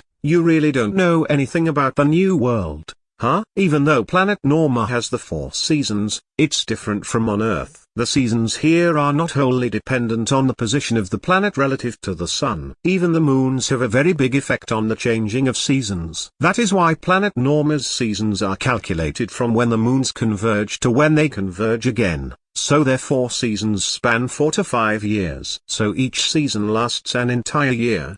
Xiaolin was surprised. More or last, Sometimes it's longer, sometimes it's shorter. Even more interesting is that there's a branch of magic called astrology on this planet, which is similar to astronomy on Earth. The converging on the moons are usually calculated by astrologians. After the single moon festival today, it will be autumn from tomorrow onward. Lowland rubbed his neck. He was only wearing a thin t-shirt, so he felt the chill as well. Doesn't it start with spring? The new world's seasons start with autumn. Don't ask me why. I know nothing of astrology. Xiaolin massaged his shoulders. Then let me ask another question. What type of magic is astrology? I've never seen anything like that in my academy's courses. Haha. I've heard that the Dean of Dawn Academy doesn't like astrology. It seems that's true. Lowlander laughed softly. Astrology has very high requirements to begin studying in. The course exists in our academy, but it is only available after the 3rd year. There are usually a lot of people who take it up, but more than 90% of them usually quit after half a year. Is it really hard? Don't ask me that. I've never liked magic. However, astrologists are quite rare on planet Norma. Only a member of royalty or someone like a high priest would be able to take up the study. So was the high priest of Thunder Kingdom back in the day a student of this branch of magic? Who knows? As the two of them chatted, they heard Professor Brown's footsteps coming from the hall. His footsteps had the unique quality of always sounding very rushed, so they could make it out. After a while, they looked at each other in exasperation and prepared to continue working. They used to only work until 6 in the evening, but once tensions started rising within the city, they started to work overtime in order to leave New Washington sooner, only leaving at 8. Oh, it's Norn. Xiaolin saw the American man who sent him to work every day from the corner of his eye. Norn usually came at 8 since he started working overtime. Xiaolin turned and told Lowlander, Norn is the one in charge of bringing me around. He'd probably forgotten the time. Why don't you head back first? I'll remind him. However, after a few steps, a look of horror suddenly appeared on Xiaolin's face. He was in shock for a moment as his entire body quivered before he immediately turned around and ran back to the palace, quickly closing the door behind him. Behind him, under the silver moonlight, Norn's face had a strange and sinister smile. The muscles and flesh on his face seemed abnormally rigid, and he looked like a machine that was trying to mimic a smile, but it only ended up making his face even more terrifying. Beneath Norn's legs was an entire floor full of blood. 2 corpses lay down on the floor next to him, palace guards. Their eyes were wide open, frozen in disbelief before their death. They probably did not expect their fellow American to suddenly attack them, completely overwhelming and killing them with one strike. The corpses did not remain there for long. After a few seconds, they started to turn into streams of light, floating toward the Resurrection Tower in the middle of the city and quickly disappearing into the air. Norn looked up toward the tower, furrowing his eyebrows before mumbling to himself in a rigid tone, the Resurrection Tower. What a troublesome thing. These godless, evil demons. In the palace hall, Xiaolin was still in a panic. He tried to lock the main door, but the palace had not been touched up in ages. The door lock was rusted beyond repair, and the latch was stuck in place. Damn this stupid lock! Xiaolin angrily shouted in defeat. He looked at Norn's sinister smile through a crack in the door. He walked past the blood on the floor as he leisurely headed toward the palace. Xiao, what's wrong with you? Lowlander, who arrived earlier, asked curiously. Xiaolin gave up on locking the door. To be honest, after seeing the American's display of skill, he did not really feel that the ancient door would have been of much use. Xiaolin did not have time to explain to Lowlander. He looked at Professor Brown, who was standing next to the staircase with a difficult expression before running and shouting, Professor Brown, there's an intruder. The guards were eliminated. If there are other guards in the palace, I think you should get them here quickly. An intruder? This is the deepest part of the castle district. Who would dare intrude? Xiao. This isn't funny. Bam. A heavy impact stopped everyone's discussions. This was the second time someone forced the door open that day, and the ancient door was finally at the end of the road as it shattered. Norn? Professor Brown called out in shock. He seemed to recognize the man. but his words only earned a cold and sinister laughter. "Professor Brown, please retreat. Everyone else, please come up to the second floor." A clear voice came from behind the professor as the blonde American girl walked past the professor. She stared intently at Norn. Her name was Pamela, and she was the one who produced the spirit chains to aid them in communication every day. At the same time, she was the assistant of the leader of the greatest regiment in New Washington, the captain of the Dragon Eagle Knights, Harry. Chapter 135. Summoning the Dead. This chapter is updated by Novels PL. Behind Pamela was a number of fully geared Americans. They were the guards that regularly patrolled the palace. Pamela wore deep red magician's robes. With her staff, she was ready to attack at any time. Everyone immediately reacted, hastily running up to the second floor. Professor Brown did not leave immediately, as he was still in shock. "Norn, what are you doing? Are you betraying Judge Academy?" "Professor Brown, he's not the Norn you knew." Pamela motioned to her sides, and Professor Brown was immediately escorted up to the second floor. "Pamela, will you kill him?" "Professor, I regret it too, but don't worry. Norn still has plenty of life left. His death will not be fatal." Pamela maintained her respect for Professor Brown as she patiently advised the old man. Professor Brown's combat abilities were not high, but his language skills definitely were. Non-combatants usually had even more important functions, so Pamela placed protecting Professor Brown as her primary objective. However, Norn did not immediately attack after entering the hall. Instead, he half knelt as he rubbed his hand against the stone plates on the floor, murmuring to himself. It was not loud, but the night was quiet and everyone had their attention on him, so his murmuring could subtly be heard. "It's ancient Normese." Professor Brown was the first to react. He had a very shocked expression and he added, "He's reading the words on the stone plates." Pamela was not rushed to action. Even though they had about 5 or 6 of them against the lone Norn, she was not certain that Norn was acting by himself, so she chose to patiently observe and react. After hearing what Professor Brown said, Pamela furrowed her eyebrows in realization. So the stone plates were the objectives after all. But what does he want with them? As the vice captain of the Dragon Eagle Regiment, Pamela knew more about the situation than everyone else present. Judge Academy did suspect someone would pull off an attack during the Single Moon Festival. They initially suspected either the Resurrection Tower or the Wormhole to be the most possible targets, but the palace was also one of the suspicions. The only problem was that they could not figure out any possible motive. Xiaolin silently observed from the second floor. He was the weakest of everyone within the hall, so no matter what happened, he only hoped that he would not get dragged into it. However, there was something really bugging him, because Norn had a very strange expression at the moment. Norn no longer had that terrifying smile. Instead, he had an abnormally stern look right now. He looked more fervent and pious, as if he was doing something immensely holy. It was that expression that made Xiaolin suspicious. It felt like he had seen something similar before. Suddenly, he snapped up in realization. It was the monthly examinations. During the examinations not too long ago, that Norman woman tried to use some strange and unnamed curse to launch a final attack on them at the last moment. At that time, the woman had the very same look of fervor, piousness and resignation to death. No matter what that person was the for, no matter what use the stone plates were, Xiaolin's intuition told him that if they let Norn finish chanting, something inexplicable would happen. He immediately shouted, "Stop him! Stop him, quick!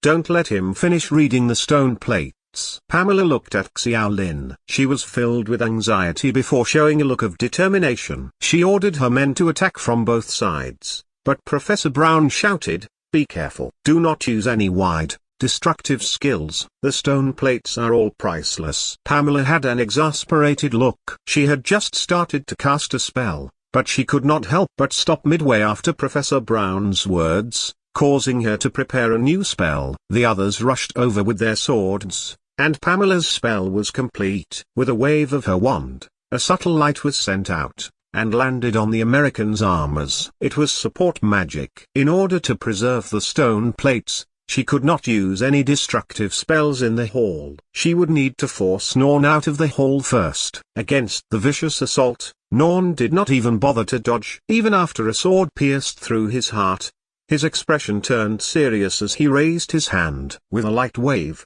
a grey aura swept out of his hand, sending the guards flying. What strength!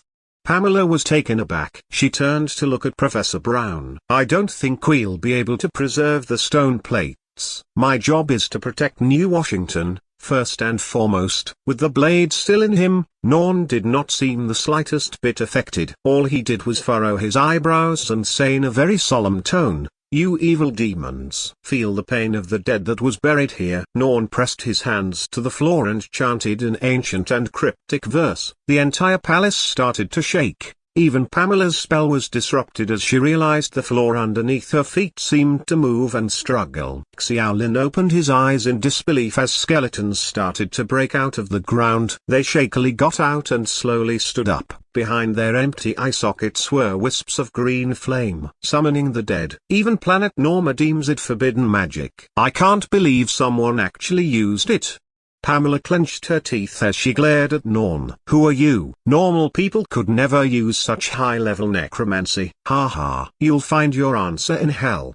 Norn laughed darkly before commanding the skeletal army to attack with a few chants. He did not seem to mind the fact that his whole body was stained with blood as he continued to touch the stone plates and chant in ancient Normese. Summoning the dead. It's a golden rank necromancy spell. This spell summons golden ranked skeletal soldiers. Interesting. A chime-like laughter was suddenly heard. Looking toward it, Xiaolin was speechless as he realized that he had actually forgotten Lilith amidst the chaos. The number of soldiers increased. Even the outside of the palace was filled with skeletons. Xiaolin stood next to a window near the staircase, and under the moonlight he could see an ocean of skeletal soldiers advancing into the palace. Chapter 136, Chaotic Battle begins. This chapter is updated by Novels PL. Lowlander and the others paled tremendously. The number of skeletons outside the palace were at least in the hundreds, and there were not more than 10 of them who really had decent combat ability within the palace.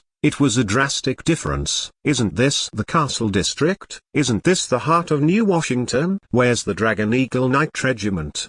Lowlander shouted at Pamela. The Dragon Eagle Knights were definitely busy protecting the Resurrection Tower and Wormhole. No matter how important the Castle District was, it could not compare to those two buildings. Where are the American reinforcements? I don't want to die here. Can you guys shut up? You're so loud.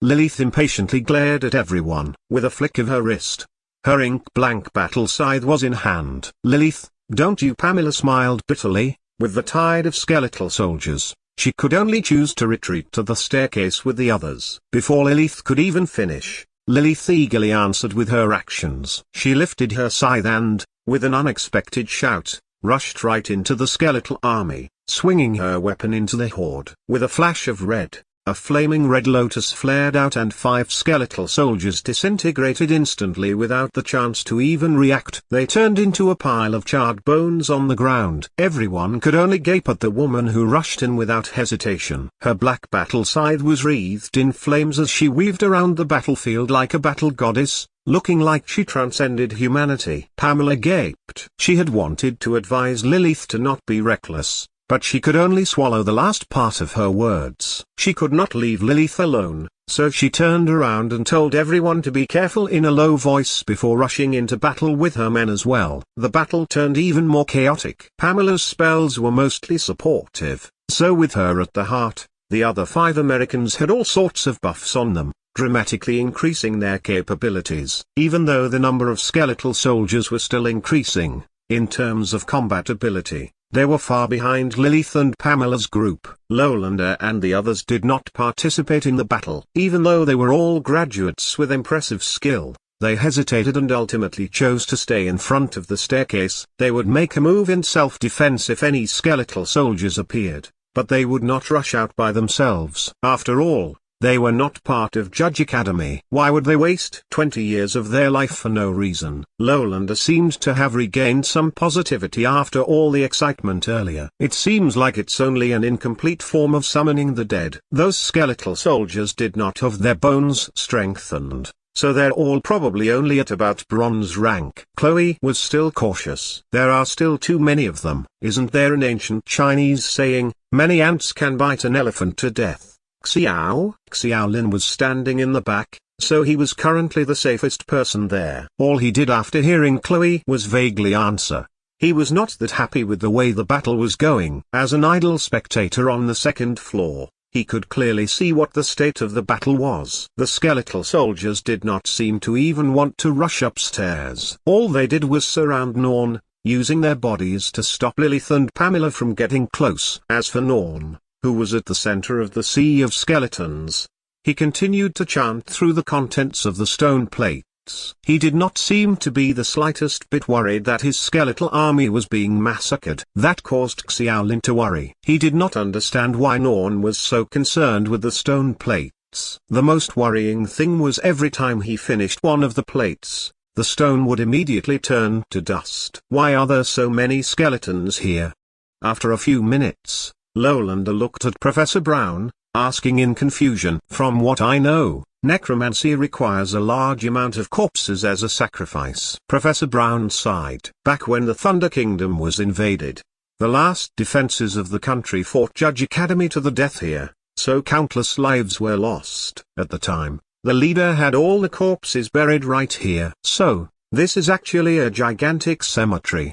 Lolander shouted in anger. Why didn't you say so before? Too many people died in the war, so a lot of the corpses could only be handled at the spot. Professor Brown sighed in resignation, but it was not clear if it was for the war ages ago, or the chaotic battle right in front of them. The battle lasted about 10 minutes, and skeletal soldiers dwindled, but Xiao Lin could clearly see that it was only because Norn had already finished with the stone plates in the hall, and was slowly heading toward the side hall, where the last 10-odd stone plates were. The skeletons were also following him, guarding Norn. Xiao Lin whispered, "We can't wait anymore. Let's rush out." "I agree. Where are the American reinforcements? Are they all asleep?" Hearing the exchange, Pamela retreated and nodded to them. "We'll give you cover. Hurry up and leave." "Lilith, you should leave with Professor Brown's group as well," Chloe shouted to Lilith, who was enjoying herself. "You all can leave." "I'm good staying behind." Lilith ignored the order as her scythe started to summon wind around her, increasing her range of effectiveness. Practically no skeleton managed to get near here during the entire battle. "No, your safety is the most important thing for Judge Academy."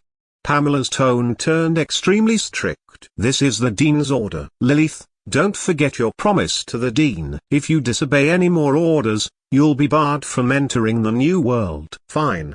Lilith pouted indignantly. It was obvious that the final warning was effective on her. With Lilith and Pamela at the helm, on top of the fact that most of the skeletons were protecting Norn, they had an easy time breaking free. Xiao Lin and Professor Brown were at the center of the formation since they were the two weakest. Xiao Lin started to regret not buying weapons earlier, but upon reflection, he would still have been vastly out of his depth. Even with weapons, it would be fine, so long as he could leave safely. As if to answer Xiao Lin's prayers, their group quickly managed to carve themselves a path through the sea of skeletons. Stepping past an uncountable number of skeletons, they successfully escaped the palace. As long as they left the area, the powerful Dragon Eagle Knights regiment in the city would get them quickly out of danger. However, the moment they stepped out of the door, every one of them sucked in a deep breath as they froze in place. Chapter 137, End of Chaotic Battle. This chapter is updated by Novels PL. The converging moons still hung in the night sky,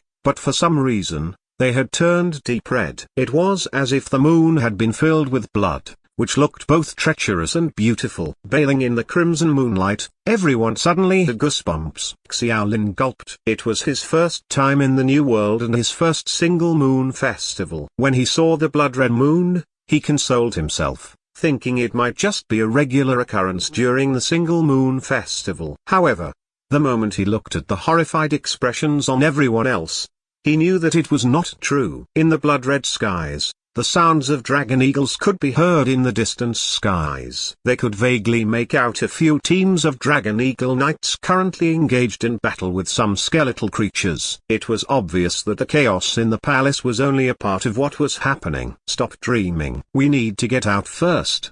Pamela sobered up quickly before shouting at everyone else. Even though the skeletal soldiers in the hall did not pursue them, There were a lot more skeletons outside the palace than they anticipated, and all of them were trying to get inside. Xiaolin and the others had not escaped from trouble just yet. Get into formation. Charge.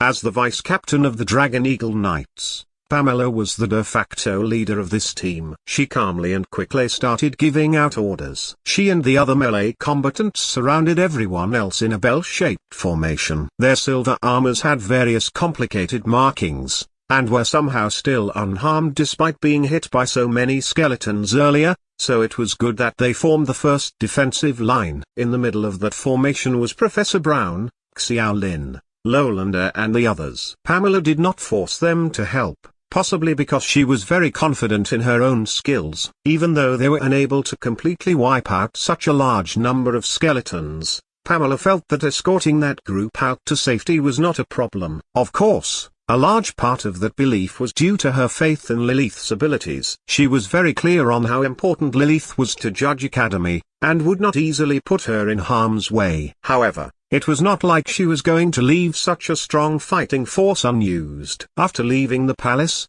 Lilith once again slashed her battle scythe around. The blazing flame lotuses were even more beautiful under the blood moon. With Lilith carving the path ahead, the rest of them had a much easier time. But Xiaolin could not shake his uneasy feeling. He felt like the skeletal soldiers were not really fighting them earnestly, but were only trying to prevent them from heading back to the palace. Everyone, don't worry. The Dragon Eagle Knights will be here very soon. These skeletal soldiers only have numbers on their side, but they are nothing compared to us. Pamela consoled Lowlander. As someone from the American Judge Academy, she did not want the other academies to have any reason to look down on them. It seemed that she was speaking the truth. Looking at the vague and blurry battle in the distance, the Dragon Eagle Knights were not holding back as much as when they fought the giant golden dragon half a month ago. The full force of the Dragon Eagle Knights really deserved to be called America's greatest unit. The fight in the skies lasted a little over 10 minutes before basically coming to an end. Those creatures had been mostly defeated and were rendered to skeletal dust in midair. Xiaolin let out a relieved sigh. Part of his worries were resolved. He slowly moved his hand away from the light stream jade that he had been holding onto for most of the night. It was his final defense. If Lilith and Pamela's men could not hold on, he would have had to use the light stream jade and release the giant golden dragon's illusory dragon. However, no one knew how much draconic power was within the jade, so it was better to use it sparingly. Possibly because the blood moon caused the atmosphere to be thick with tension, not one spoke too much. Everyone was trying to get out as soon as possible. They made pretty good time, and after a few minutes, they were already at the gates of the courtyard outside the palace. The courtyard had a desolate and bleak feel to it. No one knew why before, but now, everyone realized it was because they were basically on a gigantic burial ground. At that moment, a muffled rumble came from within the palace. Streaks of white light began to shoot out from the run-down building, and the entire roof of the palace blasted away. The white light quickly gathered together, forming an even brighter light. It looked like the sun, enveloping the entire sky of the castle district in bright light, even enveloping Xiaolin and the others within. Everyone could not help but shudder. The white light was extremely cold, chilling them to the bone. The good news was that the skeletons had stopped moving the moment the light appeared, so seizing the opportunity, they quickened their pace. But the light spread much faster than they could run. The beam of light rapidly extended to the horizon, and in the blink of an eye, it connected with the blood moon. In the chaos, Xiaolin seemed to notice that, within the blood moon, something seemed to have been opened.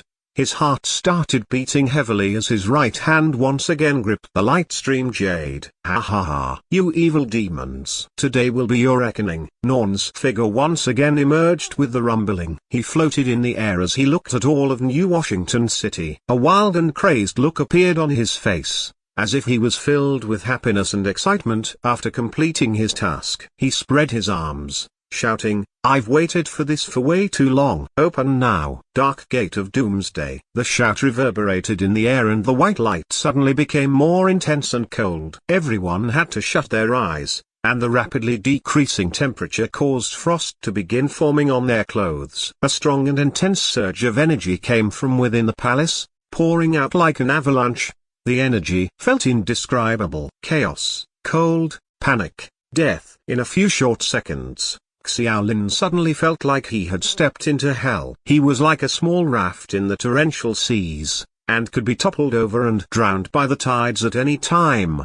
At that point, he did not care about saving the draconic power. He hoisted up his light stream jade. Thanks to the self-defense mechanism, when the jade felt the torrential energies surrounding him, the golden illusory dragon once again soared in the skies. That was his last line of defense. No matter what the surge of energy meant, if even the giant golden dragon could not protect him, then Xiaolin was probably going to die there. He really should not have gone to New Washington. That was the last thought that went through Xiaolin's mind in all the confusion. Chapter 138, Disappearance. This chapter is updated by Novels PL. At peak intensity, the white light had enveloped half of New Washington City. Even the blood moon looked abnormally dull in the night sky. At that moment, be it Pamela, Professor Brown, or Lolander and the others from the different academies, a sense of dread and an inexplicable hopelessness rose within all of them.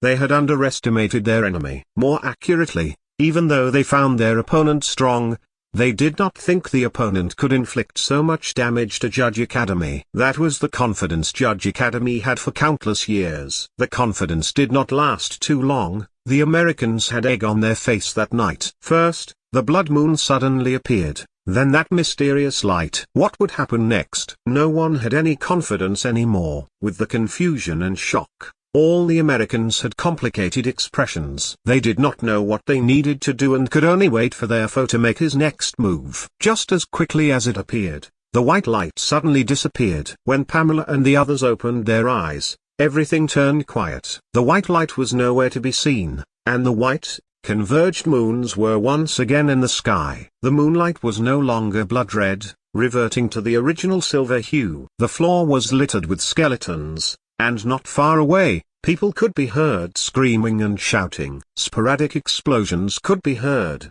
which were the only remainders of what had happened. Everyone had a lost, questioning expression on their faces. It was like the sea had sent over a gigantic wave, and everyone had shut their eyes waiting for death. But at the next second, they opened their eyes and the sea in front of them was once again calm. Everyone felt that. One moment they were frantic, but the next it seemed like nothing had happened. At least, everyone was sure that they were not hurt by the intense light earlier. Is it over? Chloe said suspiciously. What were they doing? Was that a light show? Lolander tried joking to dispel the odd atmosphere, but no one laughed. It's Norn. Professor Brown suddenly pointed at the direction of the palace. Everyone immediately tensed up. The Americans quickly picked up their weapons and assumed a defensive stance, looking over with full preparedness. However, his expression made them curious. Norn stood at the palace door, dumbfounded. His eyes looked empty, and it took a while for him to snap back to reality. His lips trembled as he cried out in a low and hoarse voice. What is happening? The gate of the end had opened. Why did I not go inside? Why? Impossible. Why did it happen? What is he saying? Chloe asked in a low voice. What is the gate of the end? Professor Brown said, unsure. Whatever he was doing, it seemed to have failed. Lolander said brightly. Whatever the end goal was for that night, from Norn's expression, it did not seem to have succeeded. You evil demons. What did you do? How could you have the power to close the gate of the end? It's absolutely impossible.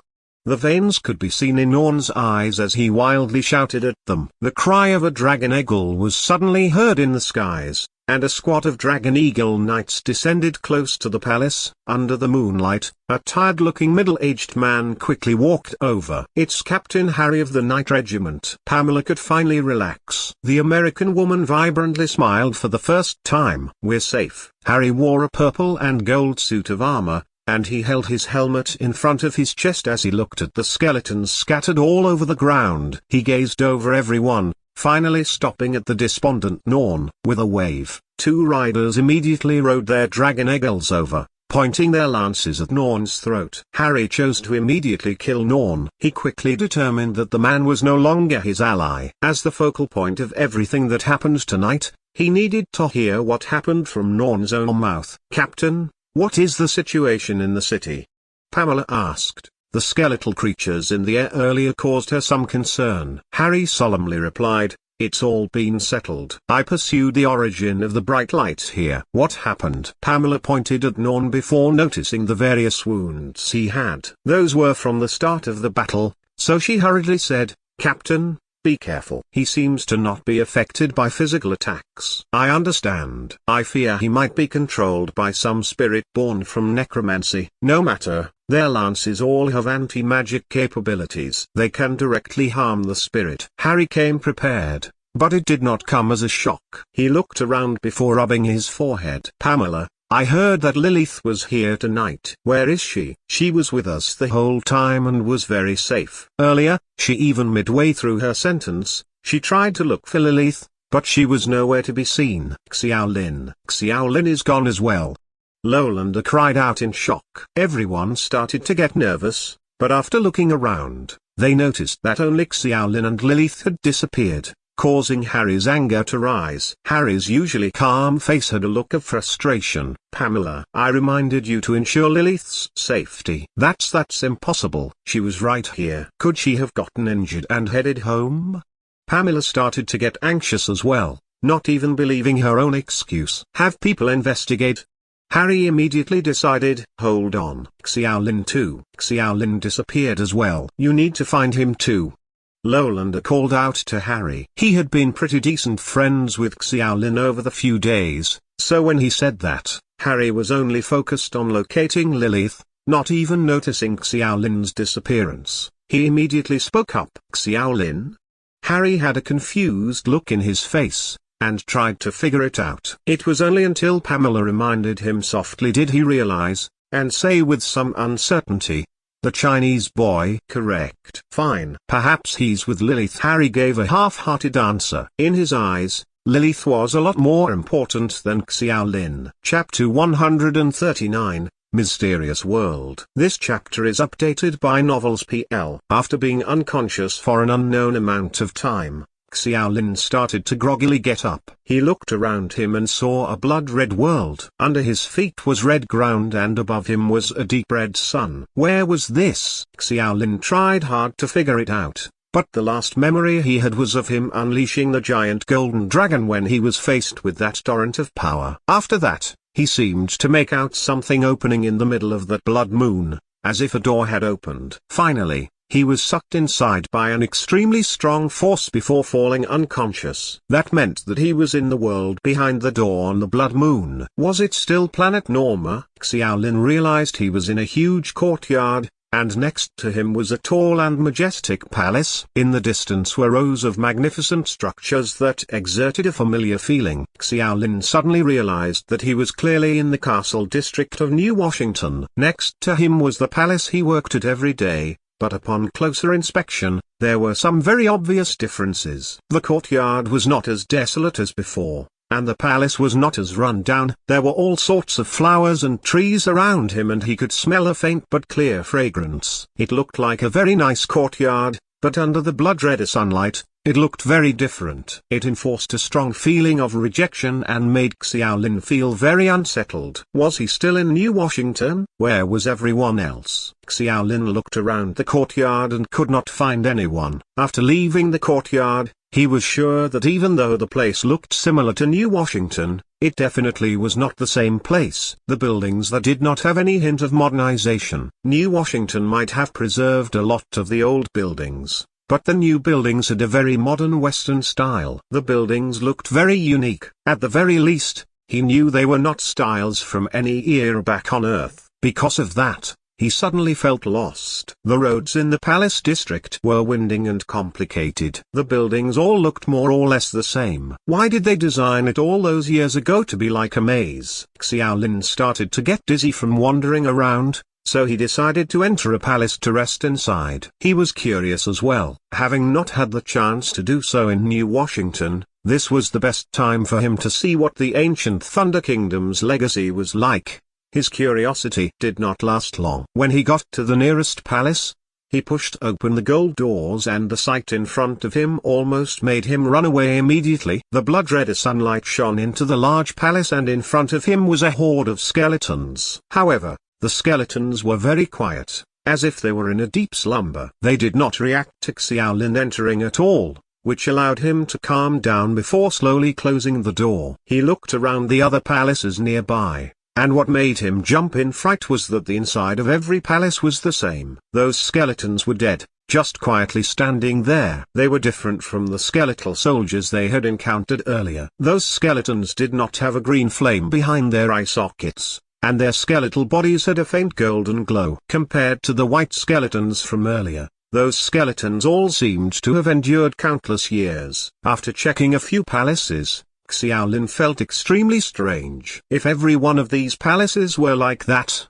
then the amount of skeletons present must have been staggering. He decided to leave as fast as he could. It was like a maze, but luckily the castle district was not too big. After an hour, Xiaolin managed to leave, but the sight outside the castle district shocked him even more. It was a completely foreign city.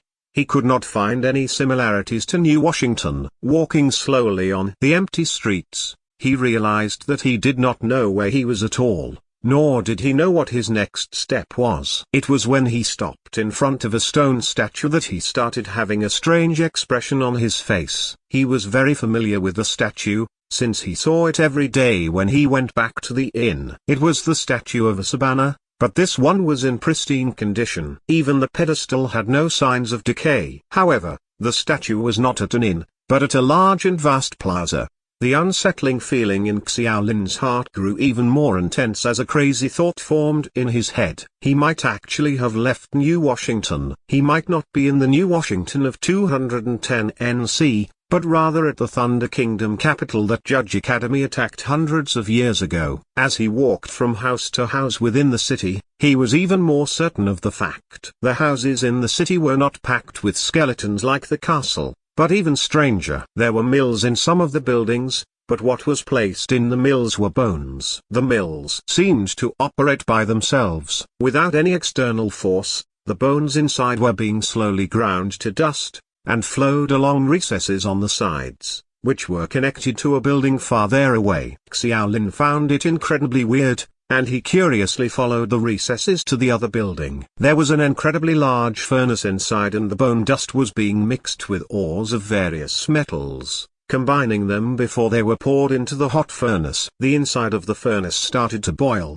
and scorching hot air shot out, suddenly increasing the temperature within the building. Xiaolin was forced to retreat, choosing to investigate another area for now. In the neighboring room, there were objects that had already been smelted. There were still piles of bones, but the difference was that those bones were now like the ones he saw earlier, carrying a faint golden glow. Xiaolin tried touching them. The surface was still scorching hot, but it was abnormally hard. Xiaolin's eyes widened. It was like a production line, obviously made to create skeletons for necromancy. Those skeletons that had been mixed with metals would obviously create even more powerful skeletal soldiers. Who was making these special, stronger skeletons? What was the point of making them? After cracking his head over it, Xiaolin seemed to have an answer. He could not believe it as he uttered a name. Asabana. Chapter 140. Asabana. This chapter is updated by Novels PL. Asabana, the High Priest of the ancient Thunder Kingdom. Back when Judge Academy conquered the capital, the only high-ranking person who could not be found was the High Priest. Now,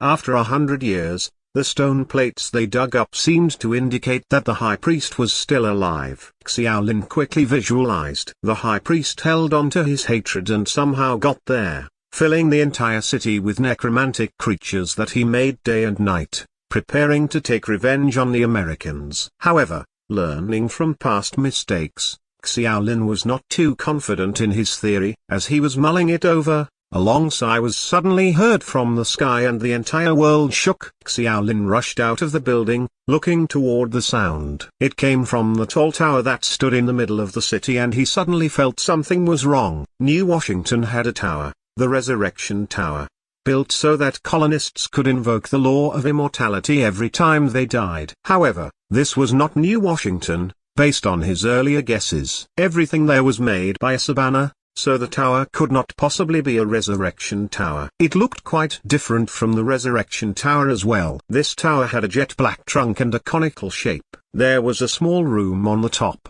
and the sigh seemed to come from that direction. He was not the only one there. That revelation astonished Xiaolin. Obviously, those skeletons in the palaces could not be considered people. No matter who was in the tower, Xiaolin felt that it would be best if he did not go near it. With that in mind, he decided to head in the opposite direction, but just as he turned, he saw a white-haired old man standing not far away, looking at him with a curious expression. Xiaolin was startled, especially when he noticed that the old man's feet were a few centimeters above the ground, which is to say, he was floating. His mind immediately made the decision to turn around and flee. In this deathly still world, there were only skeletons and himself. With the sudden appearance of that old man, it was not a stretch to think he was definitely not an ordinary person, which is why Xiaolin did not even plan on communicating with the man.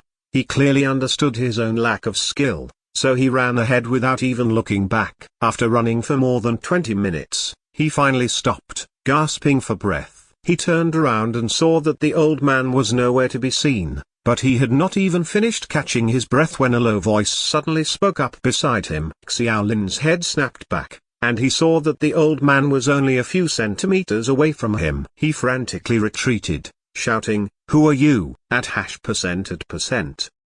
A string of cryptic words came out of the man's mouth. Xiaolin could make out that it was ancient Normese, but with his current grasp of the subject, it was very hard for him to reply.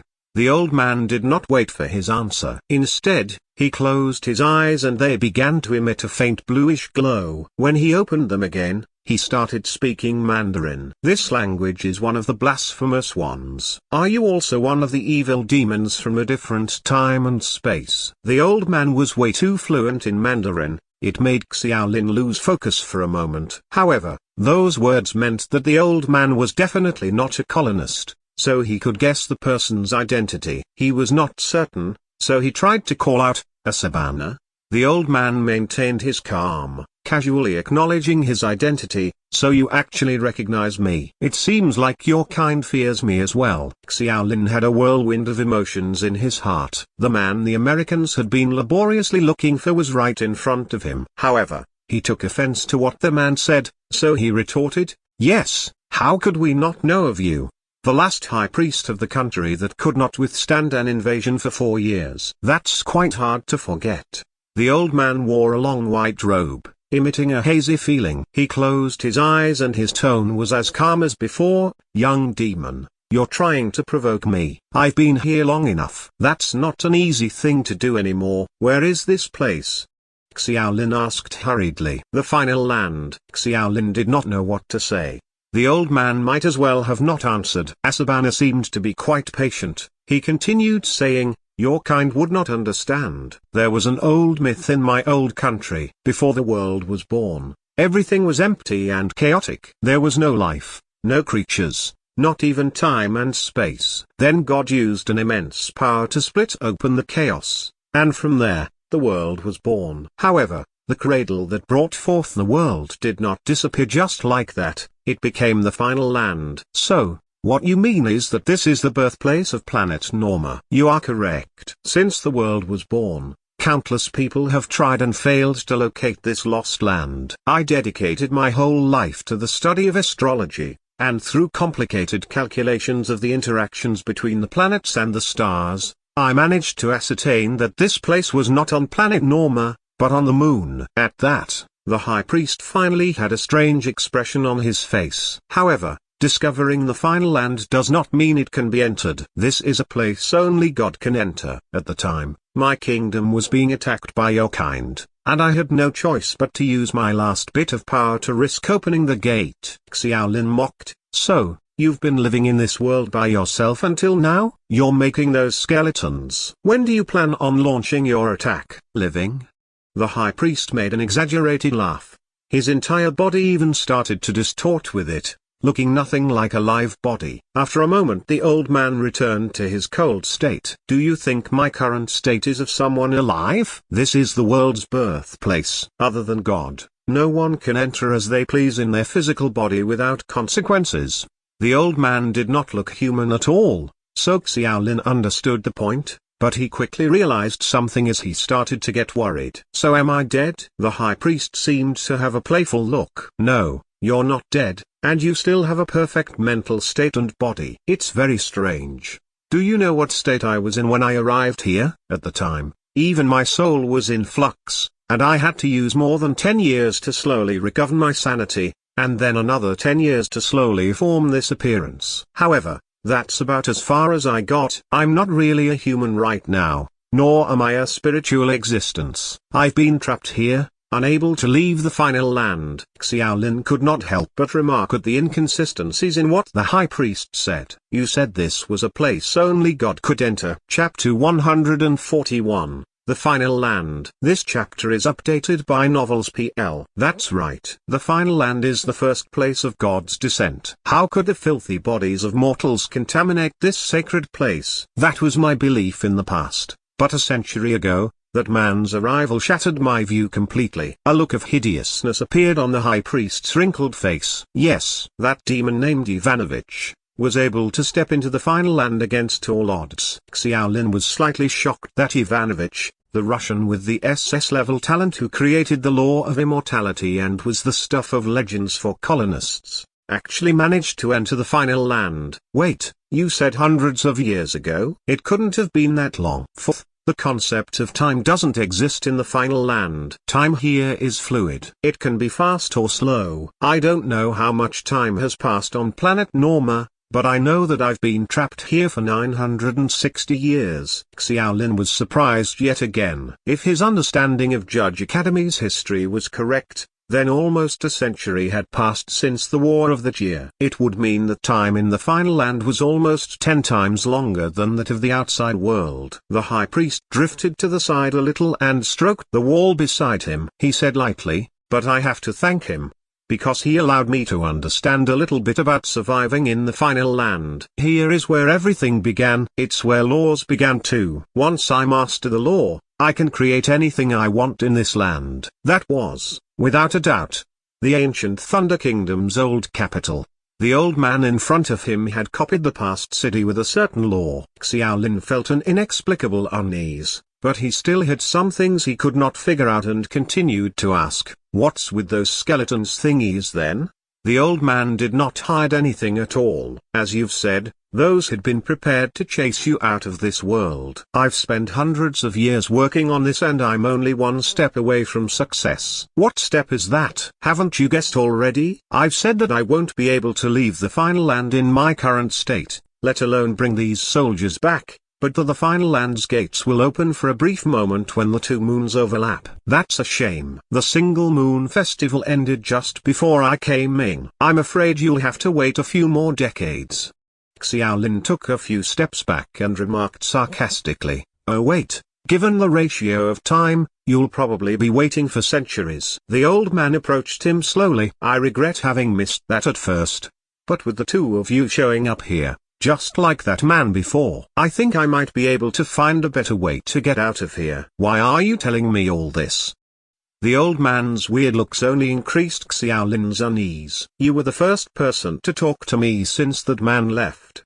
Do you know how boring it is in this silent world?" Xiaolin sneered slightly. "There's only one reason why you're telling your secrets to someone you don't know, especially when that person is your enemy. You never planned to let me survive from the beginning, did you?" "The smartest people don't live a long life." The high priest stopped floating, and his tone gradually eased. "I didn't want to kill you. I was hoping to join hands with you. If you want to leave, you can only do so with my help. This is a good deal. How about it?" "What do you want me to do?" The voice of the high priest was tempting. "I need to study your power. You and Ivanovich are of the same kind. There seems to be some mysterious power in your body that allows you to ignore all the laws God set in the final land. I need this power." If there was anything in common between Xiaolin and Ivanovich, it was the fact that they were both SS-level geniuses. Xiaolin suddenly realized why he had been sucked into that world. Xiaolin mocked him.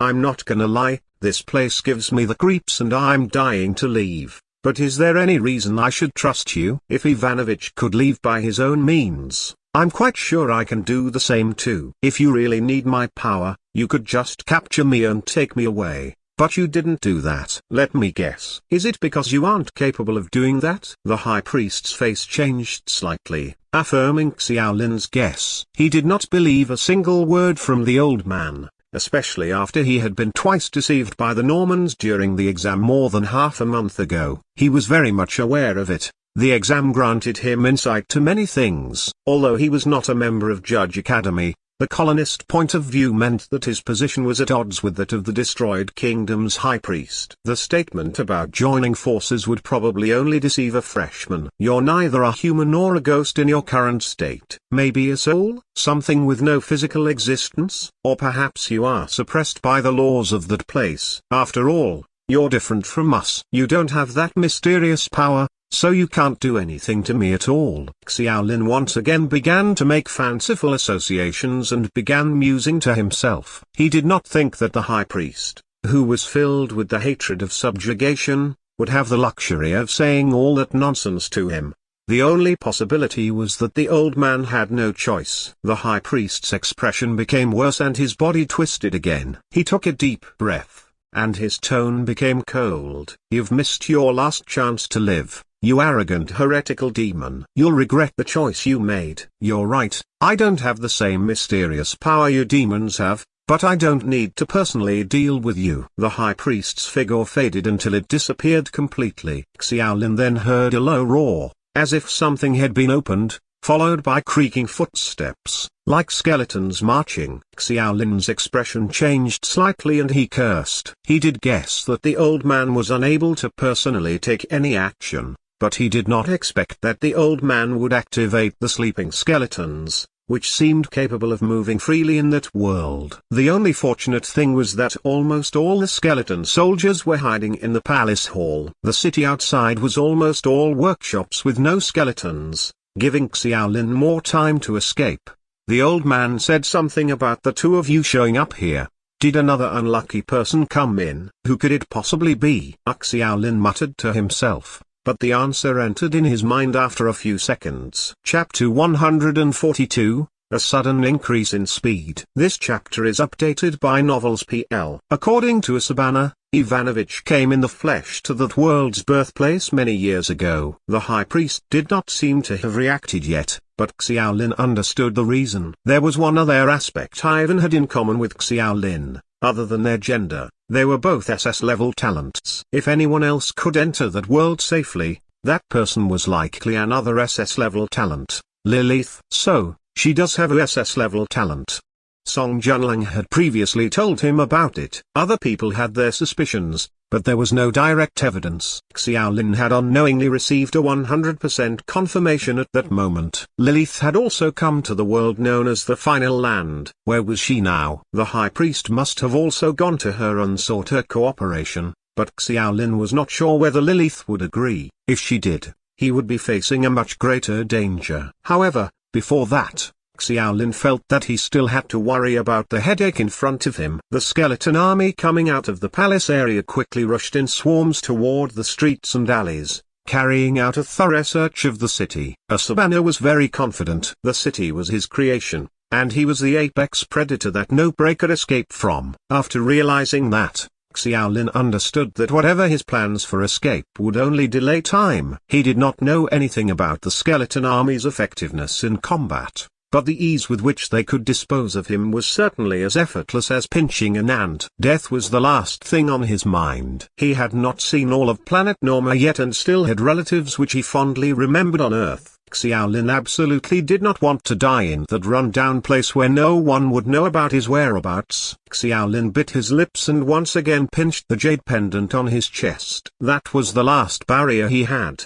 but he had used it a second time before the white light came and did not know how many illusory dragons were left. Just do it. At least it'll help me stall them. After making up his mind, Xiaolin quietly waited in a certain corner for the arrival of the skeleton army. The light stream jade was a passive defense mechanism, meaning Xiaolin could not release it actively. He could only wait for danger to arrive. The ancient Thunder Kingdom's capital was much smaller than New Washington City, lacking clearly divided areas such as trade districts and the like. It was composed only of disorderly, intertwined, spider-like streets. The Sea of Skulls was huge in number, and it was as if a white tide quickly spread to Xiaolin's vicinity. The skeletons that had been awakened from their deep sleep would have faint green flames dancing in their hollow eye sockets. That was a symbol of vitality for the undead. After feeling the approach of death, the light stream jade on Xiaolin's chest once again shot out a dazzling golden light, and just like the last time, the dragon power condensed into a golden dragon upon release, producing extremely powerful combat power. Xiaolin was looking forward to it. The powers peculiar to dragons soared into the sky, causing the tide of the skeleton army to lull for a moment. In fact, the uniquely dragon-based force had no effect on the undead creatures, and it was the High Priestess Asabana who controlled them from behind the scenes. After sensing the dragon's power, Asabana's spirit was visibly shaken, but the skeleton army's actions resumed once again. However, the golden dragon did not appear as expected, and the blood-colored sky was still empty. Xiaolin was immediately dumbfounded. Where was the promised golden dragon? Did the dragon power run out? It was nevertheless very strange, because despite not knowing what dragon power was, the special feeling he felt earlier told him that it had to be dragon power. There was no time for him to think too much. After the skeleton army discovered his tracks, they quickened their pace. Their bones crackled as they marched on the stone bricks. Each skeleton held a knife made out of bone. The blade was grey, and although they lacked the cold sharp light, there was a creepiness to them. Without the golden dragon, Xiaolin had no choice but to bite the bullet and make an escape. He turned and ran, then heard a bang when he directly hit a wall and fell to the ground. Xiaolin touched his forehead painfully and stared blankly at the shallow depression on the wall with an incredulous look. "How is that possible?" Xiaolin exclaimed. His surprise came not from hitting the wall, but from the speed at which he burst out earlier. It was too fast. If the speed he demonstrated earlier was like a cheetah, then his previous speed was no different than a tortoise. He moved so quickly that he began doubting whether that body really belonged to him. Could he have been possessed by the high priest, who was neither human nor ghost? Xiaolin's agility attributes were not high, and he was well aware of his own speed. Even though his gravity training in New Washington did play a role, he was not naive enough to think the effect would reach such an outrageous extent. His reaction could not keep up with his body's rhythm, resulting in him accidentally hitting the wall. "Let's try again." Xiaolin left the small alley first, then ran like nobody's business on the straight road. It was an exhilarating feeling, as if he was flying. His speed had been greatly improved, and in the blink of an eye, the skeleton army was already far behind him. After a few minutes, they had completely disappeared from sight. Xiaolin's speed dropped instantly, and he reverted to his usual speed levels. He halted his footsteps with a look of confusion. In an attempt to sort out his thoughts, he replayed the entire sequence of events to find out the reason for the sudden increase in his speed. Xiaolin's eyes suddenly lit up. If all other impossible factors were eliminated, the only remaining possibility must be the correct answer, regardless of how baffling that possibility was. The first thing he wanted to do was summon the illusory golden dragon, but it did not appear as expected. However, he proceeded to discover that his speed had increased suddenly just as he was about to escape. That was the only thing he did. Although he failed to summon the golden dragon, his speed increased dramatically for some unknown reason. The only possible explanation pointed to that. He was startled by that, but Xiaolin was still uncertain whether it was actually the case. Although he had the urge to try again, the Lightstream Jade's power had to be passively activated, and he did not want to risk exposure to the skeleton army. The skeleton army's pursuit soon stopped. Xiaolin wondered if the dragon's power had frightened the high priest, or whether the high priest had other ideas. The skeletons did not return to the palace, but simply fell asleep on the spot. The green flames in their eye sockets extinguished temporarily. Chapter 143, The Dragon Power's Properties. This chapter is updated by Novels PL. Xiaolin soon realized that the night existed in that world. The blood-red sun in the sky did not set, but there were 2 extra moons in the sky. They were also of a terrifying blood-red color, which only added to the creepiness of that world. Xiaolin hid in a random building. There were no skeleton soldiers on the periphery of the palace, only countless workshops. At the moment, he chose a blacksmith's workshop, where he saw all kinds of weapons. It was automated, like an assembly line, but machines did not exist in a world like that. The only explanation Xiaolin could come to was that the high priest used some kind of mana to manipulate it. The skeleton army's movements ceased when the blood moon rose into the air, and those workshops stopped working too. Of course, Xiaolin was unsure whether there was a connection between the two, but in any case, the place had provided him a relatively hidden place to rest. Although Xiaolin had no idea how time there was calculated, he estimated that he ought to find some food or drink after realizing that he was getting hungry. The place was harsh on a person, but there was actually no shortage of food there. The priest created an almost perfect-looking city, with flowers and trees on both sides of the road, rivers and spring water, as well as wild fruits and the like. However, he could not tell for certain whether those things were edible. After a brief struggle with his thoughts, Xiaolin decided to eat them. He wanted to do his best to survive the damned place. If he did not eat, he would probably starve to death before he was killed by skeleton soldiers or captured by the high priest. That was not a glorious way to die. After picking some wild fruits nearby and trying them, Xiaolin was surprised to find that they were sweeter and more delicious than the fruits on Earth. More accurately, it was even better than the fruits from New Washington, since the fruits cultivated on the New World were generally sweeter than those on Earth. According to Song Junlang, the New World did not have as much industrial pollution as the Earth did, and the air there was rich with the four major elements, thus giving the fruit more natural power. Be that as it may, Xiaolin was not at New Washington. He was at the cradle of the world created by God,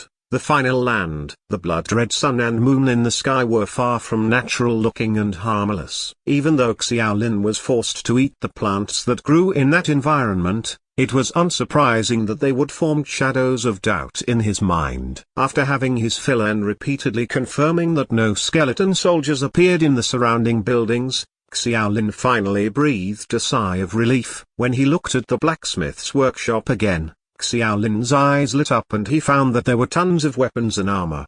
They were obviously prepared for the palace's skeletons, but there had not been any time to equip them. Xiaolin was unable to clearly recognize the equipment, but he knew that he could not use weapons that were too high-ranked, so picked up the swords on the weapon rack and tried his hand at them one by one. They were all very sophisticated weapons that had engravings of various peculiar runes. Evidently, they were not ordinary weapons, but Xiaolin could not sense any of their effects when he held them. There were those he could not even pick up and proved difficult to use at close distance. Weapons that he could not use were equivalent to scrap copper and rotten iron to him. In the end, he could only turn his eyes to the weapons scattered in the corners. Compared to those on the racks, they looked like defective products. Each weapon had defects of varying levels of obviousness. For example, there was varying thickness in the armors, revealing weak points in certain areas. The blades of some of the weapons were notched too. The deterioration of the weapon's quality also made these weapons lose their power, but correspondingly, the requirements needed to use them would also be reduced. For example, a weapon that could only be used a gold rank may only need a silver rank or even a bronze to use. Its power may be less than half of the original version, but it was also much stronger than going at it empty-handed. Xiaolin chose a long and slender sword. It was very unique, in that the edges of the two blades were forged from unknown maroon materials. He held the hilt and swung it twice, producing a faint flame in the blade that fluttered quite majestically. The only hitch was that there was a very obvious groove in the center of the blade, thus reducing the quality of the entire sword by more than a couple of grades. Xiaolin was able to wield it quite smoothly, and the flame imbued to the blade gave him the impression that it was a magic weapon. That, defects aside, was a good choice of weapon at the moment. Xiaolin did not rest very well that night, but the skeleton army remained inactive until the blood moon in the sky disappeared, thereby cementing his theory that the blood moon's appearance in the sky affected the actions of those undead creatures. Night lasted only a short while in that world. When the blood-red sun was left in the sky, the skeleton army regained its ability to move and continued to spread its search to the surrounding streets. Although Xiaolin tried his best to hide and evade, it was still difficult to escape completely in the face of their blanket search. However, The advantage was that the skeleton soldiers separated from each other even more as the streets became more intricate and complicated. Xiaolin faced teams of only 7 or 8 skeletons at that moment. I hope my guess is correct.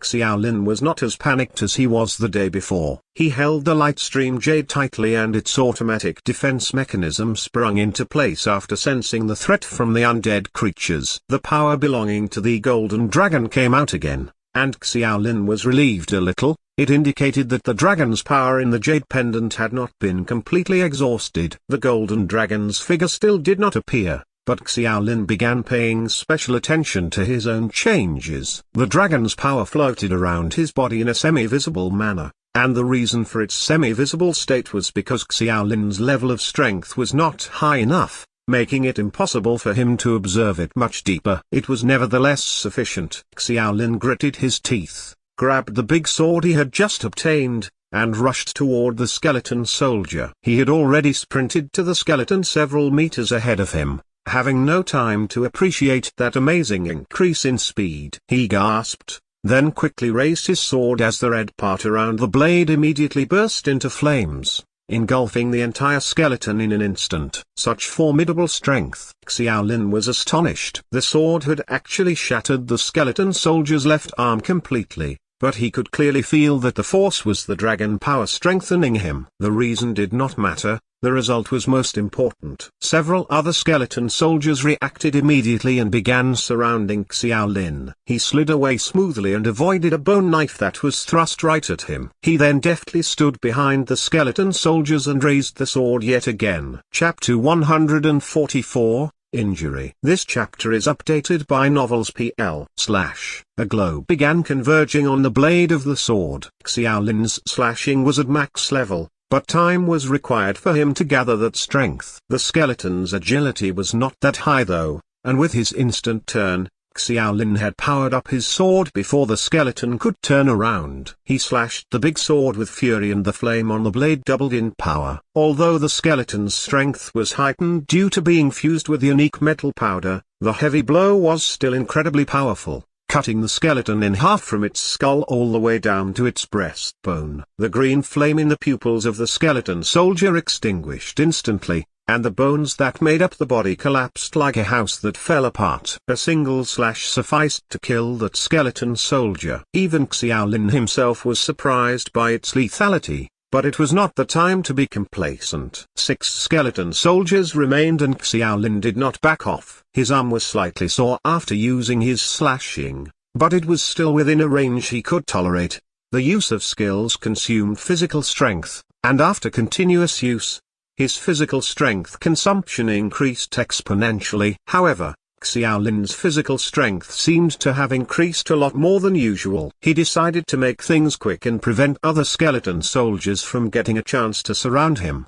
His basic swordsmanship played yet another role. Those skeleton soldiers might possess high physical strength, but they wielded their bone knives in a disorderly manner and hacked haphazardly. Meanwhile, Xiaolin wielded the big sword with ease.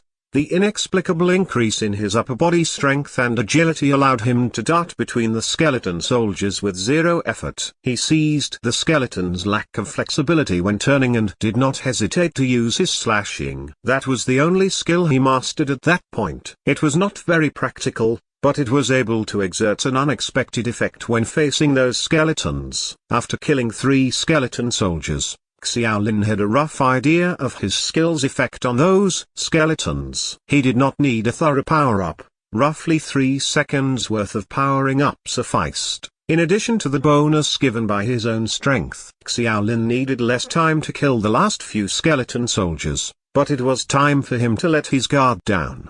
He quickly left the street and ran to a more remote place outside until he felt a burst of exhaustion overwhelm his body. He weakened immediately and understood that the dragon power had disappeared. There was still a long time to go before night. Xiaolin sat down and panted slightly as he recalled everything and began analyzing quickly. He had confirmed that the dragon power stored in the Lightstream Jade had unexpectedly attached to himself, even though the Golden Dragon failed to be summoned. His agility, strength, and physique all received a full range of bonuses. It was as yet uncertain whether his intelligence also received a boon, but everything that was mentioned prior was enough for surprise. The reasons for it were not that easy to guess though. Xiaolin thought about it and ended up feeling that it was related to that so-called the final land. The High Priestess Abana had also mentioned that it was the birthplace of the world. The laws there were still in a state of chaos, and it was different from the new world, be it in space-time or space itself. That might be the reason why the light stream jade was difficult to use there. I have to survive. Xiaolin clenched his fists and his confidence increased a bit. The only thing that bothered him then was that he did not know how much dragon power remained in the light stream jade. It would be great if he could reduce the strength released by the dragon power every single time. The amount of dragon power that was required to manifest into the golden dragon was undoubtedly massive,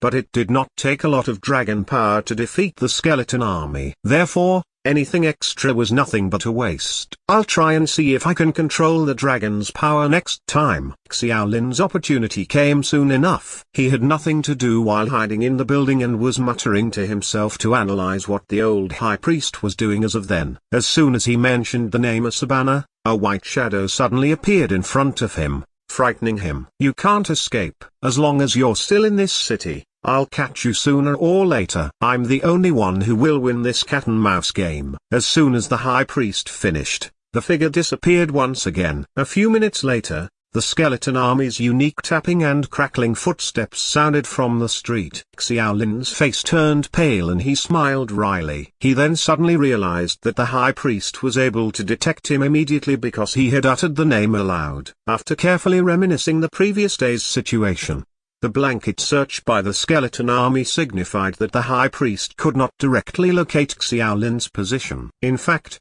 it was only because he mentioned the high priest's name that the old man could detect it, just like sonar. Other than lamenting his own big mouth, Xiaolin's only recourse was to flee again. He encountered two teams of skeleton soldiers in the midst of his journey and once again touched the light stream jade. On that occasion, he made sure to keep an eye on things. Despite being unprepared to control the light stream jade's power at will, he still tried to find a way to control the rate of dragon power he released. The light stream jade bloomed with a glittering halo and the dragon power slowly rose up. After several uses, Xiaolin gradually became familiar with it and began murmuring silently in his heart, not so much, not so much. Indeed, that was the only thing Xiaolin could think of as of that moment, since there was no switch on the jade pendant. Strangely enough, the dragon power lessened considerably than before after a couple of repeated chants. Seriously? Xiaolin was dumbfounded, and he was soon left helpless. This is a bit too little though. Please don't tell me that I chanted it too much. The dragon power grew very scarce, causing his bonus strength to be far less than before. Even using his slashing to kill the skeleton soldier was insufficient to destroy the skeleton soldier immediately. Instead, a deep cut was inflicted on his left arm by the bone knife. After seeing the disparity in strength, Xiaolin did not hesitate to use the light stream jade again, silently chanting a little bit more, a little bit more. The dragon power did increase, but instead of fighting back, he turned around, ran away, and shook off the skeleton soldier's pursuit. After the dragon power dissipated, he looked at the wound on his arm and knit his brows in a very tight frown. He tore off his shirt and dressed the wound in a simple manner after cleaning up the blood using the spring water in the square. When he unwrapped the bandage, he found that the area around the wound was dark and his muscles became a little stiff. It was not at all painful when touched, and his entire arm seemed to be much weaker, which was not a good sign. Fortunately, Xiaolin did not encounter any more canvassing skeleton soldiers after hiding. Although there were a large number of skeletons in the palace, it was not easy to search for one or two people in each of those intricate lanes. More importantly, those skeleton soldiers seemed to have been ordered not to damage the workshops in the city, which undoubtedly afforded Xiaolin greater convenience to avoid them. Chapter 145. Holy Light Blessing. This chapter is updated by Novels PL. When the blood moon rose into the sky again, the skeleton army ceased all action just like before. Xiaolin was quite certain that the blood moon had a great influence on the skeleton's actions as opposed to himself. What surprised him was that the high priest actually left his skeleton army on the streets, as if unafraid that Xiaolin would execute a sneak attack on them at night while they were deep asleep. After thinking about it for a bit, Xiaolin immediately decided to forego that idea. A sneak attack when the blood moon was in the sky was like hitting an easy target. The skeleton soldiers would not resist, but the army was far too large in number and the high priest would not possibly send out all the skeletons to do the search. Even if he destroyed skeletons throughout the night, the total number of destroyed skeletons would only be a fraction. Xiaolin would not get enough rest and his combat effectiveness would drop severely during the day. If he repeated that several times, he would be worn down from the fatigue. The high priest had to enlist Xiaolin or Lilith's help if he wanted to leave the final land. Xiaolin felt that the dead old man would not miss such an opportunity, because then he would have to wait for an indeterminate amount of time for other SS-level talents to enter that world by accident again. Xiaolin was almost certain that Asabana would not kill him, at least not as a last resort. Asabana's order to the skeleton army was probably so he could capture them alive. The battle was undoubtedly a protracted one. Such a blanket search was actually very inefficient, but the delay of a couple of days or months would not matter to the high priest, since he had been in the final land for more than 9 centuries anyway. On the other hand, Xiaolin did not want to die in that monotonous, blood-red world. The dazed Xiaolin fell asleep again, and it was a really deep sleep no less. The high intensity and increased exhaustion during the day was one reason for that, while another was the deterioration of his wound. It was not until he was awakened by a burst of noise that he got up abruptly from the cold stone ground and found that the blood moon had long disappeared from the sky. He cursed to himself because he had been unaware that daytime had already come. The pain in his left arm left him drenched in cold sweat. Even after some movement, he touched the wound a little and felt absolutely nothing, indicating that things had worsened much more than the previous day. The worry in Xiaolin's heart amplified. Then, a loud clash of metal was heard outside the door, as if there was a fight. He quickly hid himself and looked out of the window. There stood someone he knew, the very same person he predicted had been sucked into the world as well. It was Lilith, who wielded a scythe that was as tall as a person, and moved freely forward and backward between at least a dozen skeleton soldiers. The attack range of the scythe was huge, and she brandished the weapon to its fullest potential, even though she had to contend with the enemy's numerical advantage. The red lotus flame on the sickle blade whizzed and fluttered, and the girl shone with a layer of radiant white light. The battle was over just as Xiaolin pondered over whether or not to go out and help. Lilith exhaled and her eyes darted slightly before she pointed the weapon toward the window, the raging flames blazing yet again. "Don't attack. It's me." Xiaolin quickly opened the door with his still able right hand. "Xiaolin?" Lilith tilted her head, pronouncing the name somewhat arduously. She asked in surprise, "Why are you here?" Xiaolin looked at Lilith and was unsure if she had come to the conclusion that only SS-level talents could enter and exit there. He asked in return, "Did Asabana, the high priest, get to you?" Lilith nodded, then smirked and said disdainfully, "How ridiculous that he'd expect me to help him." Xiaolin loosened up and the two had a brief exchange. There was not much difference between what the high priest said to them, and Lilith was clearly not going to be deceived by such low-level rhetoric. Just like that, the two of them joined hands. Leaving that place in one piece was their common goal. "You're injured?"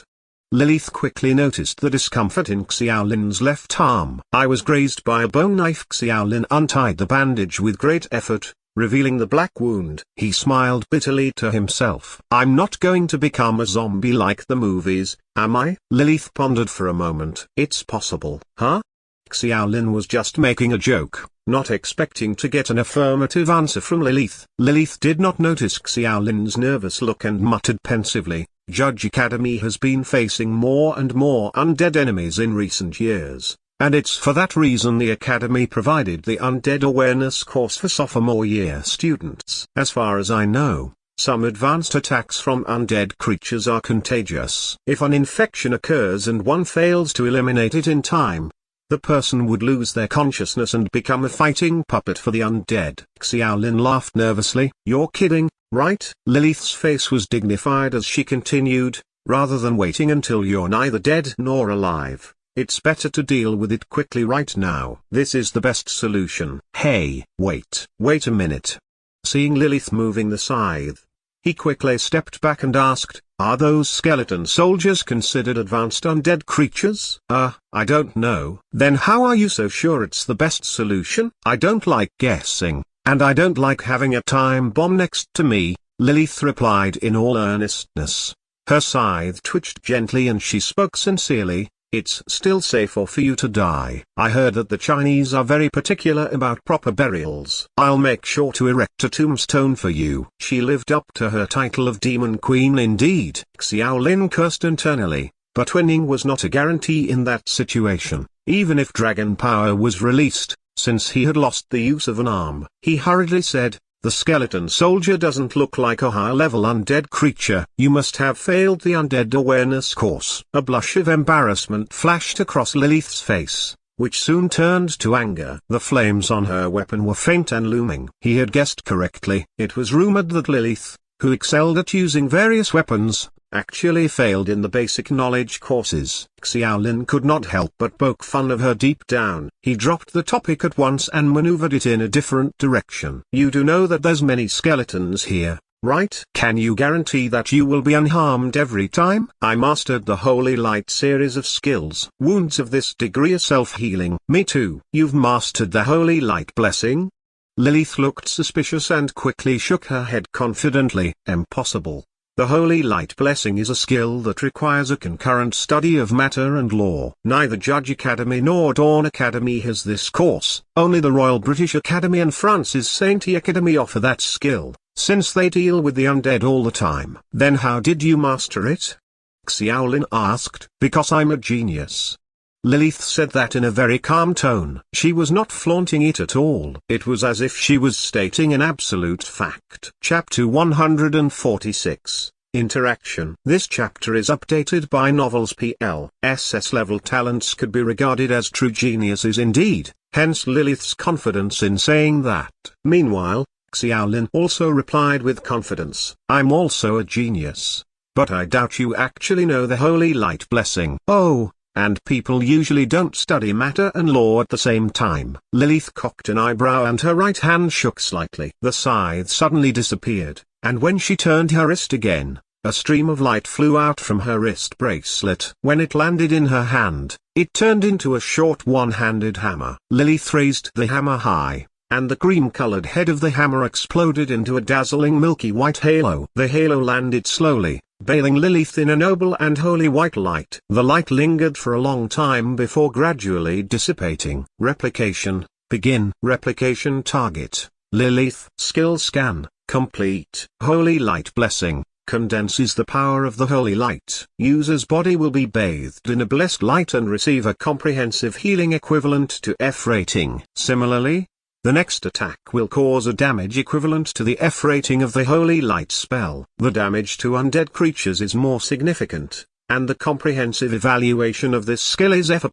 The weapon is limited to a hammer. It was still an F-level skill. In fact, after he surmised that the virtual character in the simulation battle hall was based on Lilith's parameters, he had a rough guess that the girl must have mastered a lot of low-level skills, but was blessed by the Holy Light. Nevertheless, it was a little troublesome that the weapon for the Holy Light Blessing was limited to the hammer. "Let me use the hammer," Xiaolin said involuntarily and grabbed the one-handed hammer from Lilith's hand. Although the once-a-week replication skill seemed a bit wasteful at that point, he did not hesitate when facing a life-or-death situation. Holy Light Blessing. A white light also engulfed Xiaolin when he used that skill. It was as if he was soaking in a hot spring. A warm heat emanated from every cell in his body. In particular, there was an itchy feeling in his left arm where the bone knife injured him. He could feel it. Xiaolin was both surprised and delighted. The white halo quickly dissipated and he used the Holy Light Blessing again. The black abscesses around the wound then began to fade slowly, and he did not hesitate to continue using it after it faded again. Within 3 minutes of copying,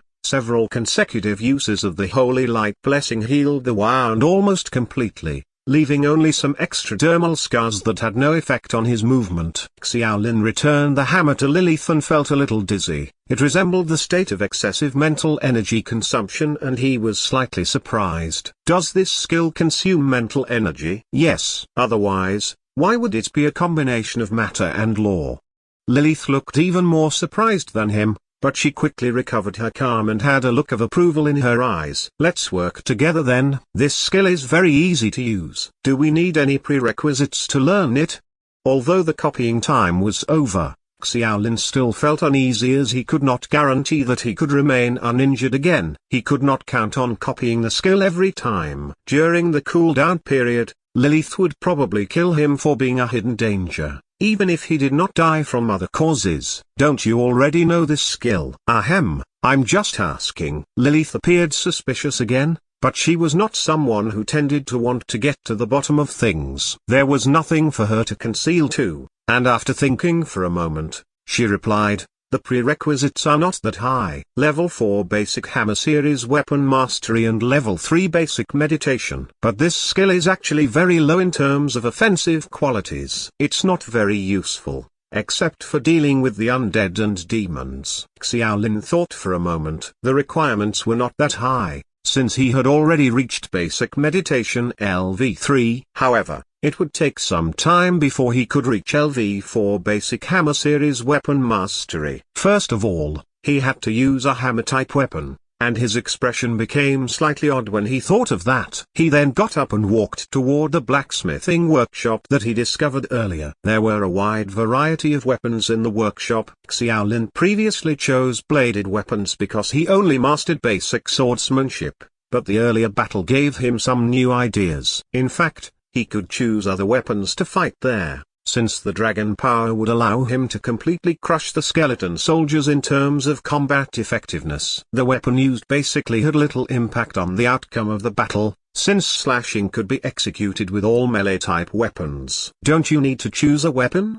Xiaolin glanced at Lilith, who was leaning against the window idly. Lilith shook her head. My weapons are all custom-made. Plus, these weapons are in the style of the ancient Thunder Kingdom. They're ugly, and I don't like them. As expected, girls had a natural persuasion toward aesthetics. Xiaolin shrugged helplessly and asked suddenly, do you know any of these weapons? I saw some in history class. Lilith walked over to help take a look, but it was obvious that her history grades were probably only a bare pass. Apart from being able to slightly identify the weapon's quality, she had absolutely no other information about them. It turned out that the girl had relatively poor scores in her basic courses. It would seem that her SS-level talent was unlikely similar to Xiaolin's academic genius skill, since its effect applied to all things, not just combat. Xiaolin had that guess in mind when he glanced at the rather irritated Lilith. He changed the topic quickly but carefully and picked a heavy hammer,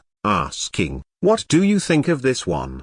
The Holy Light Blessing is theoretically a skill used by auxiliary staff. I only learned the more offense-based methods when facing the undead. Although the Warhammer is able to use the Holy Light Blessing, it leans more toward physical attacks. Lilith immediately showed a very professional attitude when she returned to the battle. I do realize that this Warhammer is quite heavy.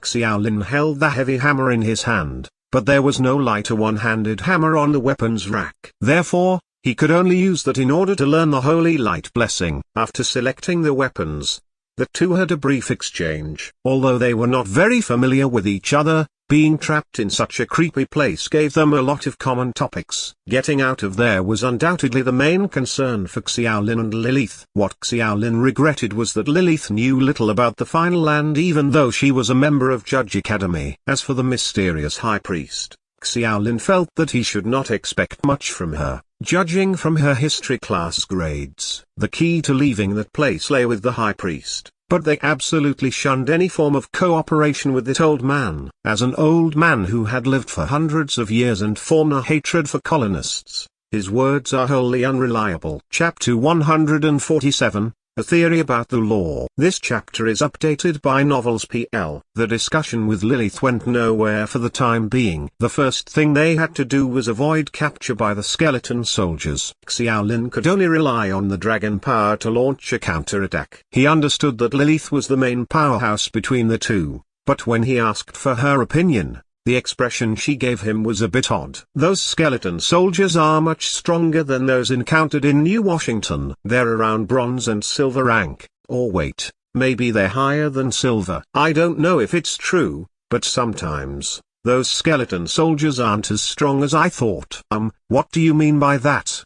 Xiaolin was puzzled. I heard that your strength is silver rank. Lilith quickly nodded in agreement and added, because the way I take courses isn't the same as other people, my attribute values aren't dominant. If we're comparing combat power, then I don't think I'm any worse than gold rank. She was telling the truth. Xiaolin could only express helplessness when he thought of the rumored tournament with Europe and America. However, he was still a little confused. The skeleton soldiers were silver rank and had a numerical advantage, but my feeling is that you had it really easy in the last battle. Xiaolin was not deliberately suspecting that Lilith was concealing her true strength. In fact, there was no need for her to do so. Many people could guess the standard she was at, but he still found it quite puzzling. Lilith was just far too relaxed when she was facing dozens of skeleton soldiers in the battle earlier. The dragon power had greatly improved Xiaolin's attributes, but he was still rather surprised to learn that the skeletons he faced earlier were around silver rank in terms of strength. Did the dragon powers really give him the strength to fight a dozen silver rank skeleton soldiers at once? It was not that Xiaolin had no self-confidence.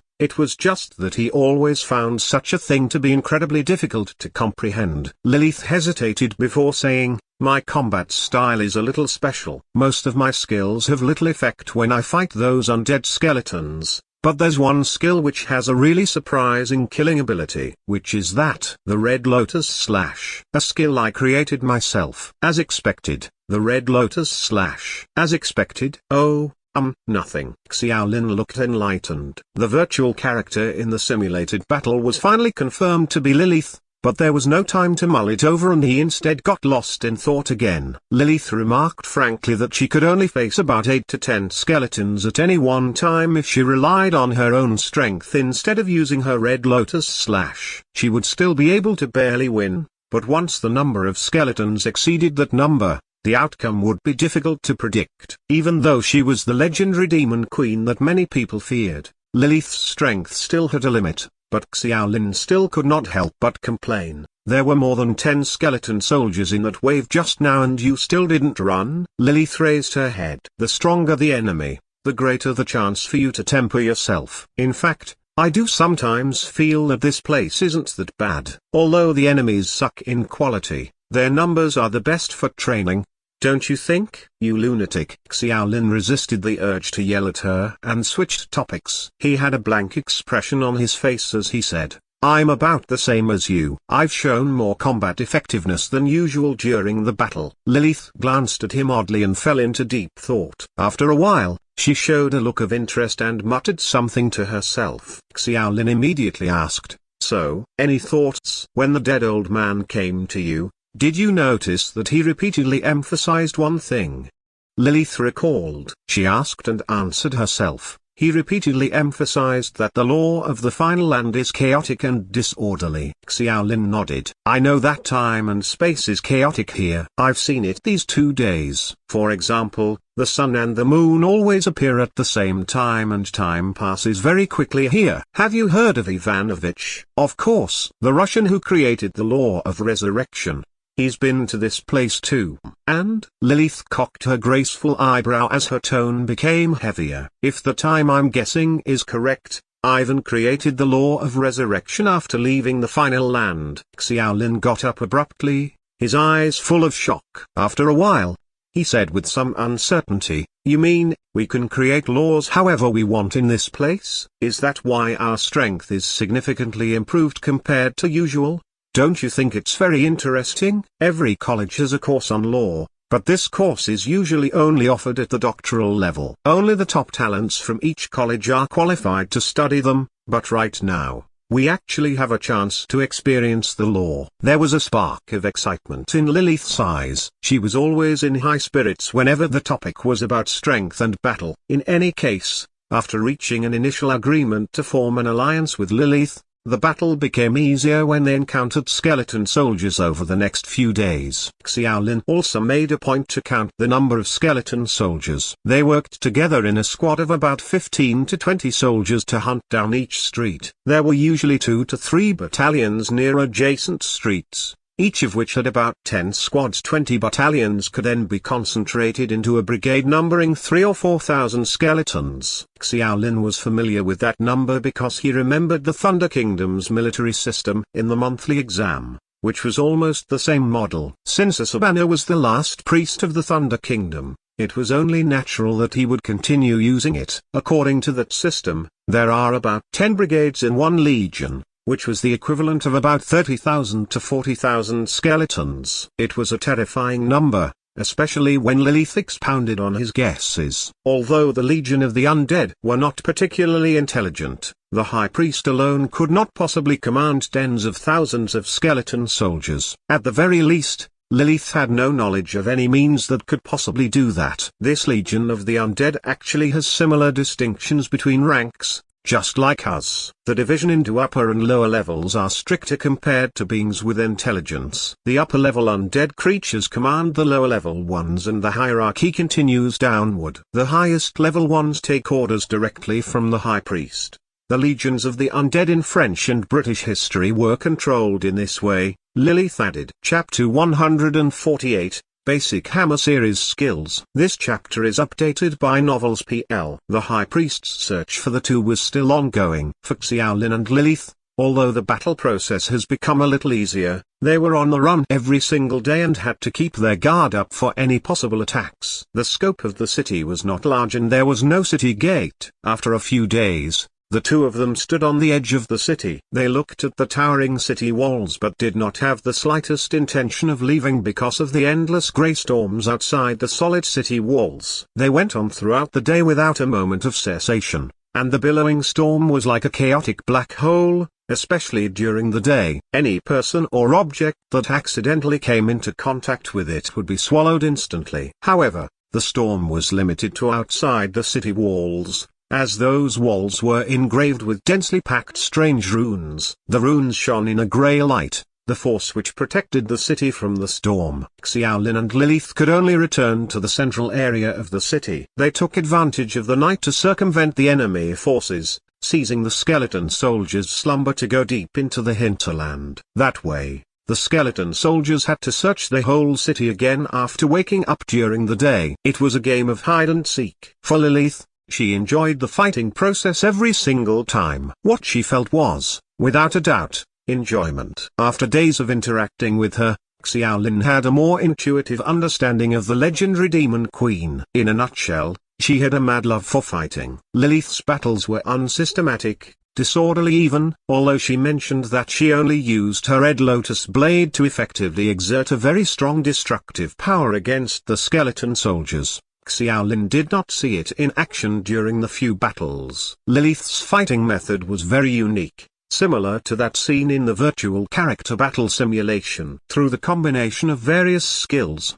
she temporarily strengthened herself to achieve a more powerful final blow. Lilith's weapon originated from the bracelet on her right wrist, and Xiaolin guessed that it was some kind of a storage space. Lilith was the main fighting force while Xiaolin wielded a heavy hammer and happily provided support. Most importantly, there was someone covering for him in front, so he did not need to draw any more of the dragon power, using only a very limited amount each time for strengthening. His main purpose was to train the hammer to master the skills, and at the same time, he monitored the surrounding streets and warned Lilith if he discovered other skeleton soldiers approaching. When Lilith finally had her hands full, she immediately used her Red Lotus blade to end the battle as quickly as possible. If the number of skeleton soldiers exceeded the amount she could withstand, Xiaolin no longer worried about saving the dragon power. He would then release a power equivalent to that of the real Golden Dragon. 2 or 3 skeleton squads could be dispatched with ease under the combined effort of their combat strength. They then quickly left the streets before the other squads surrounded them. After several occasions, Xiaolin even began to feel a little happy. The ancient Thunder Kingdom's High Priest clearly has no understanding of what guerrilla warfare is. I think we can take advantage of this. Xiaolin had a simple exchange with Lilith when they rested. Although the girl could speak fluent Chinese, she did not understand guerrilla warfare. The essence of guerrilla warfare is that we retreat when the enemy advances, we sabotage when the enemy is at rest, we fight when the enemy is exhausted, and we attack when the enemy retreats. For Xiaolin, who had been brainwashed by anti-Japanese dramas despite being an otaku, had a good cursory grasp of that theory. Lilith thought about it calmly for a moment and said in earnestness, "No. The undead creatures don't get tired. The feature of undead creatures is that their individual combat power is low, but they come in huge numbers and are tireless like machines." Xiaolin cleared his throat awkwardly. "Basically, our tactic is to delay time. It's impossible for us to kill the entire skeleton army. Based on a calculation of killing 10 to 20 skeletons each day, the number would only total up to a few thousand a year. There are tens of thousands of skeletons in each legion, and no one knew how many legions were present in the entire city. As for when things would finally come to an end, Xiaolin did his best to focus on the hammer training instead of dwelling on that issue. The hammer had higher requirements for arm strength and strength in general, and if not for the dragon power's influence, he would find it absolutely difficult to even swing it. Relatively speaking, however, using the slashing with the hammer increased its power even more shockingly. At full strength, he was able to smash a big hole right in the chest of a skeleton. Battles of that sort lasted for nearly a month, and time passed faster than imagined. Xiaolin even wondered how many hours a day there were in the final land. Since there was no clear concept of time, he started counting how many times the blood moon showed up in order to judge whether a month had passed. Xiaolin had just mastered the holy light blessing a day prior. The skill was not difficult to learn, as long as the basic learning requirements were met. After observing a few key movements repeatedly used by Lilith, he gradually figured out the principle behind it, and was able to master the skills quickly after repeated attempts. When he lifted the hammer higher and was blessed by the light, Lilith showed yet another look of surprise. It took a month for him to upgrade his basic hammer skills to LV4. To be more precise, less than a month, because Xiaolin spent a lot of time studying the Holy Light Blessing too. Xiaolin had never expected that his daily high-intensity combat, coupled with the passive effect of the academic genius talent, allowed him to master the new basic weapon skill so quickly. On that matter, Lilith simply said very interesting to express her feelings. The fighting madwoman only said that after nearly a month or so, Xiaolin's basic combat strength was very poor, and he was well aware of that. Whenever he encountered a skeleton soldier, Lilith would often tell him to move aside. In nicer terms, it was for his safety, but if one were to be direct, he was actually a hindrance because his strength was too low. There was only one occasion when they accidentally encountered more than 4 teams of skeleton soldiers and Xiaolin had to use the dragon power. That made Lilith look at him a little differently. Later, Xiaolin asked whether Lilith knew the reason why his attributes increased with the dragon power, as he still did not understand why the golden dragon that could be summoned in the past had suddenly disappeared. Lilith thought about it for a long time, but said with regret, "It looks like I can't fight your golden dragon." Xiaolin was speechless. That lunatic was still thinking about fighting his golden dragon. Notwithstanding the lack of means to summon it,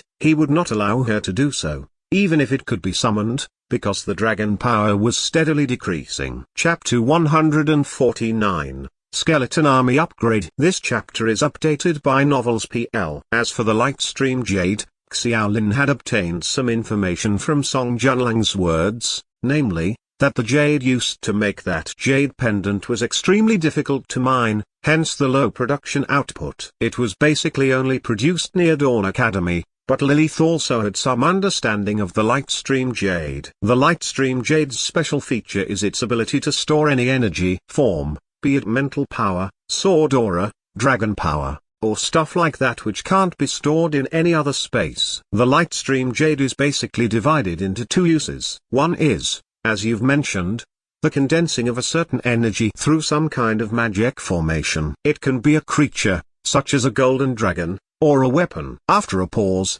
Lilith continued, the Lightstream Jade's second purpose is purely for recharge and replenishment, whether for yourself or someone else. When a person's mental power is exhausted, it can be replenished directly through the Lightstream Jade. Most people will choose to utilize it for the second purpose. Xiaolin was taken aback and asked, what about the all-round enhancement that results from transforming its energy into a person's own strength? Lilith's face was also filled with confusion. Even though Judge Academy cannot produce Lightstream Jade on its own, I know of a few people who have the ability to make this kind of accessory, but I'm quite sure that I've never heard this used before. Does this mean that the change only occurs in the final land? Maybe. It's the same with my Red Lotus blade. Speaking of which, it looks like your Red Lotus blade has been strengthened beyond its normal power. Lilith glanced at him and nodded in some surprise. You've probably also noticed that my Red Lotus blade transforms into a flame with dual physical and magical damage by fusing spiritual power and sword aura together. The shape of the flame looks like a red lotus, hence the name for the technique. However,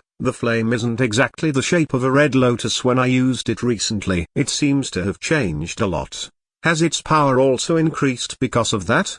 Xiaolin asked. I'm still not sure whether the increase in power is really related to the shape of the flame, but it's quite interesting. A playful smile raised in the corner of Lilith's mouth as she made an interesting analysis yet again. Xiaolin's mouth twitched and he rubbed the shining jade on his chest. He was unsure whether the changes in dragon power had anything to do with the final land. He tried many things in the past month, and as an example, one of the things he could control was releasing only the desired amount of dragon power, amounting to about 1% of the entire golden dragon. Therefore, the light stream jade could sustain the entire month and the dragon power was not completely exhausted. During that month, Xiaolin and Lilith ran almost all over the city, hiding under the noses of the skeleton soldiers.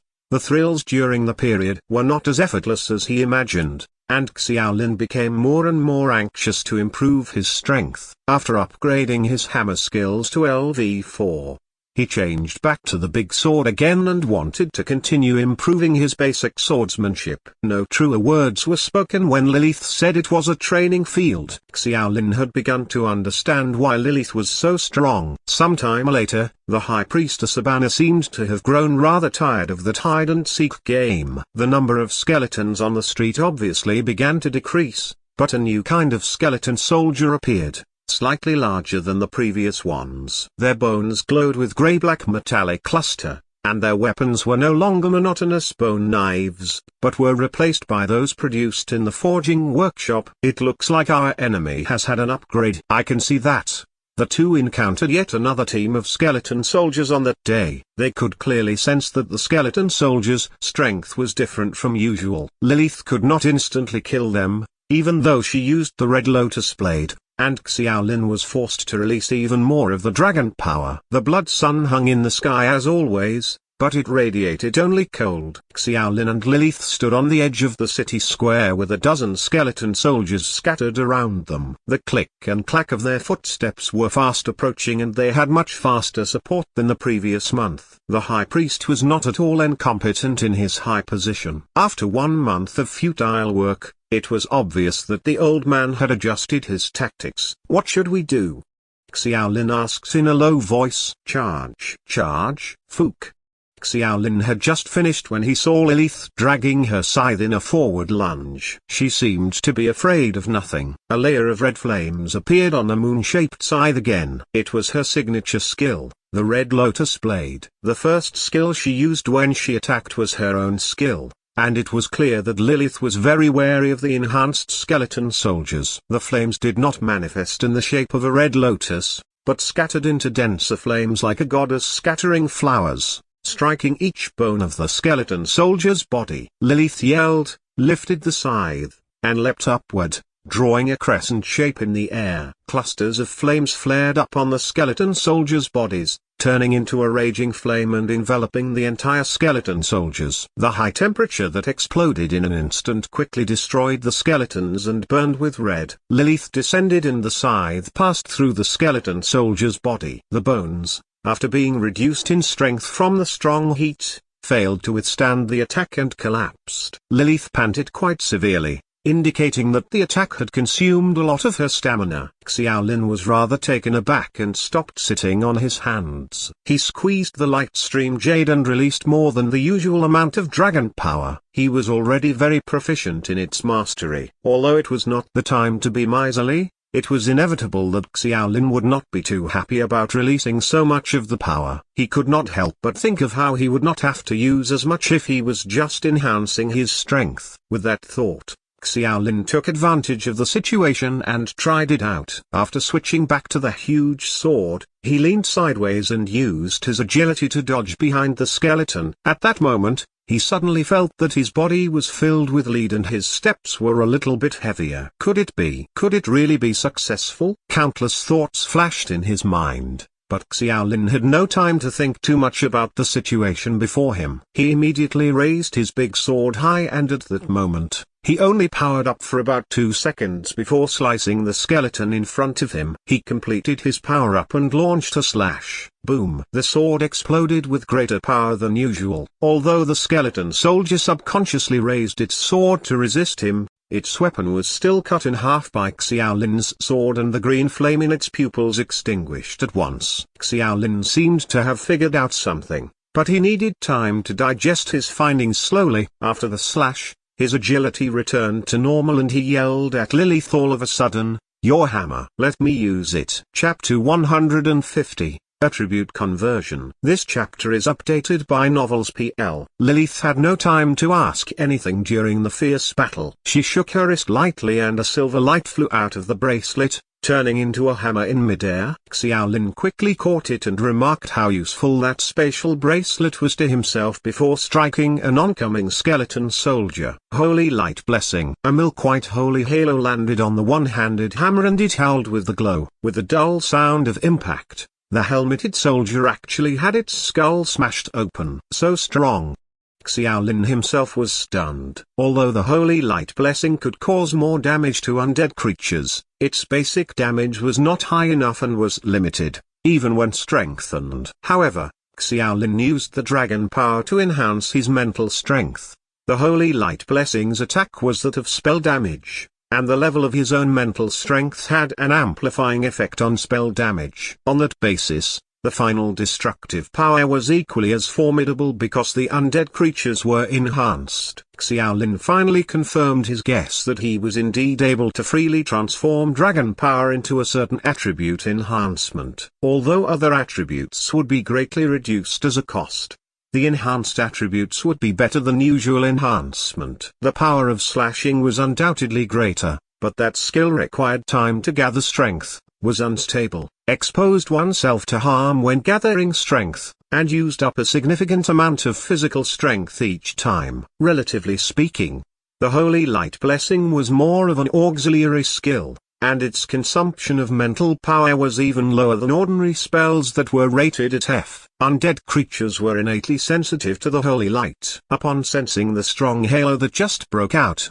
the 4 or 5 skeleton soldiers besieging Lilith immediately turned their sights to Xiaolin. However, Lilith was given a small breathe there. After being assaulted to the point that there was not much room to fight back, she immediately adjusted her posture and released her red lotus blade yet again. That time, the flame on the blade formed a chain, directly binding the legs of the closest 2 skeleton soldiers. Xiaolin quickly transformed the dragon power into strength, raising the big sword in his right hand and forcefully blocking the skeleton soldier's attack. Then, he turned it into mental power again, raising the hammer in his left hand and striking down with Holy Light Blessing. A team of more than 10 skeletons was quickly killed by Xiaolin's targeted Holy Light Blessing hammer. When confronted by 2 or 3 skeletons, Xiaolin immediately transformed the energy into agility, avoiding the attack deftly with amazing flexibility and posture before quickly moving to the side of the skeleton. He then turned all the dragon power into power and used his slashing to deliver a one-hit kill. Continuous use of slashing took up extra physical strength,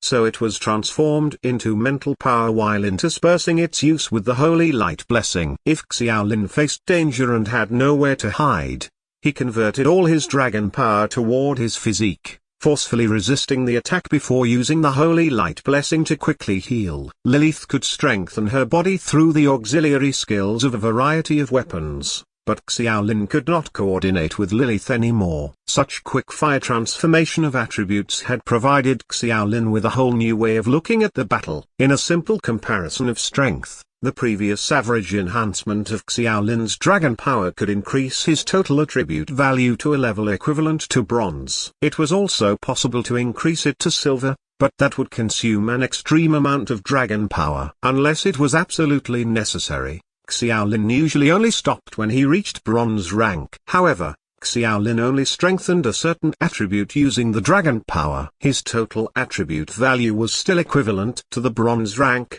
but because of the extremely unbalanced attribute value, the strengthened single attribute had basically reached silver rank. Xiaolin could not immediately adapt to using that brand new attribute transformation ability. Each transformation could not be completed in an instant, and even the method of transformation was still in the exploring stage for Xiaolin. He was unaccustomed to it, so the conversion speed was a little slower and it was inevitable that he would suffer several attacks. Although the Holy Light Blessing had a healing effect, there was no enhancement for it. All it did was remove the special toxin from the undead creatures, but the wound would still be there. After repeating it several times, Xiaolin would not be able to bear it. Especially when he transformed the dragon power to other attributes, he would end up suffering from extreme physical exhaustion. The worrying part was that a group of skeletons from far and near had appeared in their line of sight, and those skeleton soldiers were much more unique. In addition to the melee weapons, Xiaolin also saw skeletons holding crossbows and even staves. They were shorter, but their eye sockets were lit up with an orange flame. Skeleton archers and mages. Lilith's face gradually became serious. Are they strong? Xiaolin asked. Lilith rolled her eyes. If you've taken those courses, you should know that crossbow and spell courses are always more difficult to learn than ordinary melee courses. The same is true for undead creatures, making skeleton archers and skeleton mages much more difficult. Such skeleton creatures have some level of intelligence and are even more difficult to deal with. And there's lots of them too. Xiaolin suddenly turned around and glanced. Color drained from his face as countless skeletons gathered around the square. They poured in from the streets and alleys, enclosing the two of them completely. We're surrounded. Xiaolin exclaimed in a low voice. I'm not blind. You look calm though. Do you have a way to deal with so many skeletons? Xiaolin asked again, eager. It won't be easy. Lilith's face showed an unprecedented fighting spirit. Xiaolin's eyelids twitched. He was completely speechless. He understood that the fighting madwoman cared not about the outcome. Victory, loss, life, and death were irrelevant to her. What Lilith pursued was nothing more than stronger opponents. But how do they know that we are here unless they set an ambush here in advance? We'd have time to leave otherwise. Xiaolin still could not figure it out. Stupid demon. Do you think you can escape? I've been waiting for you for a long time. Asabana's form once again appeared in the air. He was still a blur of light and darkness, without any form. He gazed down condescendingly at Xiaolin and Lilith. Annoying old bag. Lilith could not stand the high priest and pursed her lips. She turned to Xiaolin. He probably predicted our tracks with astrology spells. Xiaolin remembered Lolanda saying something about high priests being proficient in astrological spells. He did not expect that such a mysterious spell could be used for prediction. Chapter 151. Turn of events. This chapter is updated by Novels PL. The best laid plans often go awry. Neither of them had ever experienced going up against the high-level magics of astrology. Ever since they entered the blood-red final lands, Xiaolin had been avoiding overthinking. What if they were not able to escape? What if the high priest captured them? What if they died there? All these questions caused them to lose hope. Lilith and himself were SS rank talents, and their talents had been able to push themselves to the limits. However, they were facing High Priestess Asabana, a monster that had lived for more than 900 years. In front of this opponent, they were but fledglings. Xiaolin was not battle-hungry like Lilith, so he had to work hard to calm himself down and analyze the situation in front of them, calculating the battle capabilities of him and Lilith. It only caused him to fall into despair. He could not find any chance of victory. More and more skeletal soldiers were heading toward them. He even began to suspect that the high priest had sent every skeletal soldier at his disposal, which could total to at least 30,000 to 50,000 skeletons. It was impossible for just the two of them to overcome the hurdle. The only consolation he had was that the high priest would not kill them immediately, since he needed their power to return to planet Norma and put his revenge into motion. However, The best case scenario for that was still him eliminating them after using them. It was only a delayed death. What could he do? What choices did he have? Xiaolin noticed that the woman next to him was filled with excitement at the upcoming battle, which proved there was no way for him to properly interact with Lilith, and adding to his frustrations. Are you still trying to rebel? It's useless. Your only choice is surrender. The high priest donned a victorious smile as he waved his hands, signaling the skeletal army to advance. If that's the case, then just die. Asabana's offer of surrender was just for show. As he quickly issued his command, Xiaolin was agitated as he shouted, "If you kill us, won't that stop you from going back?" Asabana had a cold look on his wrinkled and indistinct face. "Idiot, you underestimate the laws that God created. In the final land, death is just the beginning. I only need to destroy your physical body and seal your souls. Then I'll have plenty of time to slowly do my research." "You despicable fiend." Xiaolin was furious. His original intentions of stalling for time were dashed. What's the point of talking to him? Lilith sent a sideways glance at Xiaolin. Her hands firmly gripped her battle scythe as she said impatiently, "Are you fighting or not?" Lilith understood the danger they were in at the moment as well, so she needed Xiaolin's strength, but she did not mind fighting by herself either. Xiaolin gritted his teeth as he held up his sword in the right hand, and the hammer in his left. "Fook, let's fight. The worst that could happen is we die." The light stream jade on his chest shone brightly as a wave of intense draconic power surged out. He did not care about conserving the draconic power anymore and let out as much as he could. The silhouette of a dragon grew ever larger in the skies. The light from the jade started to dim, and Xiaolin understood that the draconic power within had been completely exhausted. Whether they survived or died, that moment could very well his very last fight. The power in the sky quickly turned into a dense mist as it shrouded Xiaolin, quickly strengthening him. Xiaolin felt like he was filled with inexhaustible energy. It was the first time he had such immense draconic power at his disposal. He would definitely not have wasted so much before then,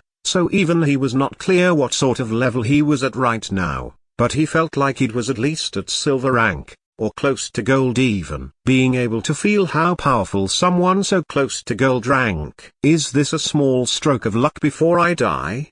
Xiaolin could not help but think to himself. Lilith did not hold back either. The flames on her scythe were at the absolute maximum as the blade started to glow in a dark red hue. Xiaolin could not help but be surprised. He had never seen flames like that during his battles before, so it seemed that Lilith had been holding back. "Let's go," Lilith commanded in a low voice, raising her scythe and prepared to charge. Xiaolin got into a stance as well. The high priest only stared coldly the entire time, as if waiting for them to struggle to their deaths. It felt like time froze for a moment, and in the next second, Xiaolin felt the ground begin to shake. The tremors grew more and more intense, turning into an earthquake in seconds. Even the skeletal army could not stay standing. What was that old man doing? That was Xiaolin's first reaction. But when he raised his head, he saw Asabana look shocked and angry, his mouth constantly moving, as if chanting something. It was obvious that this was not in the high priest's plans. No one knew what was happening. Lilith and Xiaolin shared a look as the ground beneath their feet began to rumble. Suddenly, the square, filled with green bricks, began to collapse to the ground. In a flash, the ground Xiaolin and Lilith were standing on turned into a lone island in the center, and in front of them was a large stretch of darkness with no bottom in sight. Countless skeletal soldiers had fallen into the hole, disappearing as they fell. The high priest's expression turned sinister. A crazed look twisted his face as he rushed at Xiaolin and Lilith, his distorted body starting to stretch in midair. "You won't escape, no matter the price. I will not give up on this chance." Asabana shouted wildly as he raised his arms that looked like dried firewood. His silhouette looked blurry and without substance, but at that moment, his form was slowly solidifying, but at the same time, the wrinkles on his face deepened, as if he was rapidly aging. The skin on his face started to fall off like tree bark. Looking at the slowly solidifying hands rapidly approaching, Xiaolin only had one thought in his head, to not get caught by the old man or all would be lost. Jump. Xiaolin and Lilith said at the same time as they jumped into the darkness together. The two of them were shockingly of one mind, which was that, if they were to die there, they would rather shatter in the darkness than die in Asabana's hands. Chapter 152, Another World. This chapter is updated by Novels PL. No! Asabana shouted in rage as he floated in the blood-red air, even though he rushed at them at full speed. He was one step too slow. Looking at the high priest's aged face, the rapidly falling Xiaolin showed him the middle finger. But he suddenly realized the Norman high priest might not understand the meaning of gesture. He did not have time to regret it, as his entire person was swallowed up by the darkness. Xiaolin's consciousness was extremely hazy, as if he was a newborn baby that only had a vague sense of the outside world. He felt like, in one moment, he was in a cold, damp and dark place. Another moment, he was in a white, bright and warm place. His surroundings were constantly changing. After some amount of time, as if it was as long as an entire century, yet as short as a few minutes, Xiaolin opened his eyes. He was lying down on a wide open field, and everything around him was luscious and green. There was a mild calming fragrance as the warm sun shone in the clear blue skies. Xiaolin got up and rubbed his eyes, pinching his face to make sure he was still alive. It was like everything had been a dream, and he woke up to find himself in a heavenly paradise. Lilith, where are you? Xiaolin thought of the woman that fell into the darkness with him, and shouted out loud. The sound went very far, causing him to jump in fright before closing his mouth. He still did not know where he was, whether he was still in the final land, or he had returned to the new world. If Asabana's power could reach him there, Xiaolin definitely did not want to give away his location. Thankfully, Lilith was not far away from him, and had just woken up as well. After hearing his shout, she found him quickly. The two of them looked at each other as Xiaolin said, "Where are we? I want to know the answer to that more than you do." Xiaolin half-jokingly tried to break the awkward atmosphere. "Fair enough, but it doesn't seem like this is heaven. Right? We're colonists. This might be hell then." Lilith had a look of regret. "I'd rather go to hell. There might be stronger opponents there." Xiaolin was stumped. That was not a topic they could continue on. The two of them decided to check out their surroundings, but the fields were extremely vast with no end in sight. Xiaolin and Lilith were cautious at the start, worried that Asabana could appear at any moment. However, the entire time, other than the two of them, they did not see any shred of life, let alone skeletal soldiers. As far as they could see, it was all limitless green, and above them were clear blue skies. After a while, the moon started to rise, and Xiaolin could finally be sure that they were still in the final land because the sun and moon were in the sky at the same time. Even though it was obviously night time, their surroundings were still bright as day with nothing to indicate the fall of night. It was an impossible phenomenon on planet Norma. Lilith's observational skills were sharper than Xiaolin's. As they rested, she suddenly said, "There's something different about the moon." Xiaolin had not eaten anything for the whole day and was wondering if he should start eating grass. When he heard Lilith's words, he was uninterested. "Of course it's different. This isn't Earth. The moons aren't around here." "I didn't know you liked looking at the moon." "It's out of character for you." Lilith ignored his last words as she turned around, her blue eyes blinking earnestly. "Don't you think the moon here looks the same as the one on planet Norma?" Xiaolin gaped, immediately looking up. He did not pay it any heed earlier, but with Lilith's words, he recalled the two moons back in planet Norma. The moon there looked a lot like the blood moon. The moons of the New World were not perfectly circular, and one of them was closer to ovular in shape, which looked similar to that one. Was it just a coincidence? Xiaolin was unsure, but the uncertainty frustrated him. Lilith was the same, even though it was safer there without the skeletal soldiers and the high priest. The unknown was even scarier. With that in mind, the two were exhausted and starving, but they still silently agreed to pick up their pace. The night was short there, and when the moon started to disappear, many different colors suddenly appeared in their vision. To be precise, there was a gigantic garden in front of them, and in the middle of that park was an impressive ancient castle. Food and water, those were the two things that leapt into Xiaolin's mind, but in the excitement, he was also cautious. Unfortunately, his weapons were all lost in the darkness. He said to Lilith, Do you still have your weapons? Lilith did not bother with idle chit-chat. With a flick of her wrist, her bracelet glowed as a short but refined dagger appeared in her hand. She offered it to Xiaolin, but did not forget to say, "Remember to return it." Xiaolin gave the dagger a few test swipes and it felt quite comfortable in his hand. A greenish hue could be seen as he waved the blade as the energy seeped into his arm. It made his actions feel much more agile and smooth. Even though he did not know much about weapons, he knew it was not an ordinary blade. As he touched the jade in front of his chest, he could only sigh ruefully. The draconic power within the Lightstream jade had been exhausted. Even if he had an impressive weapon, it would not be of much use in his hands. At the most, it made him feel safer. The garden was surrounded by silver metallic fences. Xiaolin had intended to jump over, but the moment his hand touched the fence, an unseen force suddenly exploded out, flinging him 10 meters away. Thankfully the grass was very soft, so he was not injured too badly, but the fall was still heavy. After resting for a bit, Xiaolin and Lilith took a huge detour around the fence, finally locating the main gate. However, the gate was shut tight. Xiaolin did not rush to push the door this time, but shifted his gaze toward Lilith, indicating that it was her turn. Lilith rolled her eyes,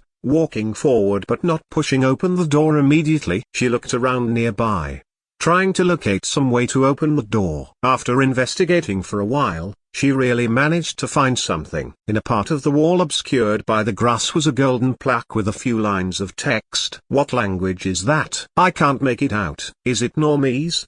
Xiaolin asked. Russian. Lilith had no time to look at Xiaolin as his mouth was slightly open. She looked flabbergasted, which caused Xiaolin to be even more interested in the contents of the plaque. Chapter 153, The Mystery of Ivan. This chapter is updated by Novels P.L. Ivanovich. This is Ivan's garden. Lilith had a difficult tone. Her language skills seemed to be pretty good.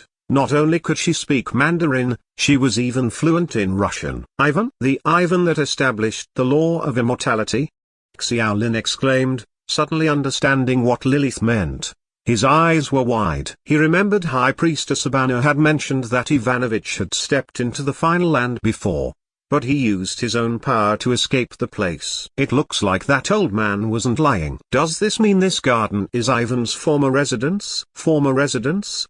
Lilith turned around and looked at Xiaolin curiously. Yes, a former residence means somewhere he stayed before. Lilith glared at Xiaolin. I know what that means. I'm saying, how do you know this is a former residence and not his current residence? Current residence? Where he's staying right now.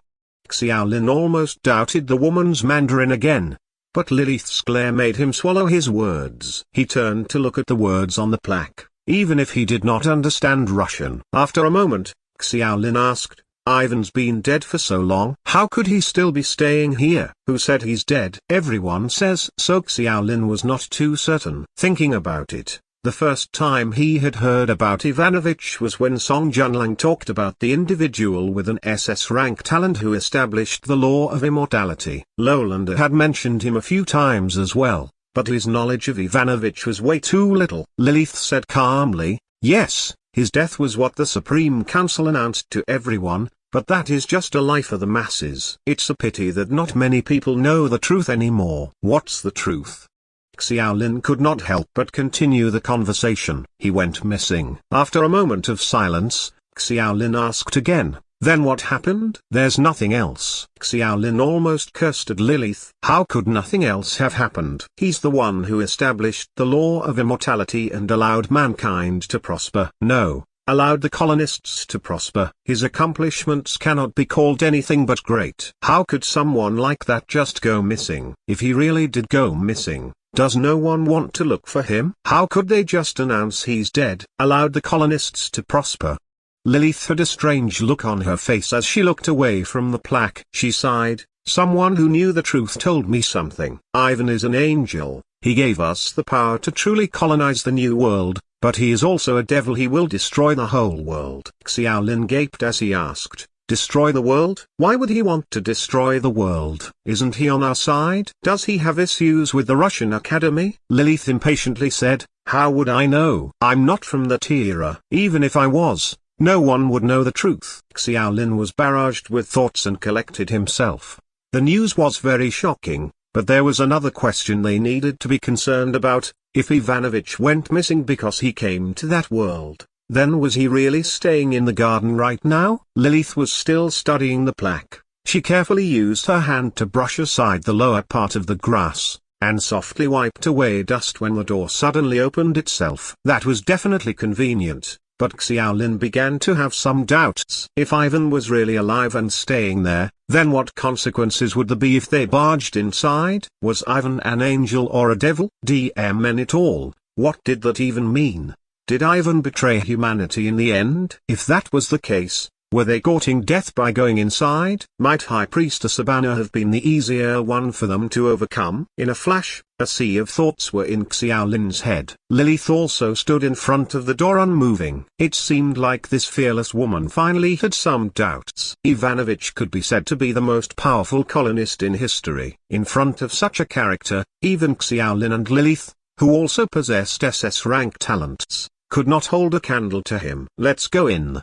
In the end Xiaolin voiced out first. His voice was soft and the woman next to him looked at him strangely, waiting for his reasoning. Xiaolin bitterly smiled. Compared to starving or dying of dehydration, I'd rather die quickly with a blade to my throat. Even though it looked pristine there were no streams or rivers, no fruit trees or wildlife. Even if the grass was not poisonous, neither Lilith nor Xiaolin wanted to live the rest of their lives eating grass. Lilith forced a smile as her doubts disappeared. I'm not nearly as light-hearted as you. You're right, if we have someone like that as our opponent, it's a blessing to us as well. In all the colonist academies in the world, only the two of us could possibly stand a chance to fight Ivan. Saying that, Lilith withdrew her battle scythe from her bracelet as she walked right toward the castle. Xiaolin stood dumbfounded, feeling like crying. He started to hate his own mouth. Why did he have to say all that nonsense? If Ivan was still alive, it was possible he would be their enemy, but it was just a possibility. Even if Ivanovich had really betrayed mankind, that was many years ago. Who knew if he had a change of heart? Everyone was from Earth. With regards to that world, they were all basically from the same hometown. Xiaolin's initial idea was that they would sneak into the castle. If they really met Ivan, he planned on reasoning with the other party to settle things amicably. If that was impossible, then they would have to accept their misfortune. As for fighting Ivanovich, what a joke. He was the one who established the law of immortality. Their skills were like the difference between a creek and an ocean. However, Lilith was currently rushing inside with her scythe, full of bloodlust. No matter what the other person thought, when faced with that animosity, the only option would be to designate them as enemies. Xiaolin's hands were tied. Lilith had already rushed inside and Xiaolin could not just stand there idly. Xiaolin needed Lilith's help if he were to survive that cursed place. Xiaolin gritted his teeth as he gripped the dagger Lilith had given him tightly, and he carefully followed Lilith into the garden.